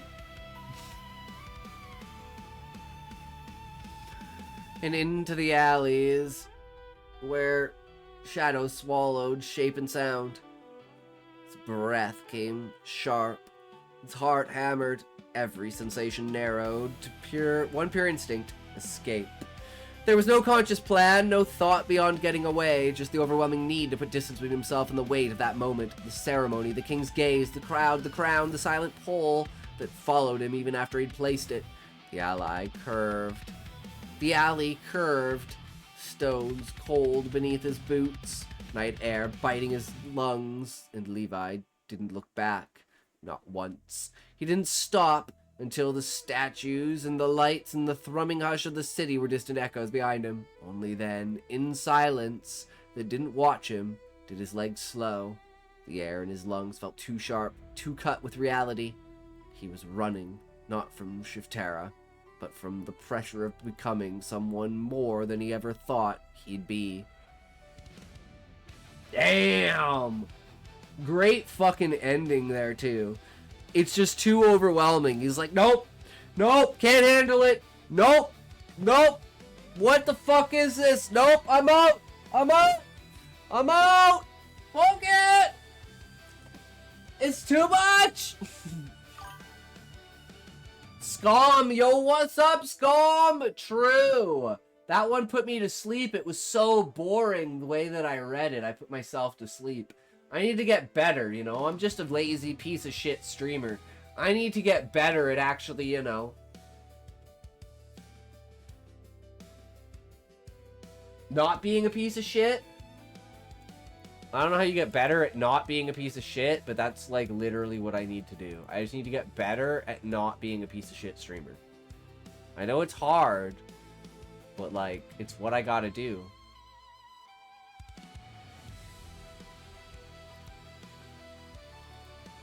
New Kyle Hill video. Redesigning your Demon Core weapons. Okay. What about Joe Scott? A Russian man dug his backyard and found something impossible. Okay, this sounds good. I can get behind this. I'm gonna go grab some food. I'm fucking starving. So you guys can watch some Joe Scott while I go grab some food. I will return. The story goes something like this. Just imagine this is you. You're visiting family that live out of town, out in the hills, and one of the things that you like to do when you go out there is to explore those hills, you know, climb around, find caves, just check the place out. So you do that, walking around, having a good time, and then you find a crack, just big enough to wiggle through. So you do. Why? And on the other side, you find this massive drop. Like, you can't even see the bottom of it. It's just a hole that ends in darkness. Like your mom. So he went there. He went there. All right, I'll be right back. And as you're descending down, you start looking at the walls of this hole, this shaft, and you start to realize they seem to be made of very, like, evenly sized stones. This was built by someone. When all is said and done, you realize that this hole, this shaft, is hundreds of meters deep and dated to nearly 5,000 years ago. Whoever built this thing had to have advanced engineering skills, and you have no idea what this thing is for. This is the story of the Karahora Shaft. It's become a bit of a niche internet mystery, a lot of crazy conspiracies around it, and a lot of questions.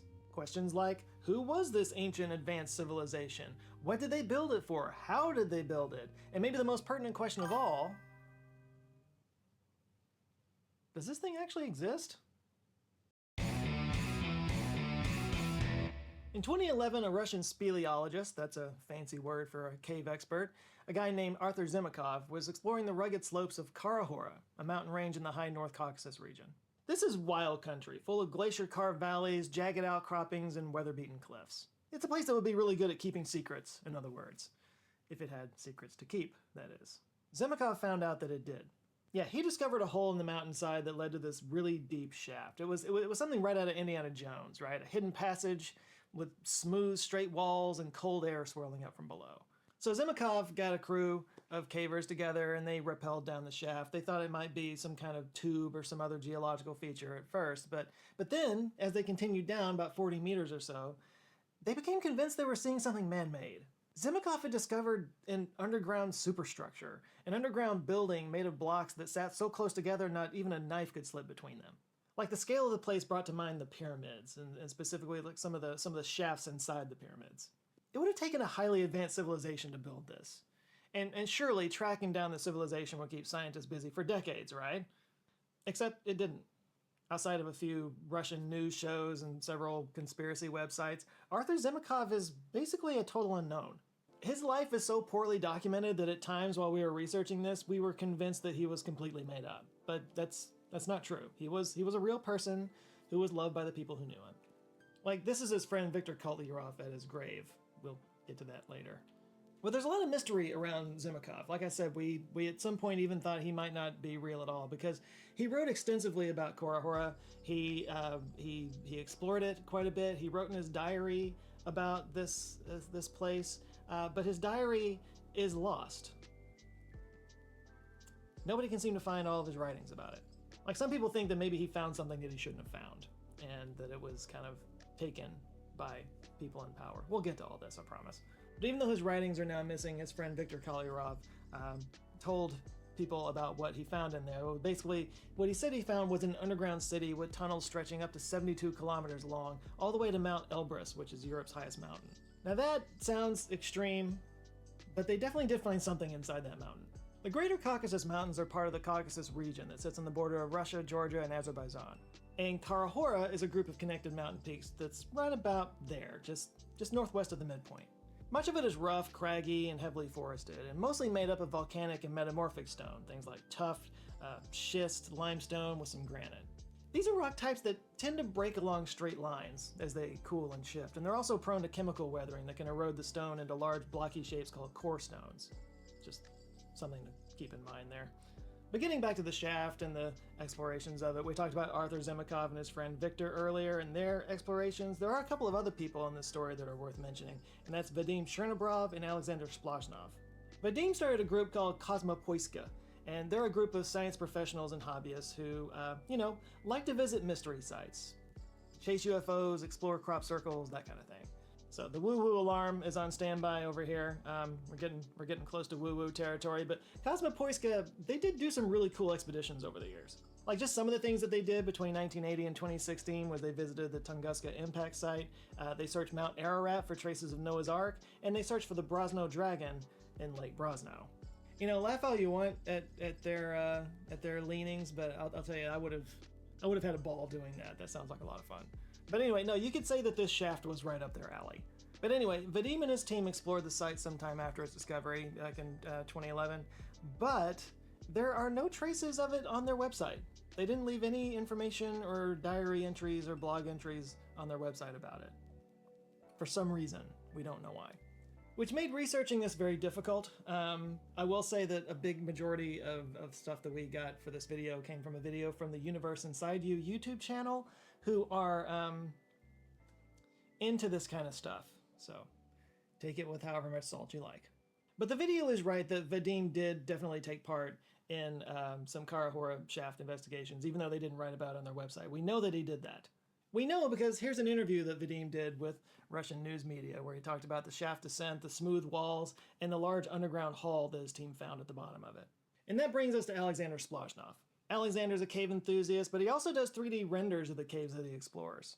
Yeah, Alexander is mentioned all over that Universe Inside You video because his photos of the shaft are actually the most recent that have been taken. And he also has a connection to that Kosmopoiska group, so like his YouTube channel actually has videos of all their events. And he has a second channel just for his 3D art, which is pretty impressive stuff. And I'll just throw in there real quick, there were some sort of conspiracy theories that suggest that the Karahora shaft doesn't exist at all, and that all the images of it are just Splosh Now's 3D art. That is not true, but the fact that he does 3D art and does a really good job of it led a lot of people to think that the whole thing was faked. It was not, though. So Cosmopoiska definitely investigated the shaft, even though they didn't write about it, they didn't leave anything behind. There are some other people included in the Karahora story who did leave a little something behind. Yeah. In October of 1942, the German army came through the Caucasus region as part of Operation Edelweiss, and you can see a date underneath the swastika that says 28x42. The X stands for 10, like the 10th month, so that's the 28th of October 1942. All of which lines up because on the very next day, on October 29th, they captured the city of Nalchik, which is about an hour's drive from there. So the German military were there for military reasons. Obviously, there were reasons for them to want to take the Caucasus Mountains. But the reason also that they came to that specific spot may have been a bit more occulty. Yeah, you might know that the Nazis were kind of famously into occult stuff. Now, this has been exaggerated by Hollywood. It wasn't all Raiders of the Lost Ark and whatnot, but it definitely was a thing. Heinrich Himmler especially was super into this stuff. He even founded a bureau that set out to find ancient relics to kind of prove their occult ideas to the world. So like a big part of their belief system was that they were descended from a master race from a long lost Aryan civilization, right? And part of that was the belief in a city called Shambhala, where the Aryans lived. It was basically like the Garden of Eden for Hitler's master race. So they were always on the lookout for proof of this ancient city, which according to legend was buried underground somewhere. Their first guess was actually a place in Tibet, and the Nazis actually did an expedition there and searched for it, but they came up empty. But their next guess was in the Caucasus Mountains, because, I mean, where else are you going to find a master race of Caucasian super beings? So it's not true, but for a while there, a lot of people thought that white people came from the Caucasus region, and that's where the word Caucasian came from, right? Now, over time, this got disproven. Obviously, now we know that it's a lot more complicated than that. That's too much to go into here. But even by 1940, this was completely discredited. But the Nazis kind of latched onto it. So yeah, when they came through the Caucasus Mountains, they took their shot and they looked for it.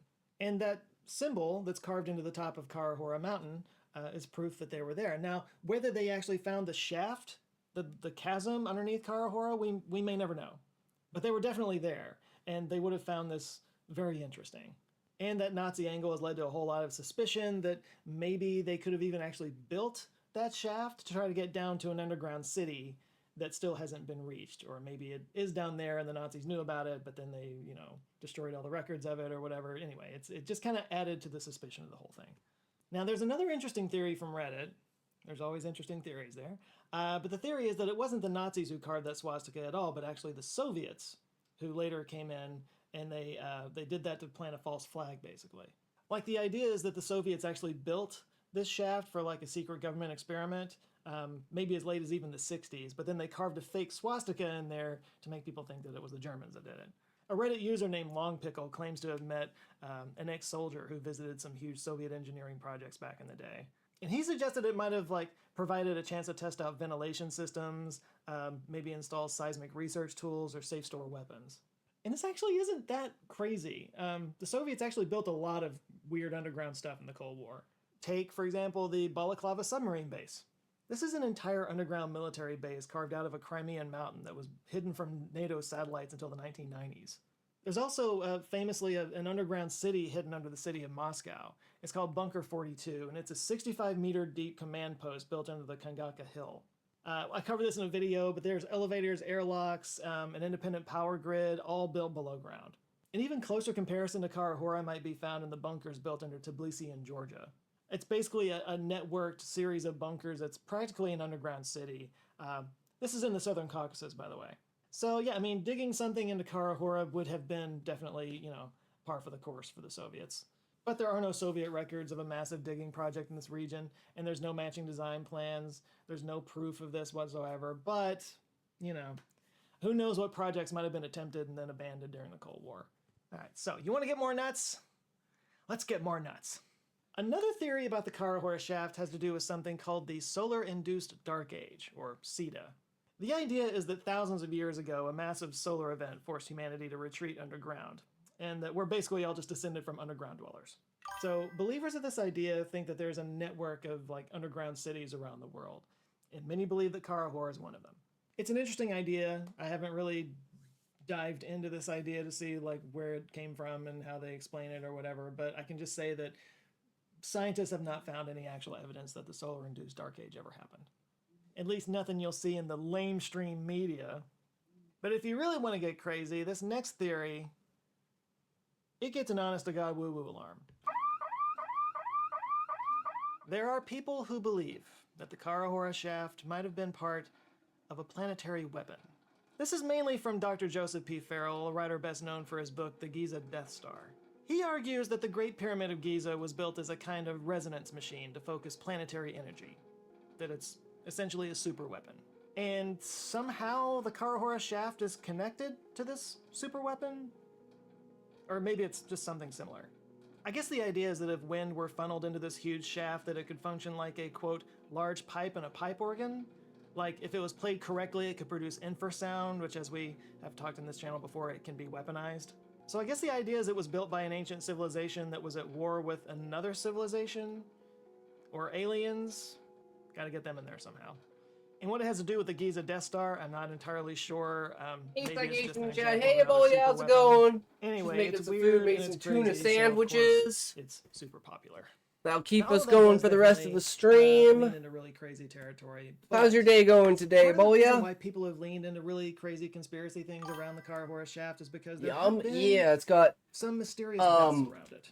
shredded Like, two of the early cheese, discoverers of the shaft pickles, died within just and a few, years of each other at very green early onions. ages. I didn't have any I kinda celery, hinted earlier that unfortunately. Arthur Zemikoff had died. There was Whole that can of picture tuna his and 2 Victor Ayres sandwiches. grave. This Well, shit is he fat. died because he got hit by a car while he was walking at midnight in 2015. He was reportedly Sorry, a bit hopefully drunk. good, He haha. had just been in True. a pub for a few hours, yeah. so it's easy to see it as just an unfortunate accident.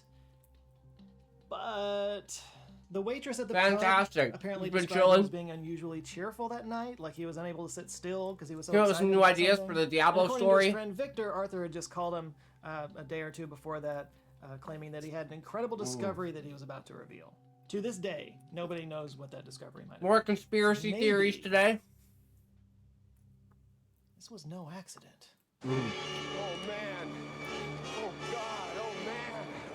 Oh God. Oh man. Oh God. Oh man. It was probably an accident. But some people do think that he found something and was silenced. Thankfully, nothing like that quite happened to Vadim, but he did pass away from cancer 2 years later in 2017. He was only 51 years old. Now, there's absolutely no medical connection between his cancer and Karahora, but the fact that it happened so close to Arthur's death, of course, spawned rumors, particularly rumors of a curse. You know, kind of like King Tut's curse, when some of the discoverers started dying in mysterious ways. Some people think that this might have been maybe a sacred place with a curse on it. Now, I don't give these Turns ideas out any it was credibility. fungus. I think it's just an unfortunate tragedy, and my heart goes out to their families. But I get the feeling that Arthur and Vadim would have been into that idea, the idea of a curse if they were still alive. They seem to be into that kind of stuff. Real quick, I want to shout out some new members who have joined the channel lately. We've gotten a little bit behind, so we're getting caught up. We're blessing people with the power of Zoe. Here we are. There's Jared, Jesse Bowling, Dean, Arlene, Kylie Ungewitter, Jerry Smith, Daniel the Seven, Joy, Rickelmite, What, Mickey Brand, Rock Me Kiernan, Ashley Hayo, The Bros, David, Dude Print, and Anthony the Greek. Thank you guys so much for becoming members. If you would like to join them, get early access to videos, get a little thing by your name down in the comments, makes you a little bit special, and just be part of an awesome community, just click the join button down below. Karahora, to me anyway, just kind of feels like one of those situations where there were just enough weird things about it to gain traction, and then once a critical mass of conspiracy types got a hold of it, it just explodes into a full-fledged internet mystery with layers upon layers of crazier and crazier theories until I have to make a video about it.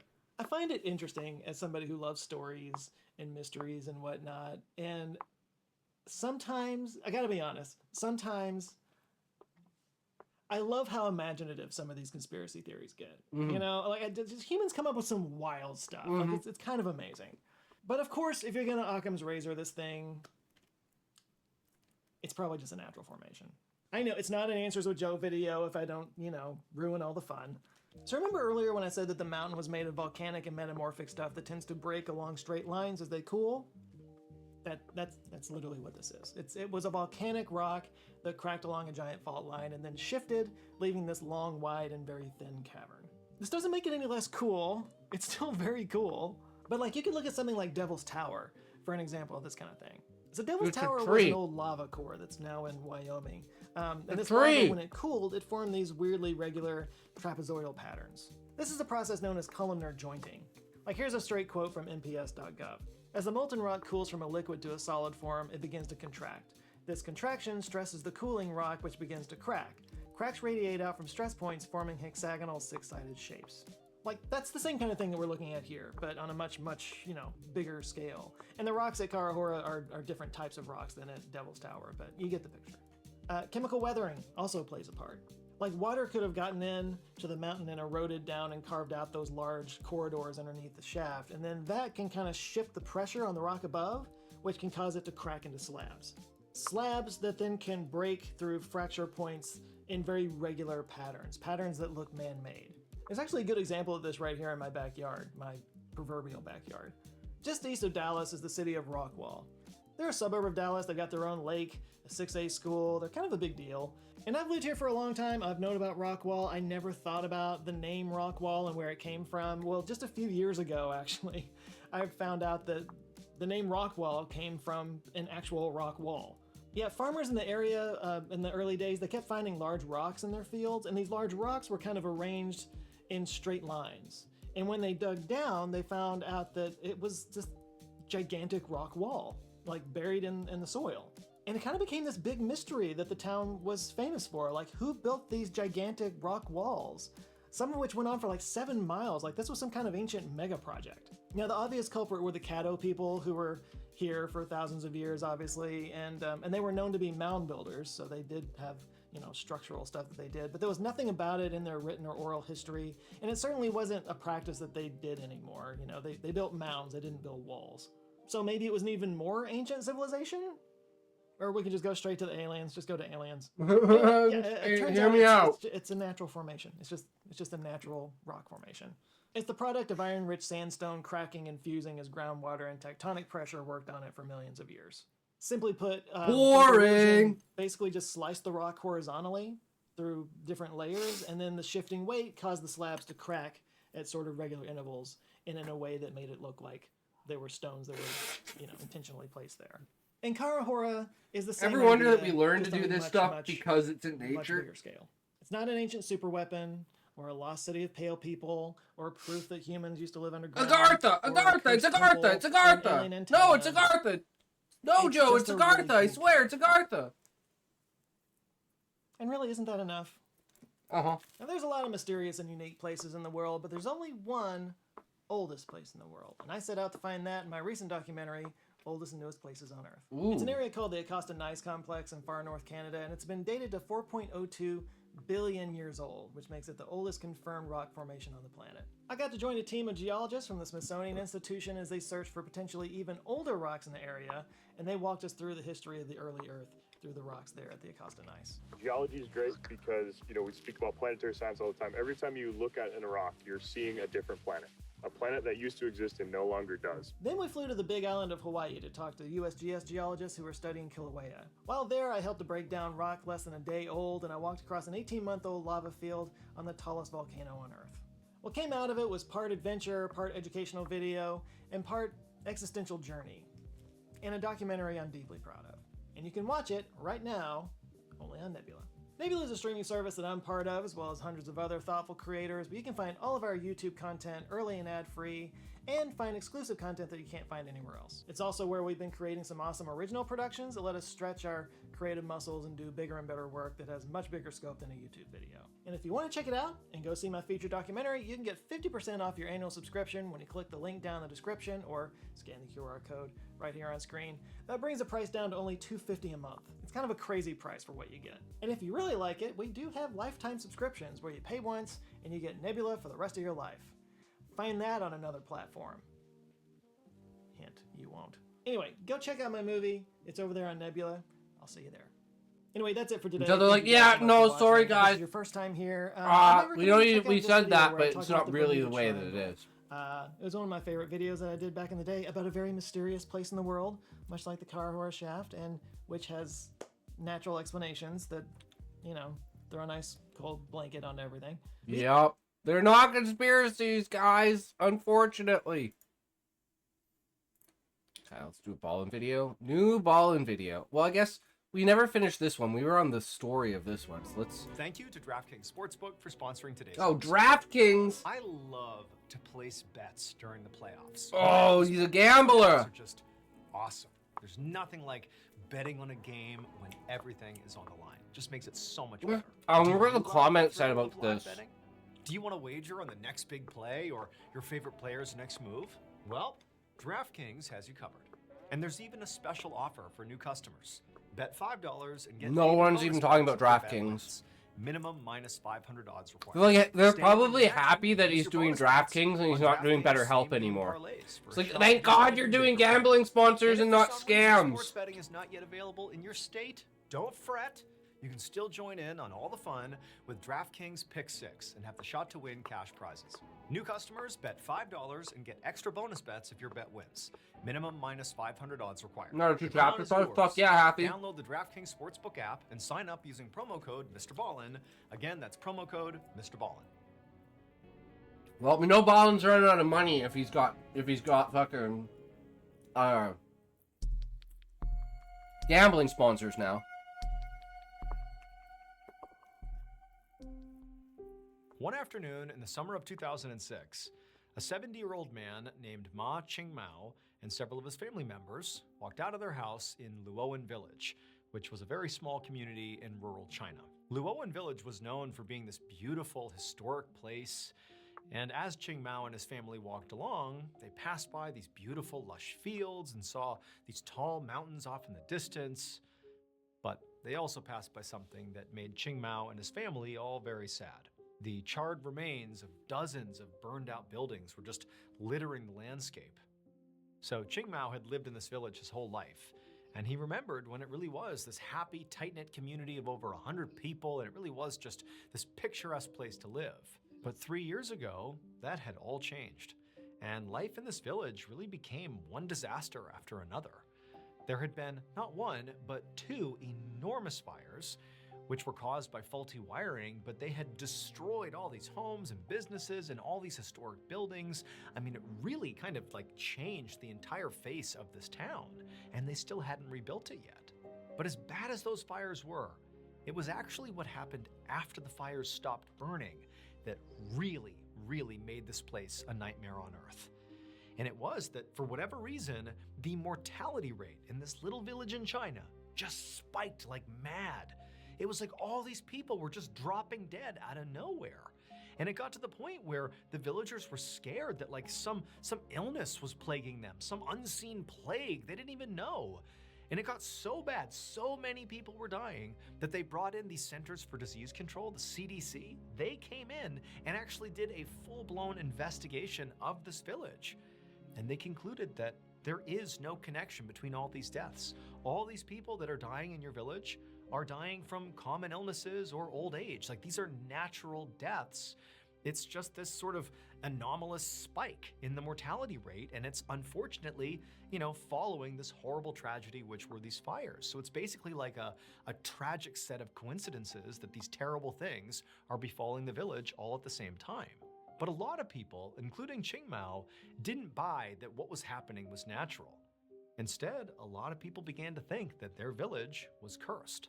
And so Qingmao and his family, they walked past all these burned out buildings, and they made their way towards the center of the village where there was a temple, because there was going to be yet another funeral for another person in their village, a young woman who had died inexplicably, at least in the eyes of the villagers. It didn't make sense she had died, but apparently it's a natural cause according to the CDC, but they were going to have another funeral. And so into the temple they went, and before long the procession began.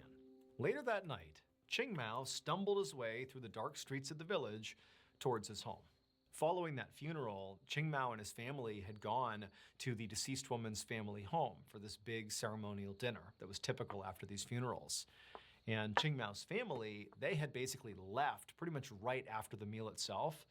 But Ching Mao, he was feeling kind of down, you know, like many people in the village, considering their sort of cursed status, as they believed. He had stayed behind, and he had continued eating and drinking some alcohol and talking with his neighbors. Now he was finally on his way back home. But as he walked, he suddenly felt this really some damn sharp good pain in food his right gut. there. And it hurt so bad that it was making it really hard Walk to out. walk. And so Ching Tuna Mao sandwiches clutched for the his win, man. stomach and really had to I ran force tuna himself to sandwich in keep like moving 4 one months. foot in front of the other. And then finally, when he got to his home, he opened up the front door, but the pain was so blinding that he just screamed out for help and then collapsed onto the ground right inside the house. And then Ching Mao, as he's laying on the ground, he began vomiting uncontrollably onto the floor. And then he just passed away right there, right in front of his whole family. Now, Ching Mao himself was not like a hugely influential person in this village. He'd been there his whole life, and everybody knew him, of course. But there was just something about his death that felt really monumental. It was like everybody in the village felt it, that when he died, for no apparent reason really, it just felt like enough is enough. There is no way these deaths that have ravaged our village are natural. It's not possible, and we will not take that as an answer any longer. And so the village director, who basically is like the mayor of the village, he wound up getting in touch with the provincial health department, and he told them what was going on and what the CDC had already communicated to them and how they didn't buy it. And so this health department, they sent out 20 experts to this village, and they did this big investigation to try to figure out, like, is there something causing all these deaths? Is it linked to the fires in some way? Like, what's going on in this village? And you know what they came up with? Well, turns out it's all natural. There's nothing wrong here. We believe what the CDC said. There's basically no issues whatsoever. You have nothing to worry about. And the village said, no, we still don't believe that. This is not acceptable. And so they went back to their village director and they said, you got to do something else because this is not acceptable. And he agreed. And so he actually got in touch with the police, just the local police, and said, hey, you come in. You investigate this. Try to see if there's something, anything that they have missed that could maybe explain why so many people are dying in this village. And so the police, they come into this village and they do this broad strokes, very wide sweeping investigation, and they do find something. And what they discover completely explains what's going on in this village. It would turn out the village's doctor, their one doctor, was this guy named Ma Foman. And Ma was not really a doctor.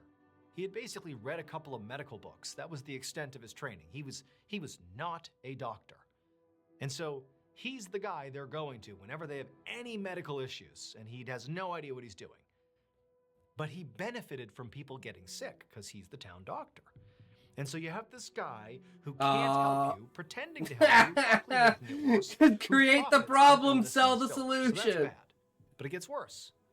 Ma was also the owner of the funeral home. in this Oh village. God, He was of the funeral home. course! So if Of his crock course! science, his crock medicine didn't save you, or if you didn't inexplicably get better basically on your own and you died, Well, he also profited on you. So basically, Shit. Ma Foman had a monopoly on suffering in this village.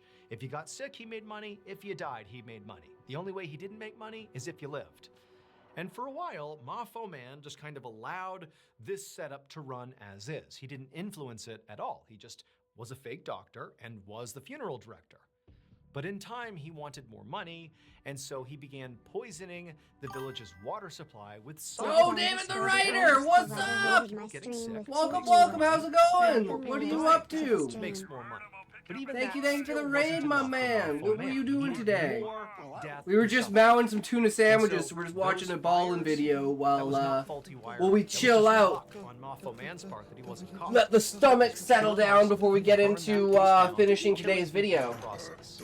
Because again, he's got this monopoly on death and suffering in this village. And so in the end, Doing well? the Hell police yeah, came brother. in, they did this investigation. Sounds good. And they discovered that those fires 3, were 2, actually 1, arson. toke. And it eventually led back to Ma In total, Mothful Man killed 76 people. All people that he lived with. These are like his friends and his family. These are his people. He killed Fuck yeah. 76 of them. And so he was ultimately convicted of murder, and he was sentenced to death. We were doing an outline. We were doing an outline for new video, but now we gotta finish old video because we just need to grab some B-roll. Me making an honor, and then we get this shit all settled out. It's a Diablo 2 playthrough story narrative. So basically, I'm just like playing through Diablo while telling a story. And the last shots we need right now are my last grinding in... What's this one?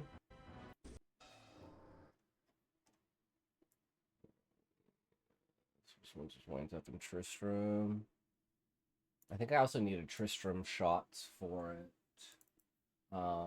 But since we're going through Nightmare now, the story for this is the main character, Jilbuma the Assassin, is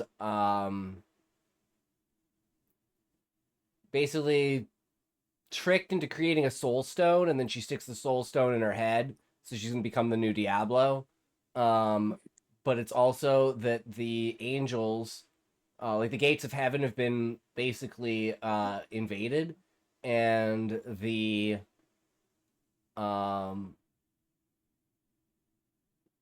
forces of hell have figured out how to taint soul stones and turn them into what are called ebon hearts.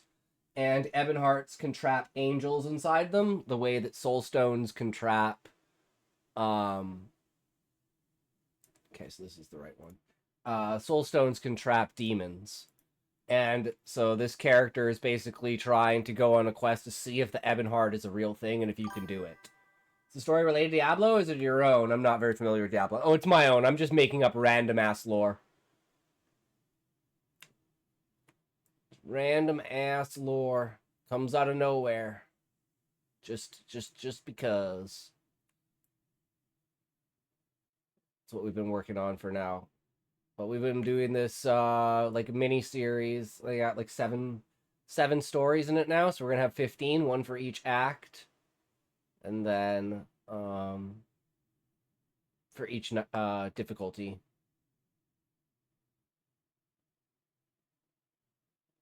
And I was just doing some farming earlier with trying to find a 4-socket pole arm so I could get a rune word for my... I guess it doesn't matter. I can't farm here anyways. For my mercenary. Okay, so we find anything here? Oh, yes, that's right. We found the Eye of the Lidless. So that's super important for our prep.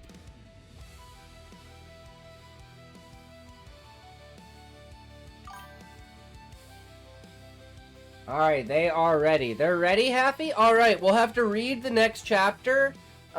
This should take me like 20 minutes to finish. Hopefully less than 20 minutes to finish.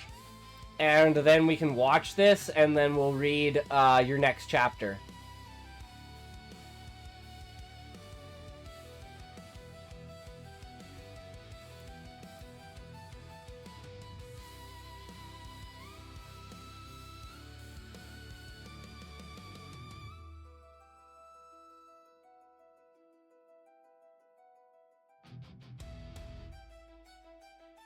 I think that's probably good.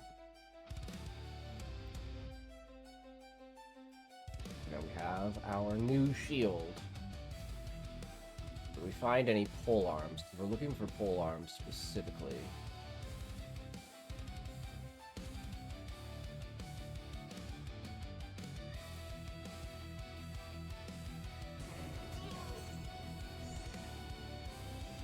No, that's not even a... ethereal on.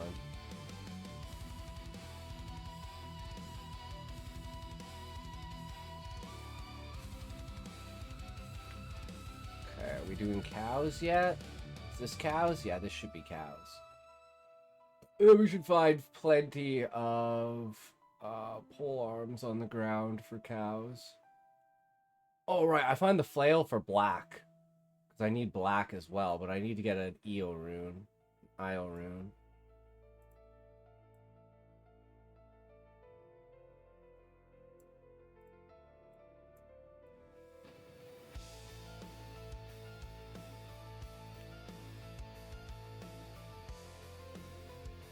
Shield, tar, selling shit. Twitch refresh, I didn't hear you say anything. So it'll probably take me like 20 minutes to finish this, hopefully less.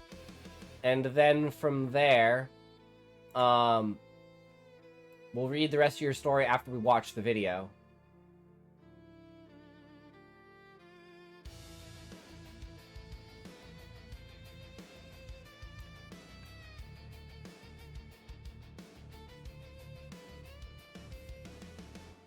Do not drink water. Do not leave your seat. Do not move your feet. Do not stretch.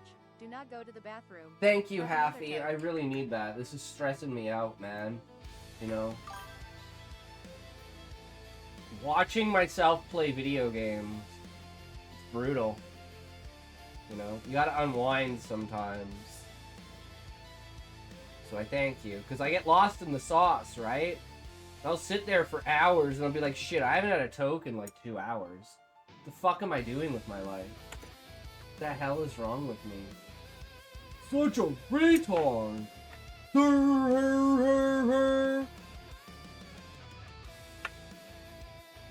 Like, I'm not high enough for this shit! 3, 2, 1, tote!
Well, I think that was pretty much it for the cow level, and then there's me trying to find a new guitar, and I'm still like, there's nothing that will beat the weapon that I have. The weapon that I have is just so good.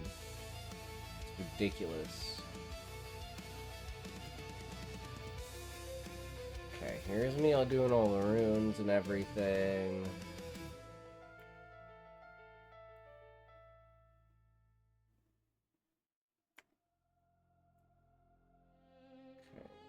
Here, we do some farming here. Look for some more stuff. And here we go. And we're back to farming at cows.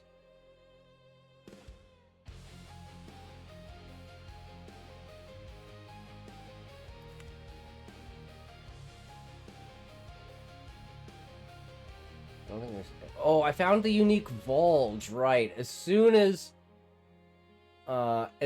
something drops, it drops a frickin' unique Vulge. And I'm like, yeah, that's what I need, is a unique. Because I'm literally took all of my magic find gear off. Because I was like, okay, I need to find white or...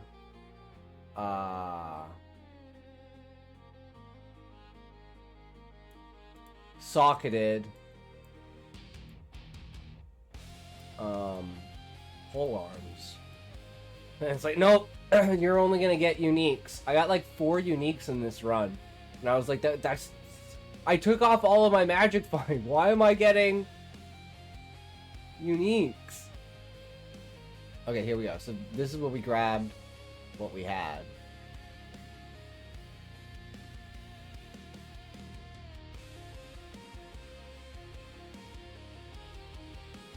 We had to trade out the ruby because we were wrong. It wasn't a ruby, that was for shields. Okay, there we go. That's what we created. So we have here.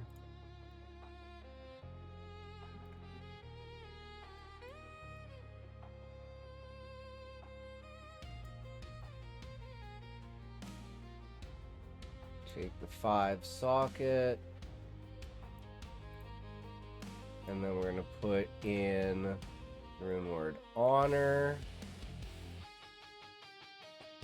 Oh, I gotta find all of the runes, and I had to make a freaking tier rune. Is this where we made it? Yeah, here it is. Yeah, okay, so we have here, honor,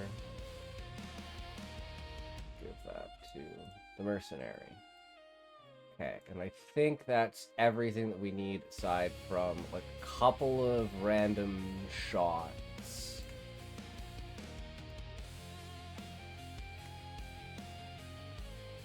Okay, so we're gonna get rid of this, this,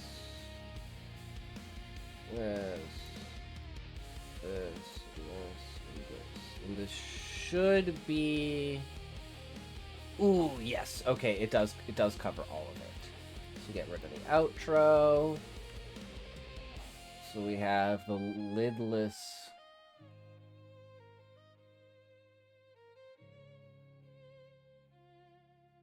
Okay, I don't know why we don't have the beginning part here where I identify it.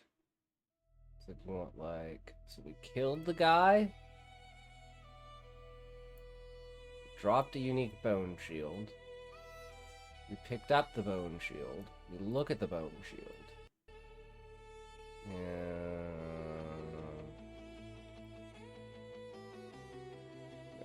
identify the bone shield. So we want that, that, and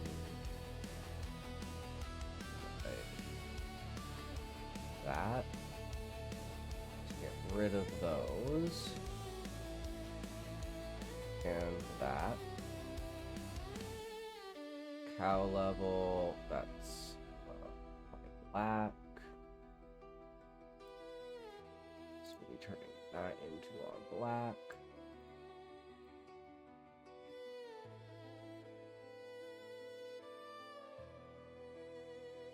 And this is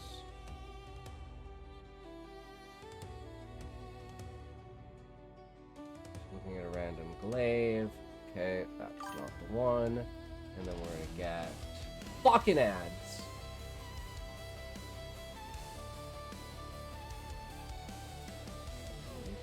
Pull it back, right? Oh, it's an anvil.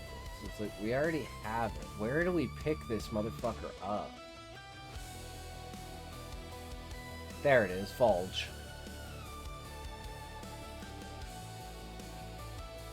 And then we don't identify it yet.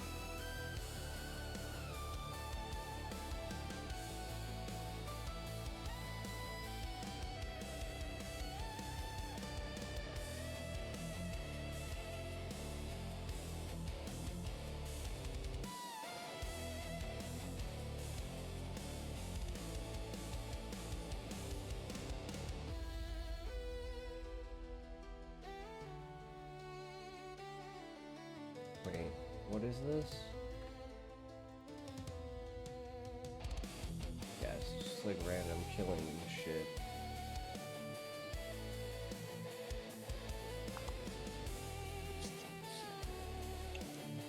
Okay, so that's the black.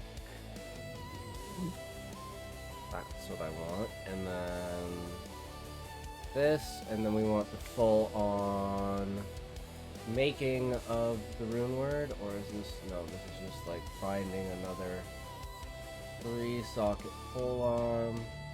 So we want to, where are we picking it up? This is where we're picking it up. Click it, boom, picked it up. Look at it. Wait.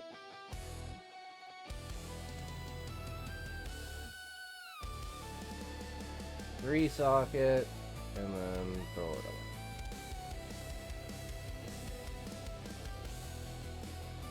Like these two.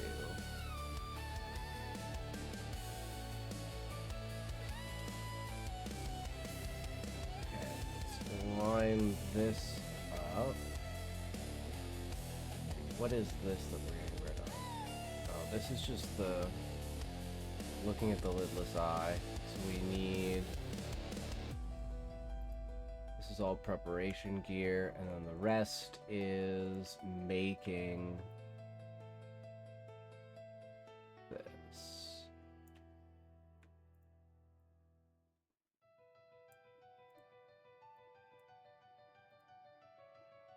Right. And then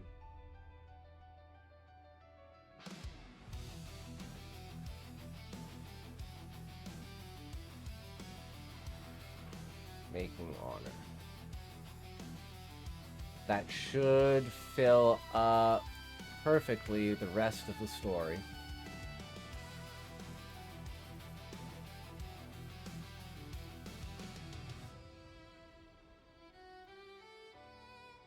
How much time is this? This is only like 3 seconds, right? It's 22, 27? Okay.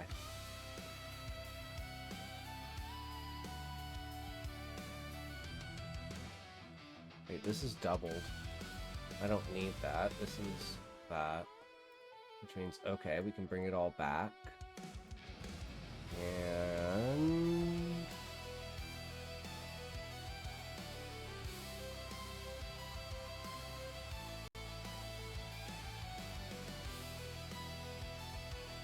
ah, that's not what I want.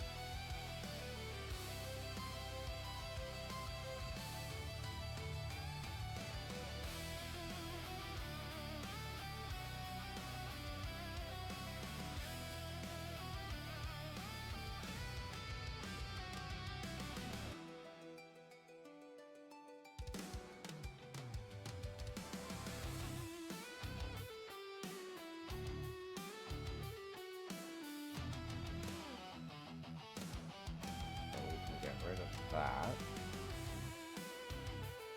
And that brings us to bringing this back here. And all we need is before this. Wait, why do we have this? Okay, this is... How long is this? This is way too long, right?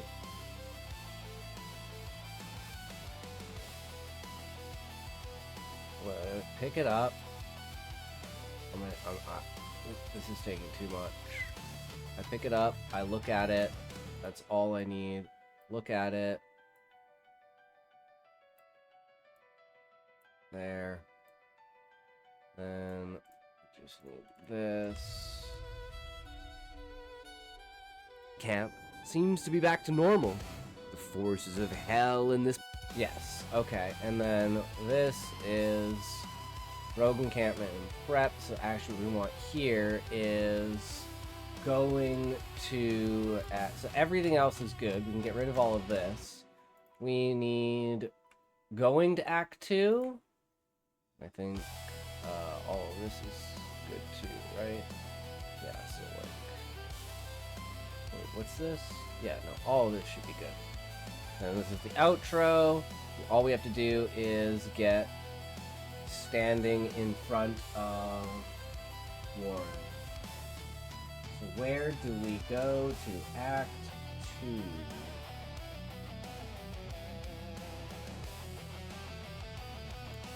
be back here. Hold on. Let's see here. Where are you? This one? No, this is like way too early. This one. Middle grounds. No, I think that's too late. Nope. Oh, wait. I don't think I have it. That's right, because I lost the playthrough of... I lost the playthrough, basically.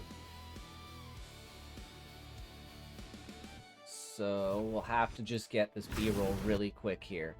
Just me talking to Warriv and chilling. So I'm gonna have to put... Oh shit, do I have my old shield? Because I'm gonna have to put on my old shield.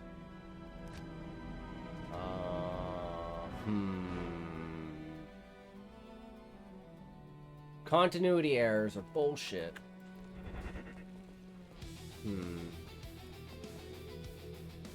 I wonder, do I still have the old shield?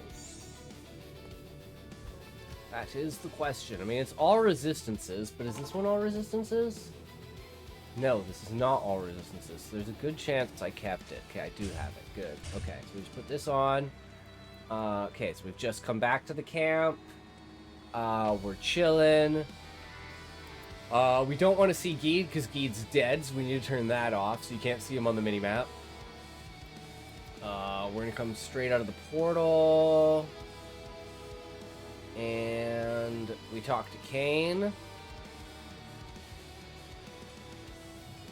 then we talk to Kasha. And then we go and we talk to Warriv. Good day. And we go east.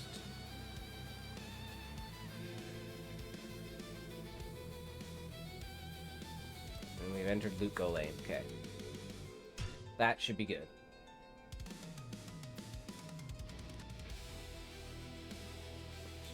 Just in case, save that, grab this, close that, stop this for a second. Okay. Play that. Go there. And this. Just want...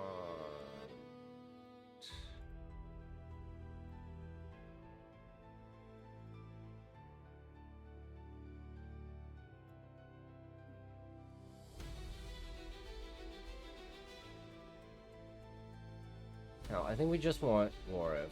So we're just gonna be like this. We're just chilling here. And then we're just gonna go east. We're gonna try and find that moment of black. It's here somewhere. No, there isn't. Okay, well then we're just gonna have to fade out on that. Just cut these. Then we'll just go crop and zoom. Boop. Oh, fucking Asuna there. It's a really fast clip. I can just go with this.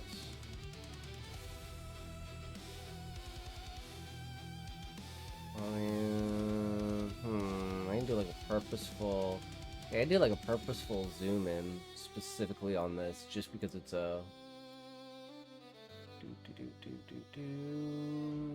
Okay, let's center that more. That's what we want there. Okay. See, this is how you improvise. Oh, for fuck's sake. Back over there. Click on this. Go here. Grab this. And we're just gonna have it fill the slots. Whatever we need to back up, we back it up into this. Tristram, we go straight into this, and then we go boom. Okay. And then all we need is to find wherever the trailer is, which should be like... where is Doom all of... Aha, here we go. Doing this shit. So we want from here. So we want to save. We want to take all. We want to take from here, here, here, here, here, here, here. Delete everything. Take this. How long is this? 40 seconds. Oh, that's pretty perfect. Just gotta make sure this. I mean, I guess we can just do this. Ooh.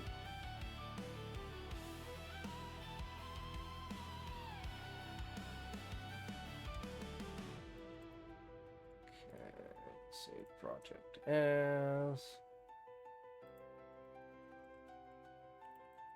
Trailer.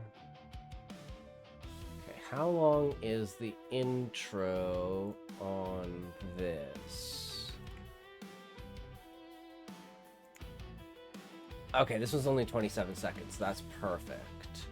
We don't have to modify the trailer at all.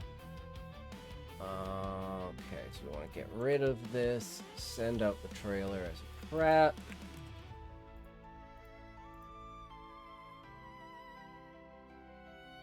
Then what we need is... you see the book cover? I have not, Haffy. Hold on, give me a second. I gotta... just do this quick thing here. One full. Don't save. Here is the trailer. So we need prep for this. Which is here.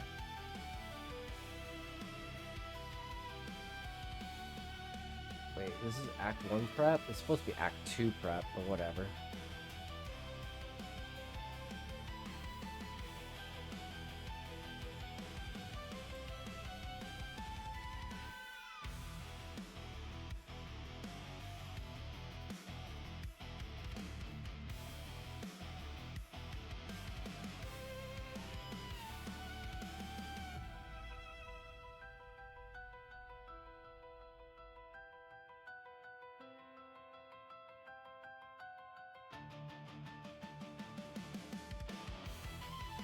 I feel like that's how it should be.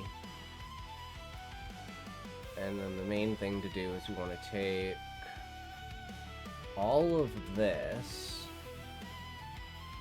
And this is like one of the big things that we haven't done before. Just want to make sure all of this is 6 and detach audio.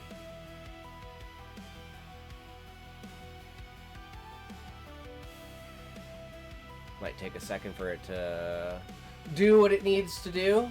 In the meantime, sure, let's see this book cover. Book covers. Where did you put it?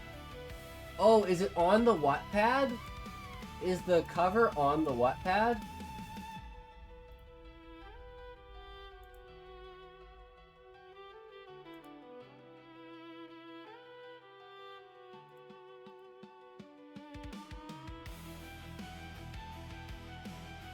Did I not fucking follow you?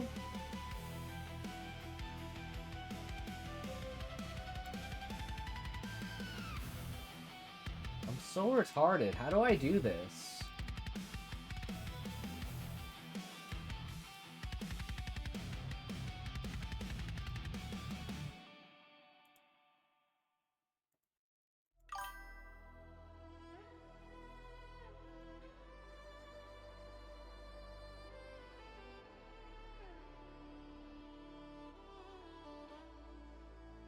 Where's the option to, like...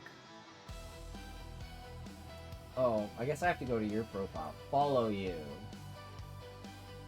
Take the story. Can I... How do I add this? It's like, it doesn't give me the option to do anything with it. But I know there's an option to turn it into a fucking... thing.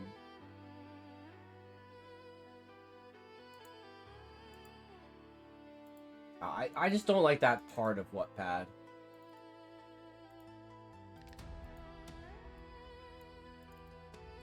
That looks badass. I wish I could get the actual picture. You want to just, like, I fucking hate this shit. So annoying. Can't see shit with this. I don't know why wouldn't let you just click on the title to full screen to see the picture, right?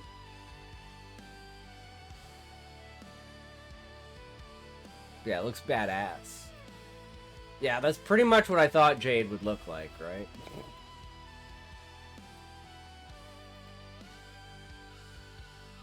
Okay, so we got this.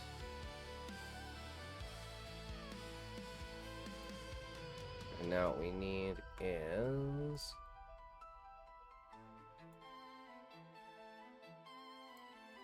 Wait, I can't do this for the audio track? What do you mean I can't do this for the audio track? What?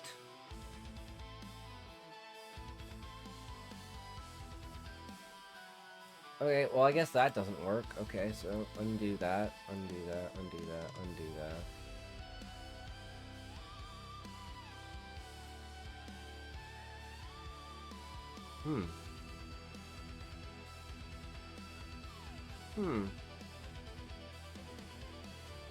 Well, I guess we have to leave it like that. I mean, it works. It's fine. It is what it is, right?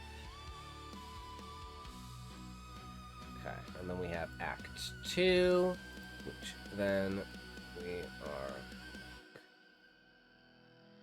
Alright, so we got all this. Boom, moving into Act 2, and then we kind of have like a preview of Act 2. And then we need one last thing to do. And this is why I said I'd hope it would take me less than 20 minutes. But yeah, it's definitely... I mean, we're one step from completion, but it's still so far away. I can send the file separate. If you want to drop it in Discord, we have a book covers section in Discord to share book covers for, like, critique and stuff like that, or just to, like, show people to get interest in it. So if you want to drop it in there, feel free.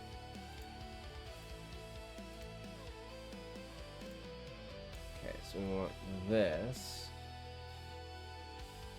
Okay, this is all Act 3. This is more cow level. This is kind of what we want, right? Like we want the treasure chests.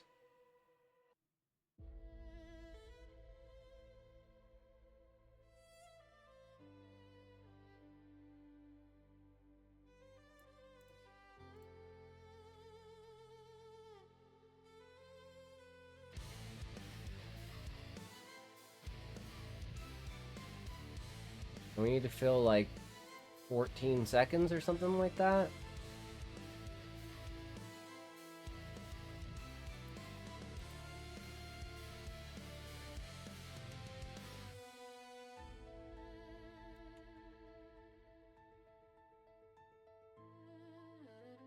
I think maybe that's too much of a spoiler for Act 2.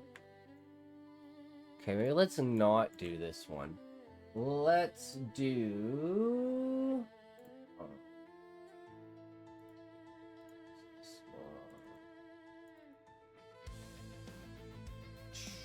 This is my actual Act 2 playthrough. No, it is not. This is my Act 2 playthrough.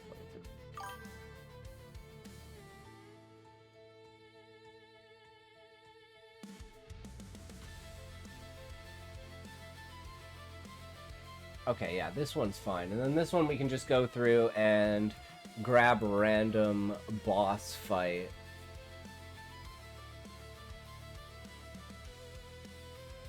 Actually, you know what I should do? Actually, what we should do for this. This would be a good one. Is it this one? No, it's this one then, right? Is this like multiple Andariel runs? Where's the one where I ran a bunch of Andariel? Shit.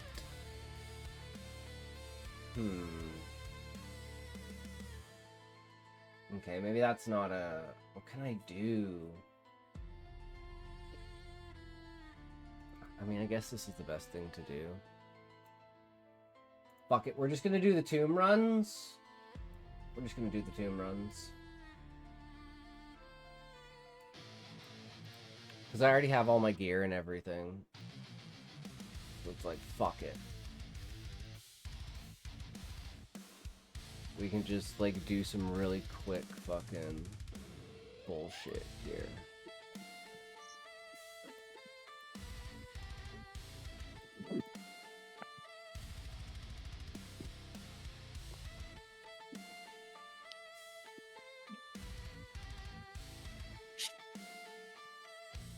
I don't know if that fills enough. Let's just grab one more just in case. Here's like a full beetle pack. It's gonna be fucking annoying. Alright, so if we do this, we take this. Yeah, it looks like that. Oh, for fuck's sakes. Pretty much fills our gap. So let's minimize this. Oh my god, no. One at a time.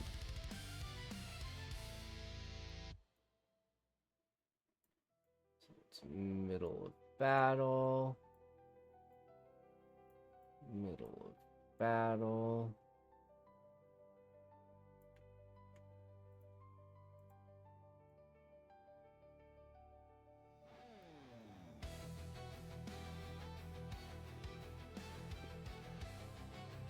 And one more.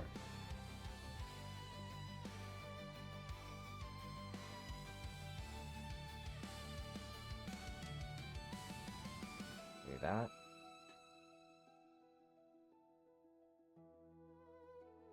I'm just kind of walking into the unknown. And then we have the outro. We can probably just put a little bit more over. We go back here. We grab this. We go pin.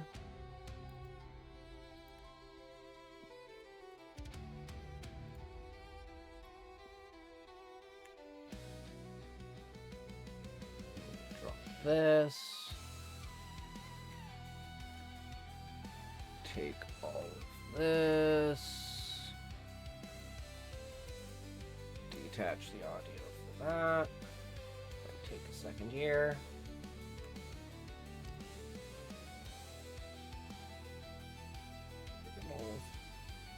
Remove that. Get rid of that.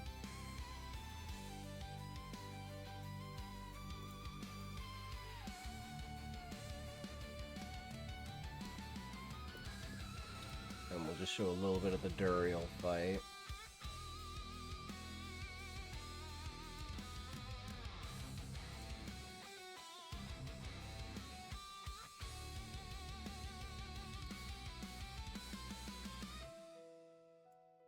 I don't know how much time I have to fill.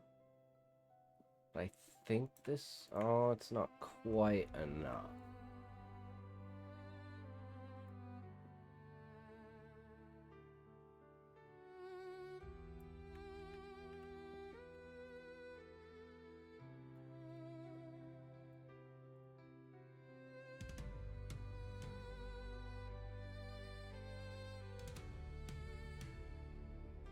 So we need to cut there. We're going to go back here.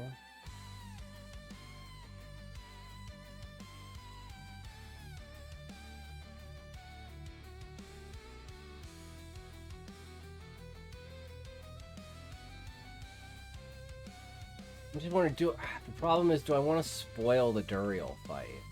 Maybe we just go back to the Arcane Sanctuary. Is this one with the Arcane Sanctuary in it?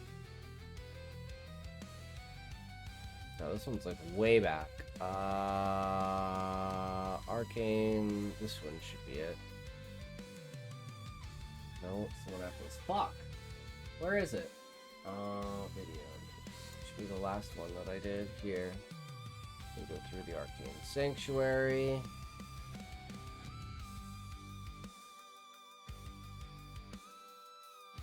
Here it is. Okay.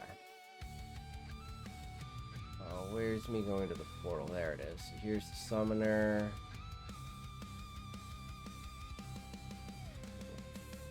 Fuck.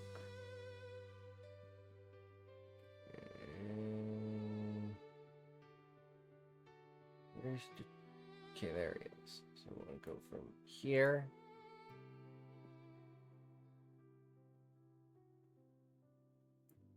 To there. I think that's fine.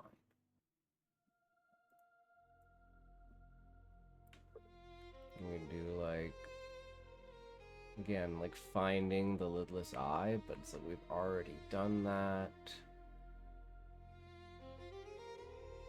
If we just do like combat here, some random combat, get rid of that, throw these back here, and I think that's all we need.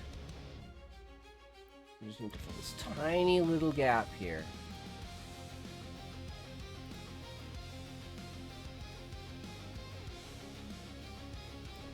That after. So this is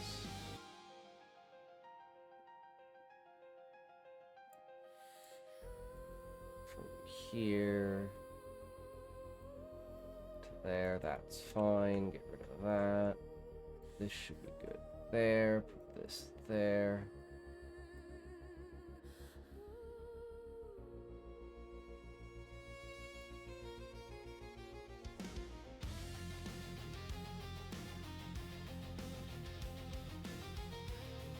There, and there. Okay. Then transition. Whoops. Actually, we want to fade.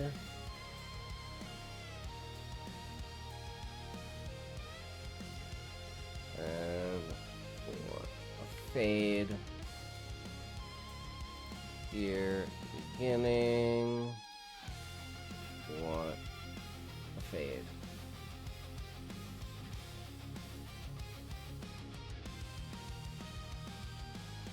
I'm like, can I fade on?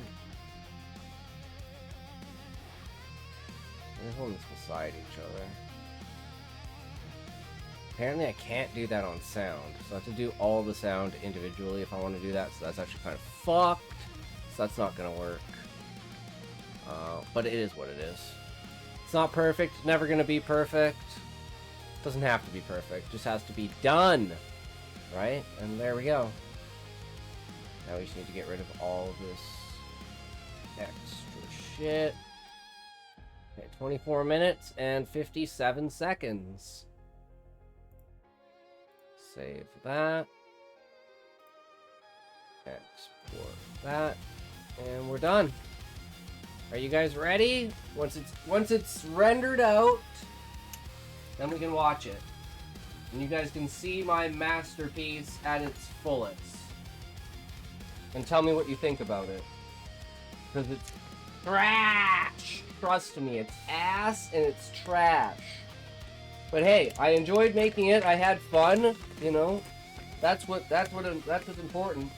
At the end of the day, if you can't make good quality content, at least have fun making the content that you do make, right? I mean, try to improve, of course, right? But don't get frustrated that you can't make perfect content, because it'll never happen. You're just always getting better. And that's what matters. Every video is one step better than the last. And hopefully this one doesn't have a sound glaring issue like frickin' some of the other ones do.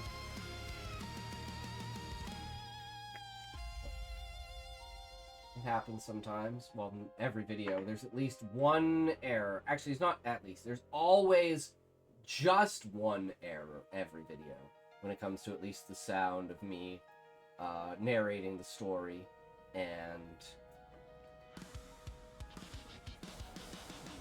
actually engaging, I guess. That's what you could call it. That's what you could call it. I guess locking in, right? Getting her fucking down. passes the time, that's for sure. 3, 2, 1, toe!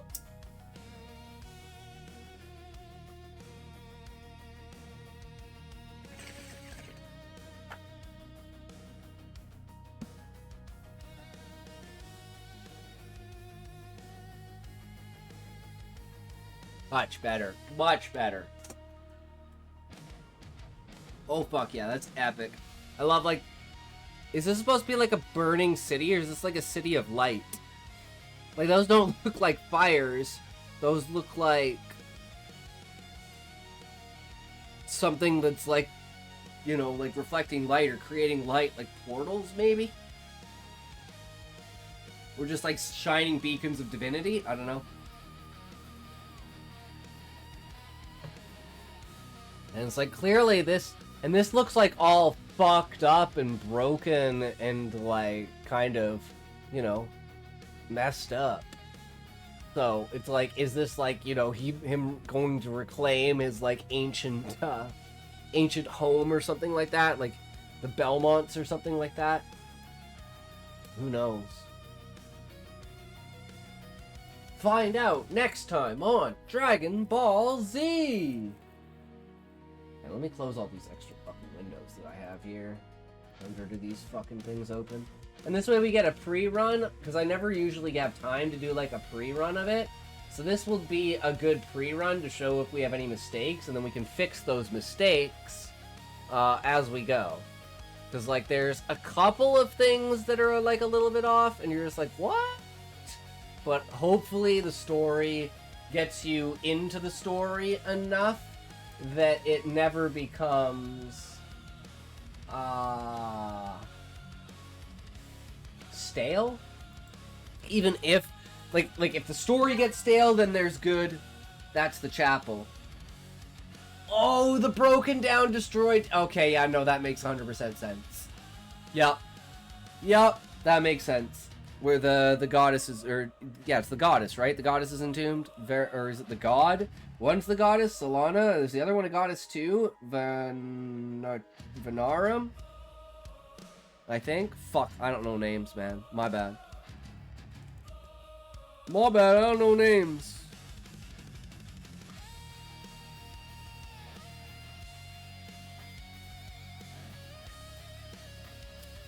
Okay.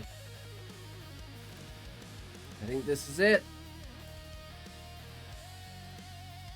The moment of truth. Is our video good? Let's find out.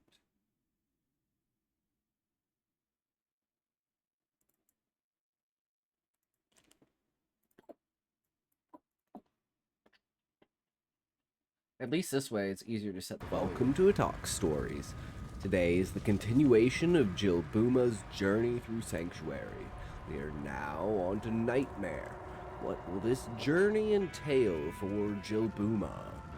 Can the memories of the past guide her through this trial, or will they be the very thing that brings her downfall?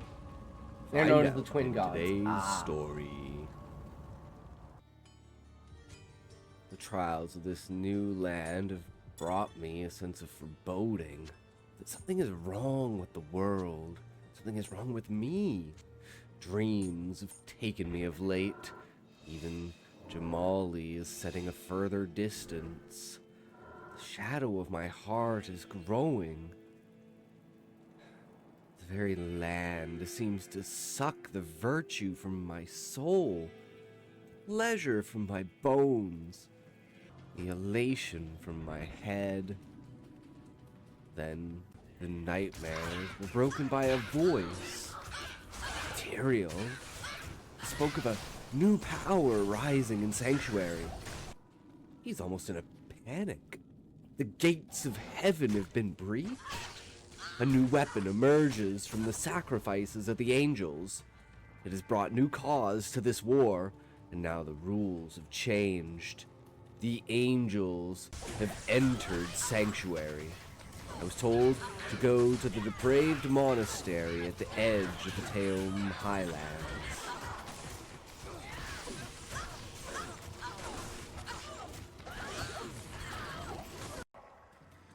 very citadel of I think it does Handariel need the herself. transitions. Deep below Because of the dungeons, sound is fucked. hidden in Without a the secret transitions, the dungeon, sound is fucked. The captured angel, a spy. It's a lot more who had smooth with the infiltrated transitions, even if it Andariel's fucks up the ranks. visual. He has information that is capable of shifting the tide of this war.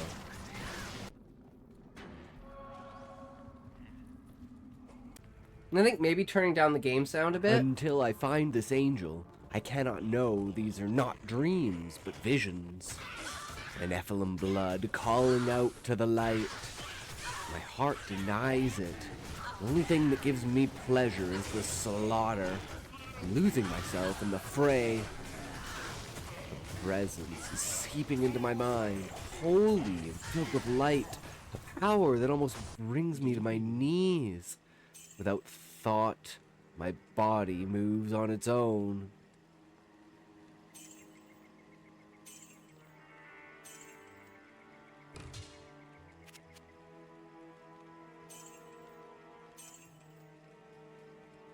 His voice like 1,000 compliments. He tells me his name is Cassiel. As he speaks, a serenity washes into my soul, cleanses it. I feel a shade lift from my vision, as though there had been a filter of darkness across the world. It was almost too bright to handle now. This is what I was missing. A guiding ideal. That the world can be repaired. The good can triumph. That my struggle does matter. He tells me of the Soul Stones. Weapons of the high heavens made to contain the primevals, as well as the lesser stones that were created to contain lesser demons. The hordes of hell have taken sacred information from heaven and are in the process of developing a new soul stone, an ebon heart, a vessel to contain an angel. He sends me to the Forgotten Tower to confront the Countess.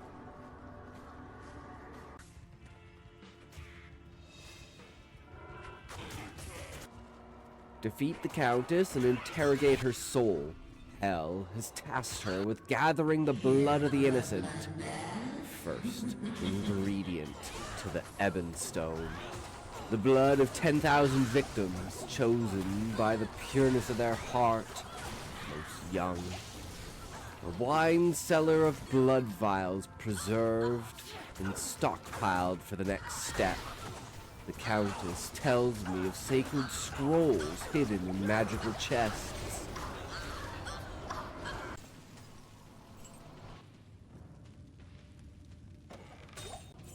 Scattered across Sanctuary, guarded by elites and uniques, these chests contain the knowledge of heaven.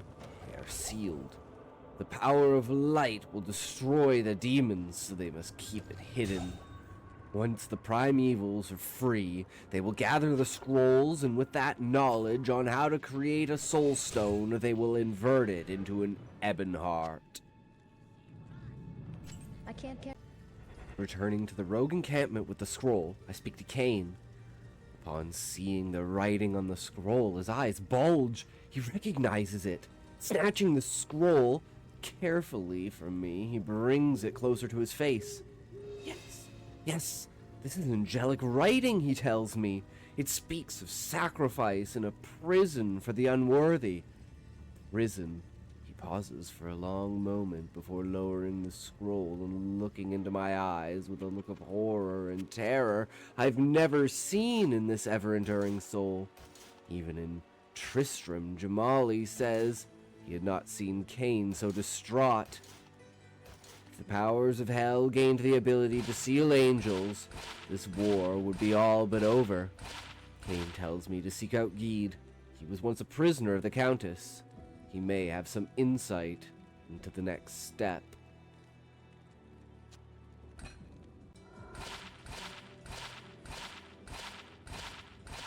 Gede's normally charming smile fades as the memory of those fateful years return. He holds his hands to his lower right side and stiffens with a grunt as if prodding a foul wound. The body never truly heals. He speaks of the horror and death he saw, but also what he overheard. He kept his head on straight and gained as much knowledge as he could until one day a raid from the rogues, at the height of their power, tried to defeat the Countess.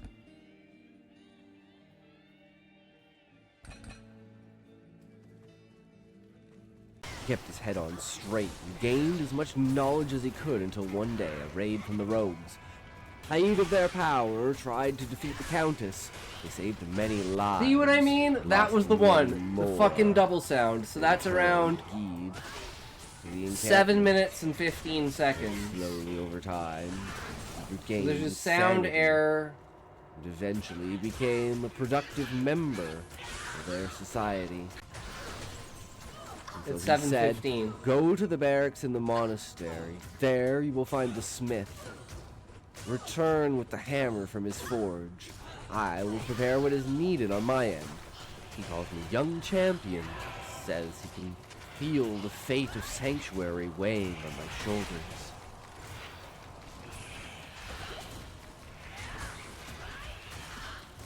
Into this pit of disdain we tread. The old forge is burned out, but the smell of acrid smoke and the heat of endless fires still lingers in the air. Yeah, I think with removing that audio Evil glitch, this will cling push it together, 5 seconds ahead. festering in every room, around every corner. From the mess hall to the canteen to the showers and bedrolls. This place once housed what could have been a great army. Now only demons and undead call it home. Me and Jamali, with my shadow at my side, steel in our hands, stone in our hearts, wills of fortitude and minds set on one goal, we delve deeper into this bracken hole of darkness. This twisted form lurks. The ground almost shakes with its steps. Loud and ferocious it charges. Mighty is my blade as it strikes true upon this foe. Jamali holds him at length with his spear while I burst forward, slicing through his defenses and pummeling his core. Blood the color of soiled water. The smell even worse. It splashes across the floor, slicking it as I dance behind the beast and slice more into its flesh. Screams and flails are no match for my practiced moves. I dodge and charge Tiger Strike. The beast crumbles to the floor before my foot even strikes it. Blood and ichor gurgling from its mouth as it spasms in death throes. The fight had dragged us into the torchlit room. In the corner, a crafting stand. Upon it, a hammer that seemed to be shielded in darkness, as if the very light shied away from its presence. I lifted it from the base, and a surge of horror covers my being. I almost drop the hammer, but take control of myself. I will not let evil control me. I grip tighter, raising it over my head as I yell. Jamali gives me that look, that I'm falling into something he cannot follow. I shake my head of the anger and hatred. Calm, controlled breath brings me back to reality. I can feel every day the world pressing down harder on my soul. The cloak of shadows across my vision seems to dim the very world. Okay, those need to be swapped. Back to the encampment. 10:52. It's not in sight. So like Kane tells me 9:45. He's headed for the cellar in preparation Watson. for the next step. He said meet him at the tower. Kane also said he would need Jamali for the instructions that Geed had left for Kane about the next step. So I left Jamali behind and trekked to the tower. Geed is waiting for me at the tower entrance. I show him the hammer, and his face dips solemn. He explains that I must take the vials of blood from the cellar, place them inside the pentagrams of flame.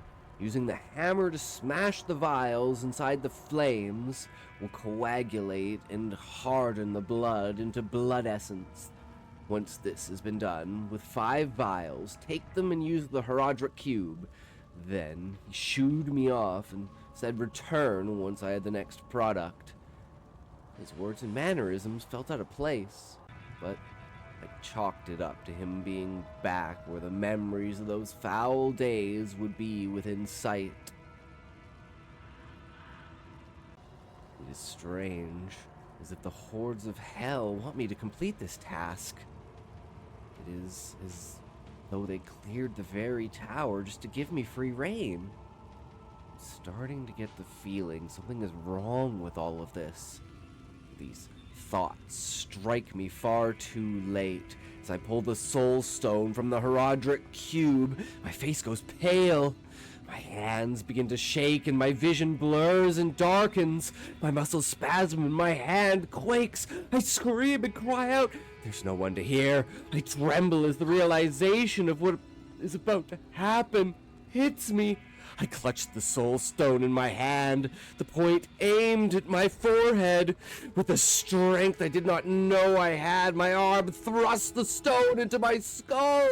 If not all of Sanctuary heard my screams, I would be surprised. And laughter shakes my core. It feels as though my very soul is being shredded and remade.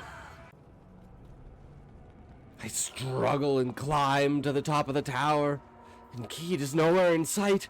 I stumble into the open and call out, my head pounding as I try to control myself. I fall to my knees.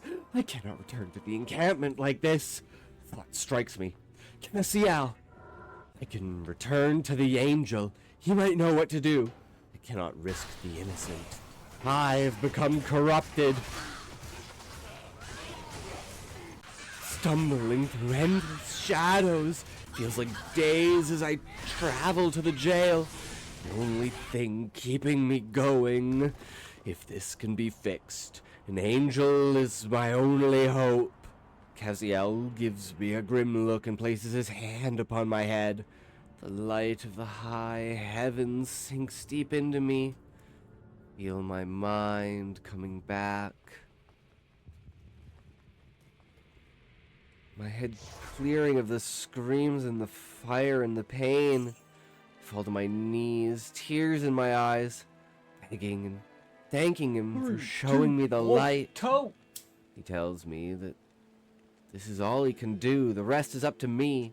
I've been given the weapon to fight the inner darkness. Now, all that can truly stop it is cleansing this world of corruption and evil. My faculties in check, I feel comfortable returning to the encampment. I must notify them what has happened. As I relay the information, a brooding air set across the camp. If Geed could be a spy, who else that they rescued could be hiding in the shadows, sending messages in the dark and sowing discontent about the light? It was something I do not believe these people will recover from easily. I call Jamali over.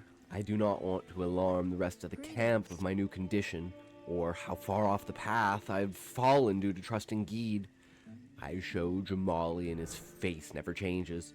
He places his arm on my shoulder, that comfort washing over me. Yes? If it comes to it, my friend, I will be the one to stop you. He says it so matter of fact, and those eyes burning into me. He is the only true friend I have.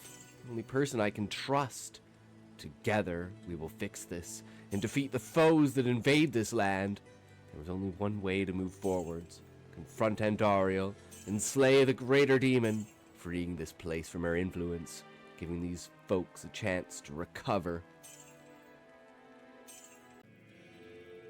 In the depths of the monastery we delve, the very catacombs beneath the earth, the perfect lair for the Queen of Decay. The forces of evil stand no chance in our wake. Me and Jamali clear through the hordes like a righteous vengeance. I am always looking over my shoulder at Jamali. Can he see the demonic flow in me? The desire I get from death, the horrid stench of my being? Is it but the Nephilim blood in my veins and the strength of my will that holds this feeling at bay? just want to scream and tear apart everything, destroy it all, leave nothing but blood and bodies to show my might to these petty fools.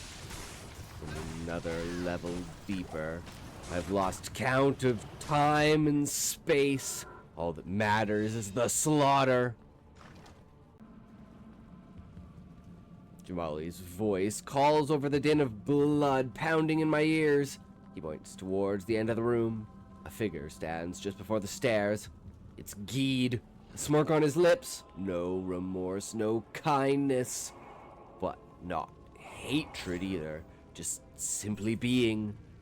Slight set of curiosity, perhaps.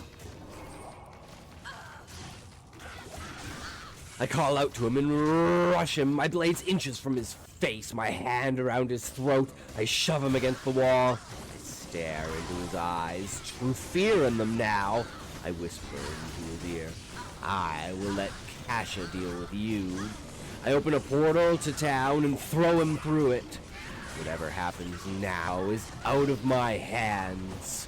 I curse upon him a long life for him to regret what he has done. I take a shaking breath. I could not kill a human. That would be a step towards hell I could not recover from. Molly is noticeably relieved. A nod to me says it all. Shaking my head and pressing all thoughts other than killing Andariel from my mind. Now was not the time for thought, only action.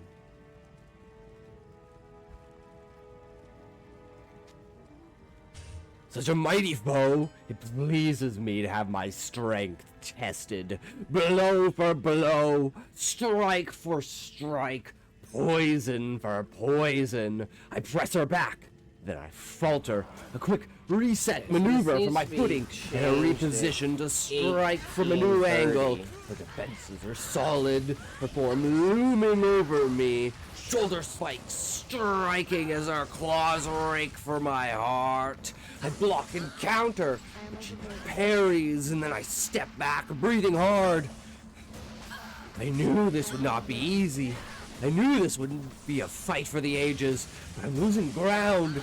Jamali is struggling as well. I can see it on his face. He's already dead! I throw him more potions.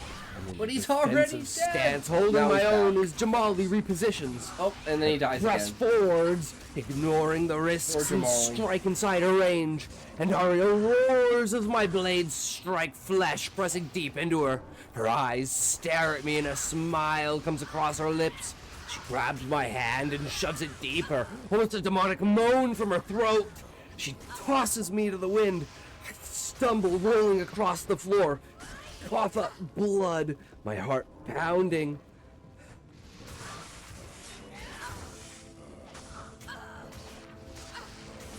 My arms and legs barely moving. My vision is dimming. And a pulse of energy from nowhere. A feeling of madness, a feeling of pure hatred. I cannot be defeated by this bitch. I pull one leg in and press one arm to the ground, struggling to my feet. My vision red with rage as I charge towards her.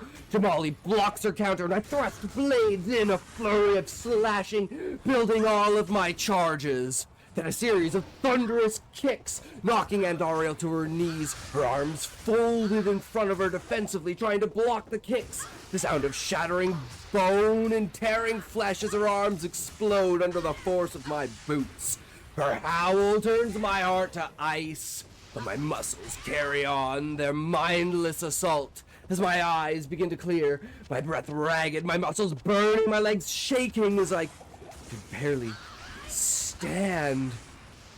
But in my hand, my blade piercing through the top of her head, her dying eyes still fighting as the light faded from them. My rage and anger still burning deep, control returning to my mind. I almost choked on tears as I thrust the head to the floor. What had I been doing? I looked to Jamali. His face once again said it all. I was becoming the very demon I was meant to destroy.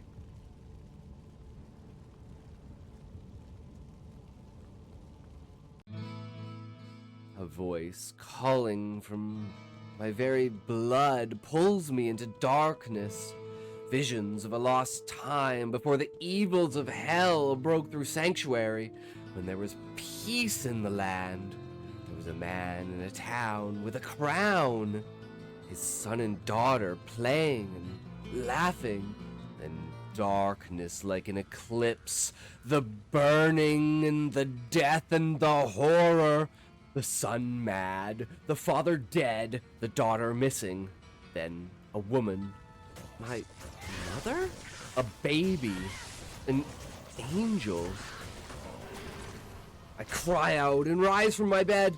Jamali is standing over me, a dangerous look on his face. But it begins to smooth as he sees me calming and smile.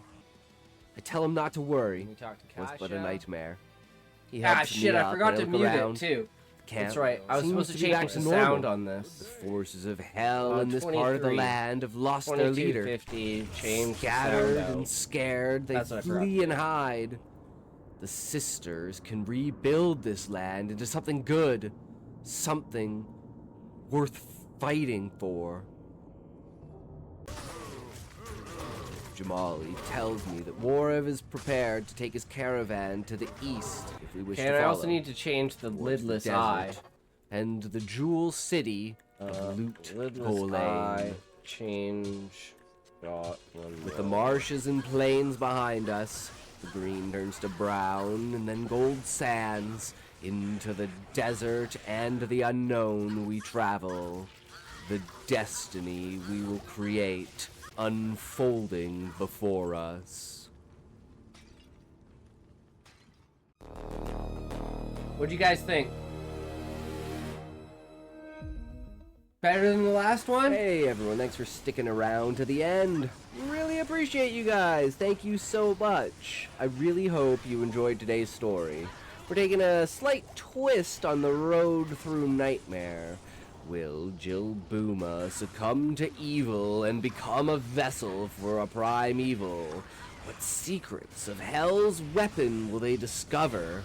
The power of the Ebonheart is within reach. Can the high heavens stop the creation of these new stones? Or does Hell already have the weapons it needs to finally defeat the angels? Tune in next time as Jill Booma and Jamali take on the very sands of time. Until then, take care of Sanctuary and yourself. 3, 2, 1, toe!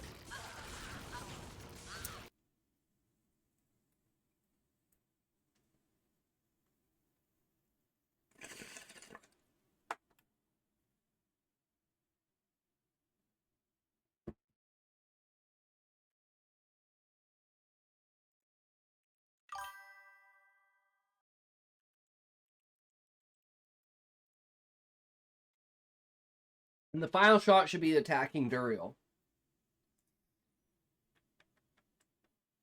Okay. I think with those changes, that definitely shears it up quite a bit. Alright. After this break, are you ready, Happy?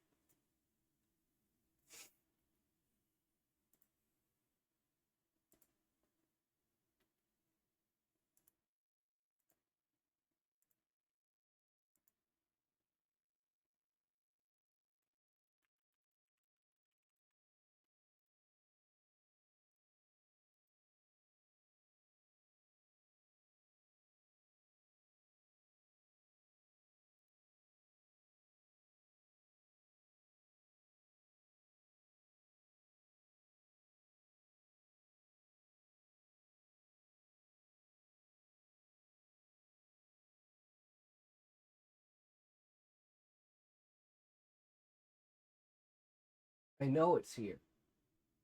I know it's here. I'm retarded. Don't worry. I'll find it. Don't you worry. I'll find it. If it takes me 100 years, I'll fucking find it. I goddamn know it's here, right?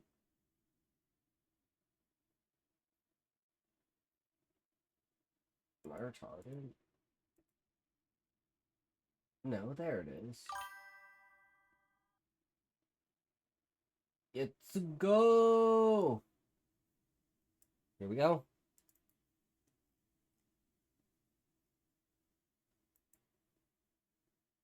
Car insurance. Car insurance? I can't even drive. I have epilepsy.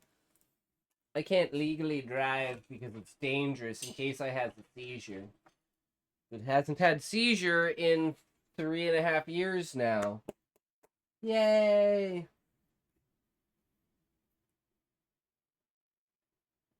Oh. Oh, oh, scoozy.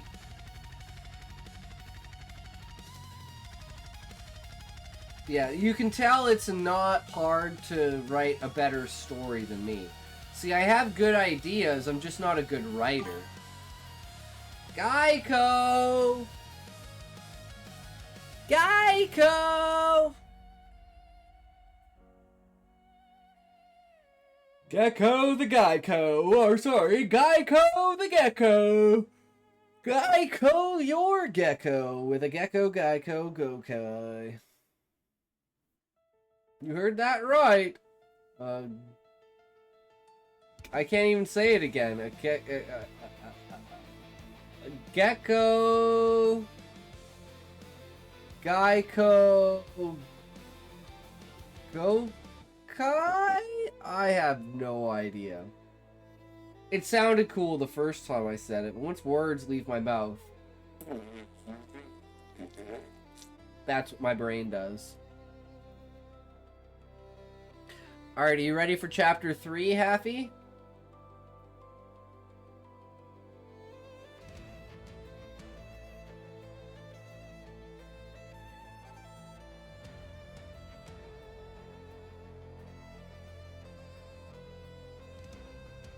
Because I'm fucking ready. Freedom! From your mom. That's right. Get over it, Snowflake.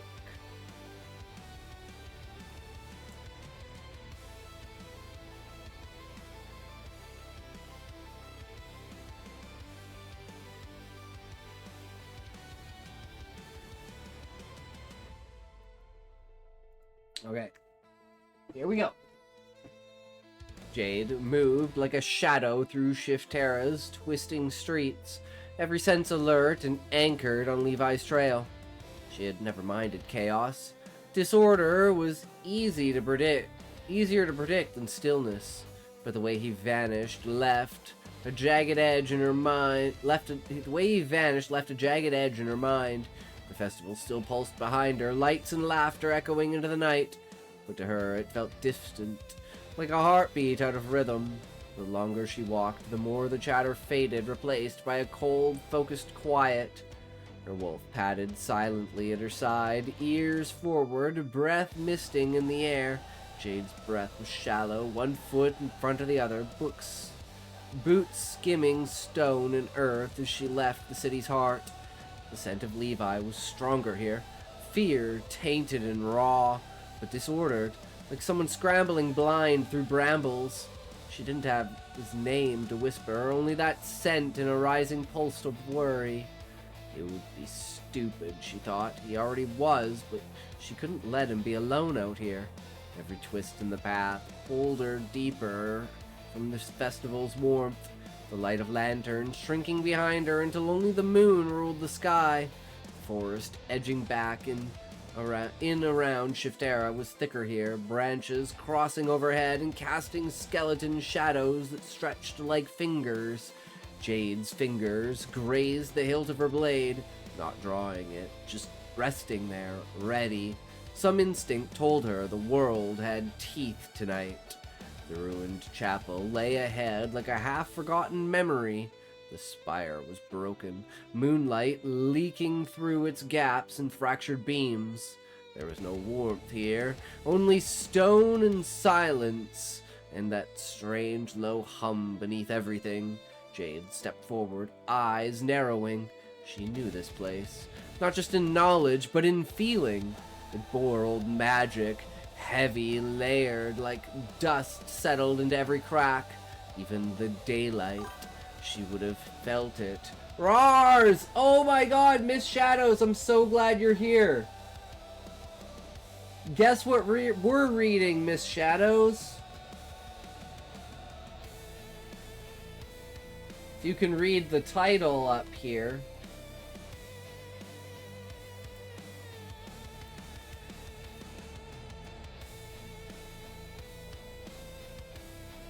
A shifter story.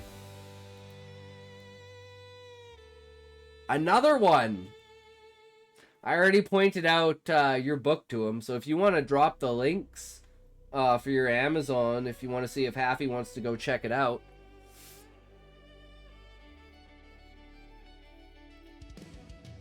Spire was broken. Moonlight. Yes, back to the chapel. The spire was broken, moonlight leaking through its gaps and fractured beams. There was no warmth here, only stone and silence and that strange low hum beneath everything. Jade stepped forward, eyes narrowing. Hell yeah. If you want to check this one out, I'll give you... This is chapter 3 that we're reading right now. If you want to go check that out as well on Wattpad. Not just in knowledge, but in feeling. It bore old magic, heavy, layered, like dust settling into every crack.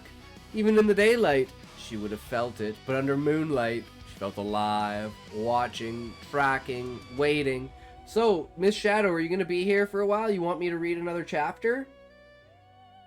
She paused at the chapel's threshold, senses tightening. Levi's scent was strongest here. Close, almost underfoot. Inside was cold, deeper than the night air should allow. Jade dropped into a crouch, wolf at her heels, and stepped into uneven stone. Yes! Perfect, sounds good. Jade dropped into a crouch, wolf at her heels, and stepped out onto uneven stone. Her gaze slid from shadow to shadow, blade hand just loose enough to draw instincts viscous like water coursing through her upper spine. There, a shift in the air, a heartbeat of breath. Levi sat huddled near the altar, shoulders shaking, not fully sobbing, but close to crumbling. His dark hair was mussed, eyes wide with that same wild fear she had seen earlier in the festival square. The moonlight glinted off his eyes, hazel and sharp, glazed with disbelief, like he still hadn't accepted where he'd ended up. Levi, she said softly, voice low and steady in the quiet. He jumped at the sound, head snapping up, gaze flicking to her like he wasn't sure if this was relief or threat. His breath came in hurried, brittle bursts, clothing rustled as he tried to shrink into himself. I didn't think, he choked out, eyes darting toward the broken stained glass remnants above, then away as though expecting something monstrous to emerge. Jade closed the distance deliberately, but without haste.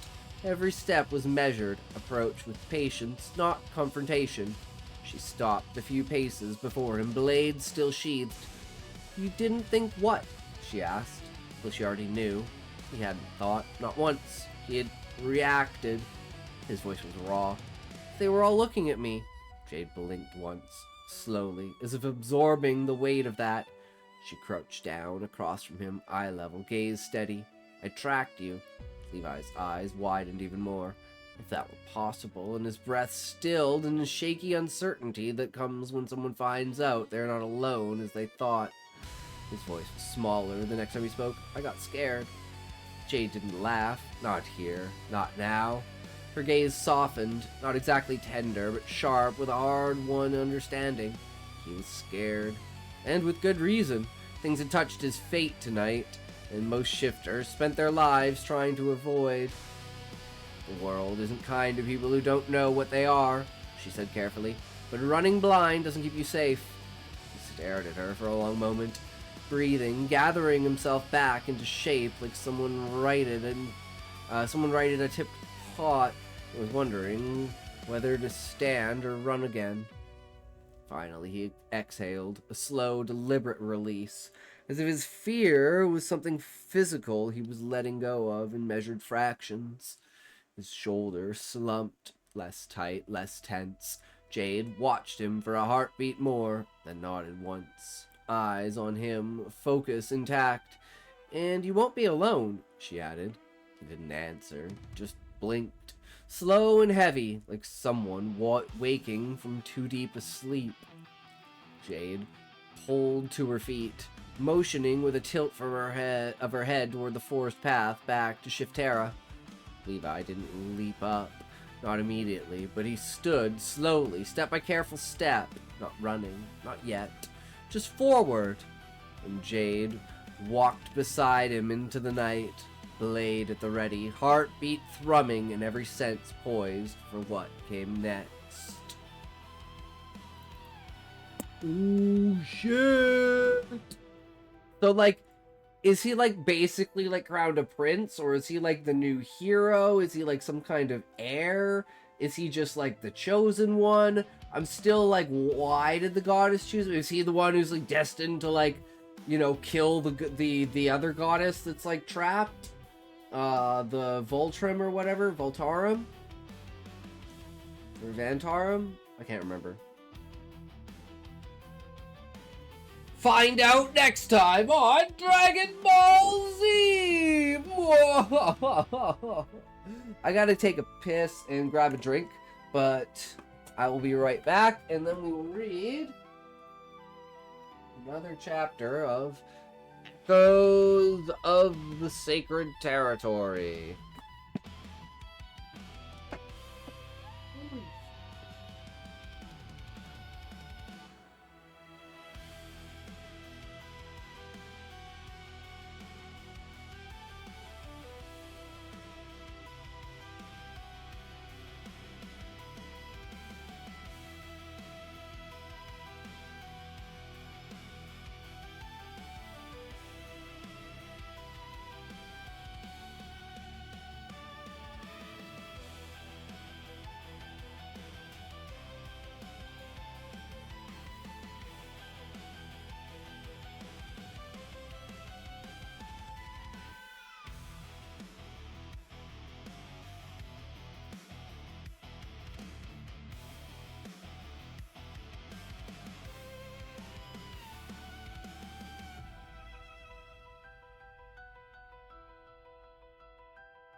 Not having a good time.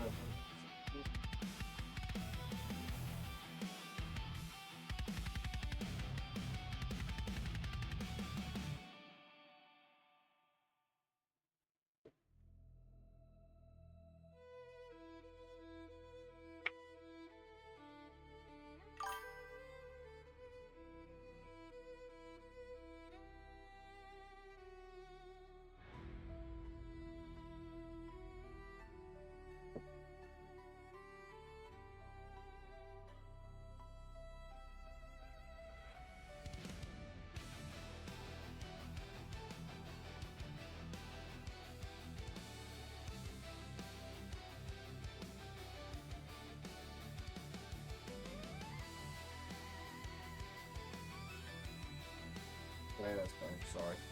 My shit's falling over. Hold it. Oh wait. I was about to say that guy's name, but he's a booter.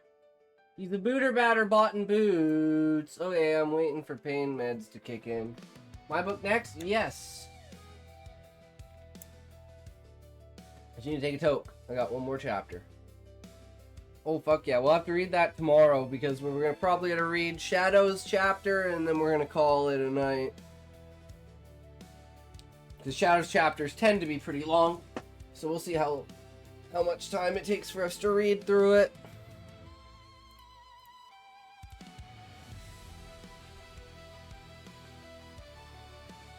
I hope they kick in soon. Oh, pain meds? Yeah, 100%.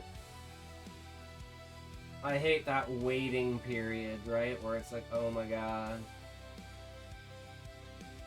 And then by the time you realize it's gone, you're in Lululand. Lululand. 3, 2, 1, toe!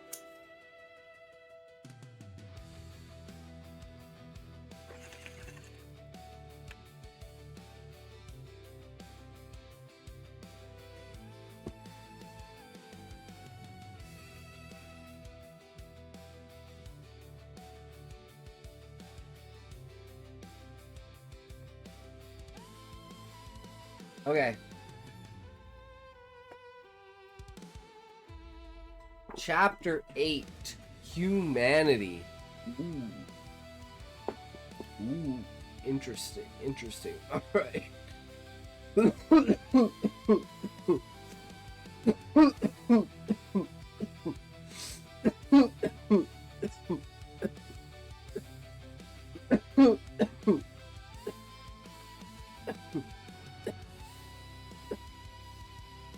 Alright.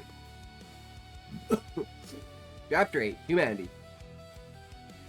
This is Willow's perspective. Time stops and we exchange glances as the rogue stands before me. Strangely, I find myself not afraid of him. Even though I should be. He's a rogue. He has no humanity left.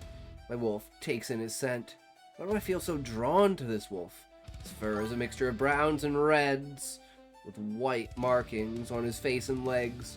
He's the most unique wolf I've ever seen, and his looks match his scent. Gazing up and down the wolf, I gaze into his eyes. I can see his soul, and it's screaming at me for help. Before I can say anything, he turns and runs.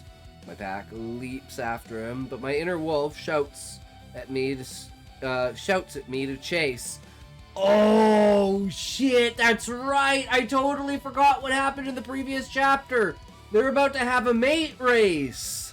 Mate race! Stop! I order the pack, using my alpha authority. Leave this to me. I shift and sprint after him. They gonna fuck! I mean, what? This wolf is fast, much faster than me. How am I to catch this guy? I run as fast as I can, following his scent, which my wolf loves so much. My wolf is hungry, not for food, but for him. His presence, his scent. I want everything this wolf can throw at me. Finally, he slows down. Not knowing what he's planning, my wolf tenses, anticipating his next move. Trying a defensive stance, my wolf stops just shy of him. He lets out a low growl, though it's not aggressive. Being an alpha, I growl back. He begins walking around me, inhaling the air around us. I'm losing focus, trying to study him. His charisma is captivating. This wolf stands tall, showing his worth. Locked in his trance, he lunges at me. My wolf jumps to the side, barely avoiding him. I stagger on my paws to regain my balance when he lunges again. He doesn't miss this time. Pinning my back to the ground, he looks down at me. My wolf doesn't fight back. Why aren't you fighting? He's a rogue. He's gonna kill us, I yelled at my wolf. The rogue, still growling, shoves his nose into the side of my neck forcefully. Still, my wolf is submissive. Places his teeth on my skin. Not hard enough to draw blood. I inhale deeply, taking in his scent. My heart is pounding hard, not of fear, but of pure pleasure. Suddenly, I hear growling from my pack. Fuck, if the pack sees him pinning me to the ground, they'll tear him apart. Connecting our gaze again, his soul still crying for help. I can see the battle between his beast and humanity. I use all my strength against him. I kick him off of me and land on top of him, pinning him. I growl, commanding him to shift. I try to use as much alpha authority I can on him, unsure how this all works. His wolf is fighting my authority, shaking his head and returning my command with a snarl. His eyes flash as humanity and beast in a deadly dance. The pack is getting closer, and this needs to be fixed. I don't want to see this wolf die.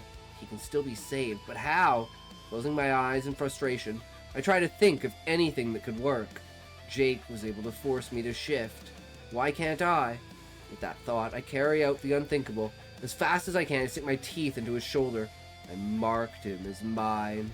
Shift! I ordered as I change back to my human form. Moments later, I have a large, muscular man underneath me. His hair is long, dark brown with red highlights. His eyes are as blue as the sea. His naked body is built like a Viking warrior with a tribal tattoo laced around his right arm, trailing down his side. He's lying there, looking up at me. My arms are holding me partly up, body naked and draped over his. Bow, chicka, wow, wow. My pack finally catches up with me. They stop when they find us on the ground. How? Kate asks me from the group of now naked men standing around us. What? How did you get a rogue to shift? No one has ever been able to do that. That's why we kill rogues. His statement is cold. I marked him. I gazed down at the mark on his skin. That still shouldn't have brought back his back.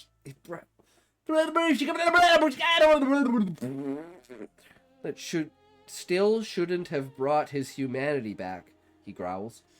I don't reply further. I find myself lost in this monster of a guy's trance. That's when I pick up on a different scent. Arousal. Not just coming from the man under me, but from my pack, growing at each other. Orgy time! Some shift back to their wolf form. Fuck, what has gotten into everyone? Where they can attack one another, I put authority behind my words. Leave! Go back to the car and wait for me there. Cade, make sure I have clothes waiting for me as well. I return my eyes to the man below me, trying to fight the authority of an alpha. The pack runs back to the car. I guess it's safe to say that it's not the safest to be naked in front of the pack. At least not till everyone cools off. Well, she's hot as fuck! What do you expect? I'm just imagining her as like Willow from Buffy, but like with white hair. I don't know what the actress's name is. My attention is still on the wolf below me. Who are you, and what pack are you from? I know he is not from here, but I would like to know how he went rogue. My name is Sterling Novak, madam. I'm the last living wolf from the neutral pack. His eyes are colored with sadness. His voice is deep with a southern accent. His words rumble off his chest, leaving my heart fluttering. For a moment, I'm speechless when I hear him speak. His words echo in my mind. Wait, you were from the neutral pack? What do you mean you're the last one? What happened to the rest of your pack? I'm the only survivor. Our alpha lost his humanity. He turned and slaughtered the whole pack. He looks away from me. I can see that the subject is painful to talk about. Well, Sterling, now that your humanity is back, you can leave. Still naked, he watches me get up without saying anything. Lol. Want to see what she looks like with the description I have? I put it into an AI image creator. Yes. Right? Like, absolutely yes. I'm sorry, I'm a gooner. What do you want from me? I mean, what?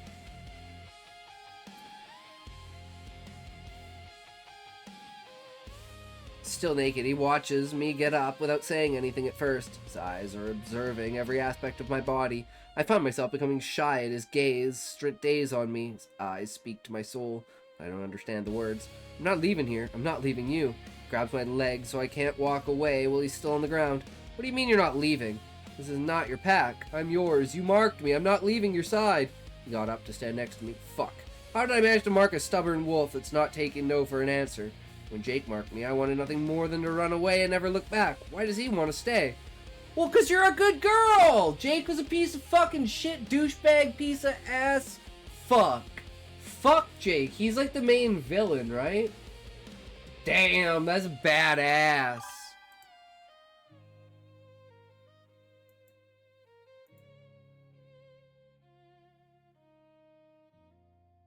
Yup.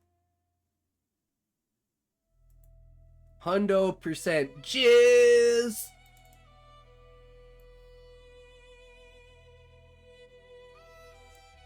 Oh, Sterling's wolf? Yeah, that is fucking badass. I love, like, it's almost like a beard. Like the neck. And then the ears. And then she's pure black, right? But she has white hair.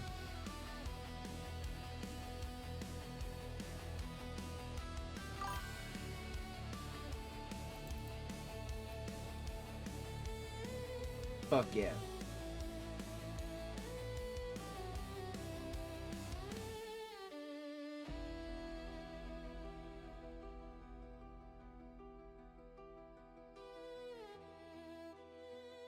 Look, Sterling, I'm flattered, but I don't want more added to my plate. I'm dealing with enough as it is. I growl out my teeth, hoping he will get the hint. You are mine, he growls back. As I turn to walk away, he tackles me to the ground. My breast is now in the mud, and he pins me from behind, with my wolf taking control momentarily. I moan from the excitement of him on top of me. He turns his nose from my lower back, trailing up my inner neck. Gaining control of my humanity again. Using alpha authority over him, I order, off! I'm not looking for a mate. If I allow you to stay, it's only temporary, you hear me? I push his weight off of my back. He responds with a rumble echoing from his chest. We stand up and start walking back to the car. Hey man, just because I'm wet doesn't mean I'm horny, okay? Fuck! I can feel Sterling's eyes on me the entire way. My pack is also watching, unsure of what to do in this incident. Once so I used to say, I was like, just because I'm hard doesn't mean I'm horny. Fuck. It's a reflex boner, okay? I swear. Once we get to the waiting car, Cade glances down at my chest. Damn it, I forgot I'm covered in mud. Thanks to this asshole behind me. A second later, I get pulled around. The asshole behind me is now facing me, looking into my eyes, then at my breasts. Mine! Growling, he wipes my breast to clean me. His touch is gentle and caring, with a touch of possessiveness. After getting the majority of the mud off, he licks my exposed skin. Hot! Tried not to show my anger. Reacting would just cause a packed fight. With how they were acting, I turned to grab the clothes, sitting in the car. The pack smells the arousal. Things will only get worse. I just want to get home and away from this man. We don't have any extra clothes that will fit Sterling, so I'm forced to sit next to his naked body in the back of the car. I hold my breath, trying not to smell his aroma. It's like a drug to me. Fucking ads! This is a great chapter, though. I'm secretly gooning here.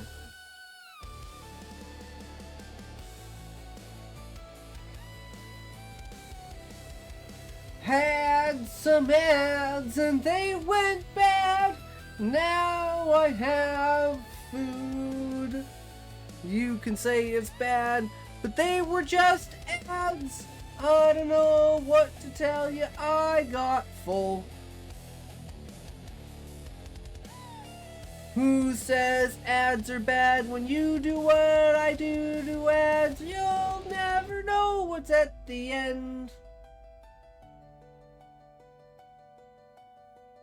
Oh, you think you had it bad with ads? Wait till you've had it bad with ads. I don't know what that does, but it's definitely more for the ads than you. And ads together. No, not the ads! No, we did not invite the ads. Those are not my ads. You can say they're all your ads, but they're not my ads, so no. No. Not my ads. That's okay. I don't need to have my ads. Dads, daddle, addle, tattle, fads. It's an addle, rattle, mad. and Ted and Battle Fed. It's all about the mad ads. Are we back? Are we back from those dastardly ads?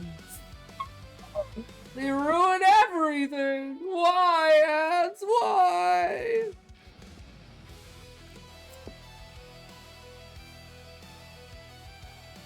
We don't have any extra clothes that will fit Sterling, so I'm forced to sit next to his naked body in the back of the car.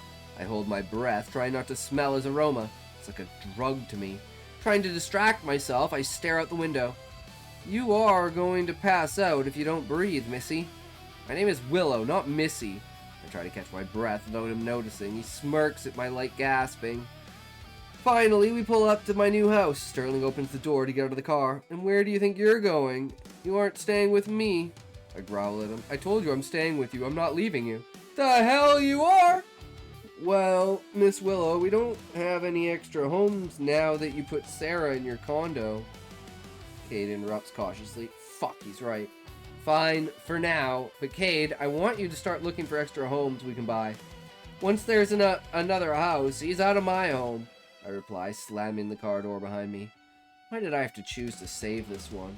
Now I have to live here with him.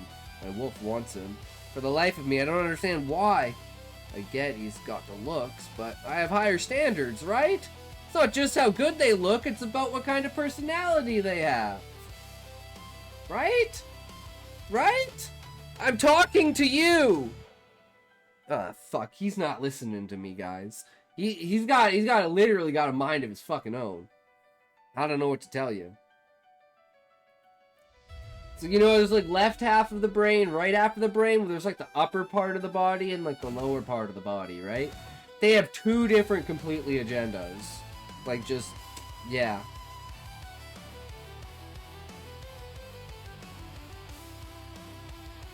Why did I have to choose to save this one? Now I have to live here with him. My wolf wants him. For the life of me, I don't understand why. I get he's got the looks, but I have higher standards, right? I want to get to know someone before choosing whether they are my mate. You will stay in the guest room. You can use the kitchen, but stay out of my room. I step into my room and close the door behind me. I take my time turning the shower on. The mirror I now stand in front of shows a reflection I don't recognize. A woman of power. An alpha, though I notice I still have some of Sterling's saliva smeared on me. Hot. Stepping into the shower, I lather my hair and body with my sweet-smelling body wash. Soaking up the hot water, the room becomes steamy. Reaching the nearby towel, I dry and wrap it around my long white hair to keep it from falling into my face. Stepping out of the shower, I scream as I nearly fall on my ass. Yeah, of course he's fucking standing there. Yup. Uh-huh. Mm-hmm. Yup. Large arm catches me moments before I would have hit the floor. What are you doing in here? Yelling as I push his arm off me. Losing my footing again, I hit the ground with a thud. The towel fell partly from my hair and now hangs before my eyes. Moving the towel from my vision, I was gonna say, if he doesn't walk into the shower, I'm gonna be fucking disappointed. See Sterling on his hands and knees in between my legs. Damn it, why did this man have to be so good looking? His eyes are filled with lust. Trying to ignore the scent of arousal off the both of us, I push his head away with my hand over his entire face to stand up. Grabbing the towel from my hair, I wrap my body and walk to my closet. Tossing the clothes on the bed behind me, I turn to put my shirt on.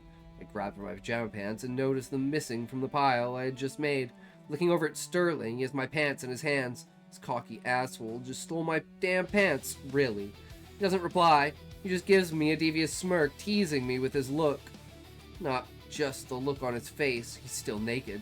However, what should I expect? The only clothes here are mine, and he definitely won't fit in them. Just imagine him in like a thong. After grabbing new pants, I messaged Cade to get some clothes for Sterling. Disappointed I didn't wrestle him for my clothes back, Sterling lets out a low growl. I push him out of my room so I can lay in bed till I pass out. I wake up to the smell of eggs and bacon the next morning. It smells so good. I haven't eaten much since being here. After getting dressed, I head downstairs. Stomach growling, I walk into the kitchen. Pausing, my wolf practically starts to drool. Looking into the room, Sterling stands at the stove finishing breakfast, and of course, he's still naked. Sexy boy. You know, you have clothes now. No, I don't need any. You need clothes, I correct him. Why do I need clothes? Because you can't take your eyes off my body. He turns face me and opens his arms to the side, allowing me to view every inch of him. Ignoring his question, I push past him in the dining table, sitting with a plate of food. I eat a little, then leave half of it. I want to go for a run today, and running with a full stomach can be painful. Oh shit! That was a little bit of a shorter chapter. But that was a good chapter. Oh my god. That was a edging fucking goon chapter. 100%. No, they're gonna fuck. They gonna fuck! Some point in time. Like you said, like, that's mainly, like, for the second book, right? Second book's more about her, like, love life. First book is, like, her establishing herself. Oh, I like it. I definitely like it. I love the flirtiness. Oh, okay. This is exactly what is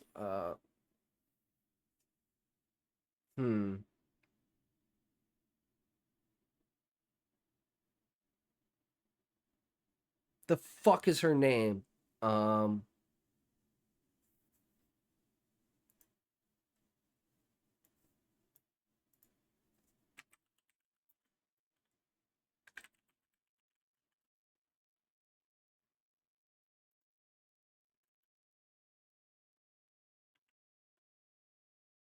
Fuck.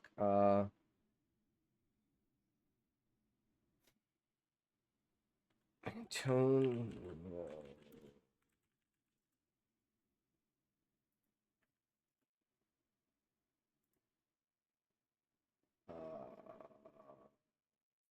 Friggin' hell.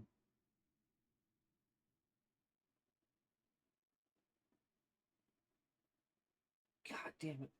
Why is this so hard to find?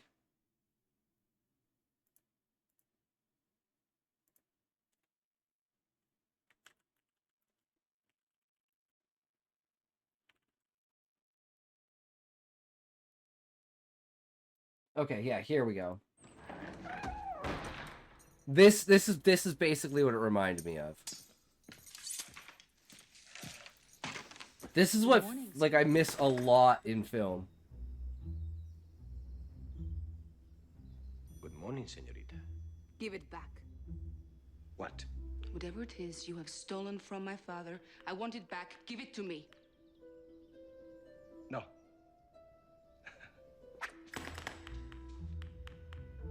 Ooh. Come on now.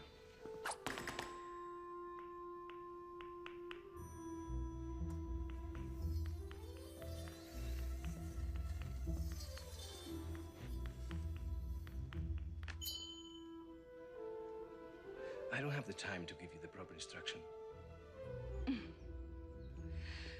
I have had the proper instructions since I was 4.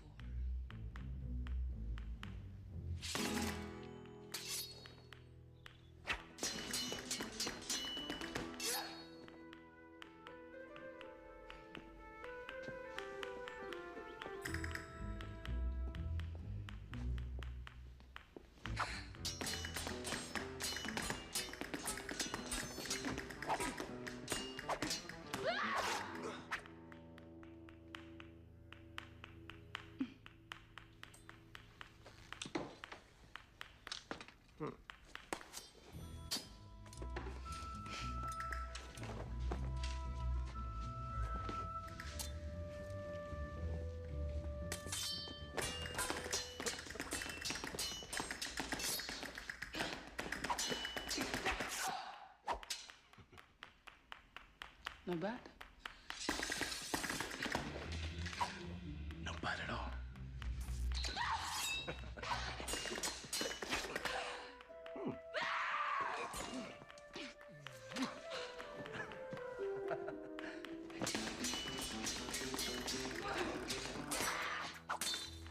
She's so fucking pissed.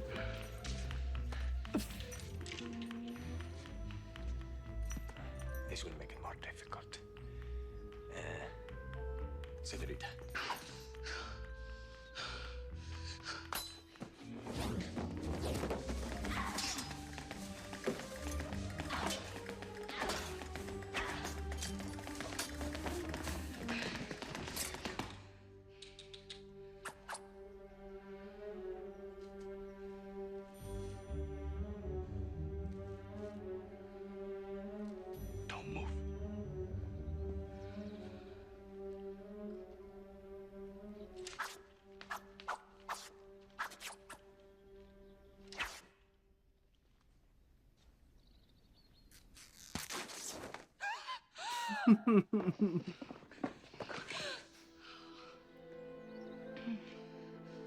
you surrender? Never. But I may scream.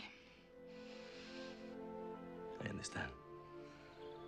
Sometimes I have that effect.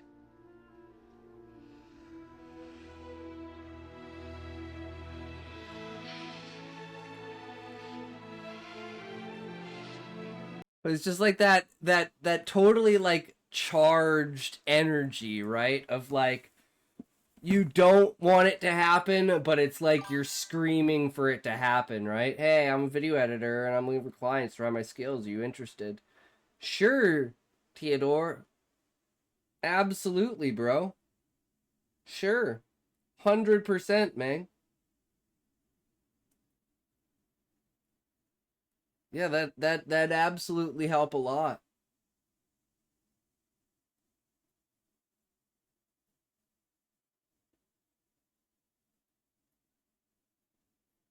Totally, bro. Absolutely, man.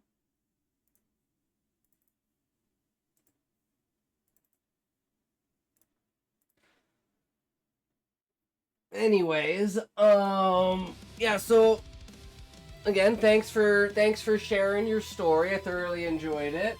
That was a great fucking chapter. And yeah, so we're gonna call it for today, but you know, we'll be back again tomorrow as always. So remember, if you can't say fuck you to your friends, who can you say fuck you to? Fuck you! Alright, guys. Where are we going? What we doing? What we at? Who we rated today? Where we get sure wheels ready. See here. Bop, bop, beep. Beep, bop, bop, doo. Oh, Rowan's on! We gotta raid Rowan. Alright. We will see you guys on the other side.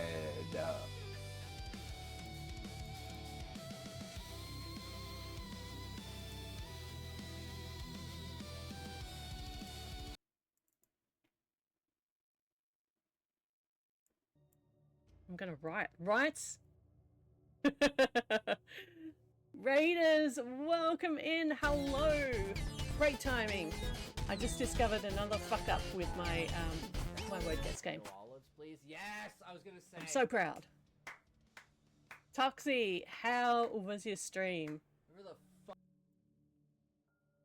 I hope you had a good one. Also, hi. Welcome in. If you don't know me, my name is Ron. Hey, we'll see you guys tomorrow. Professional writer,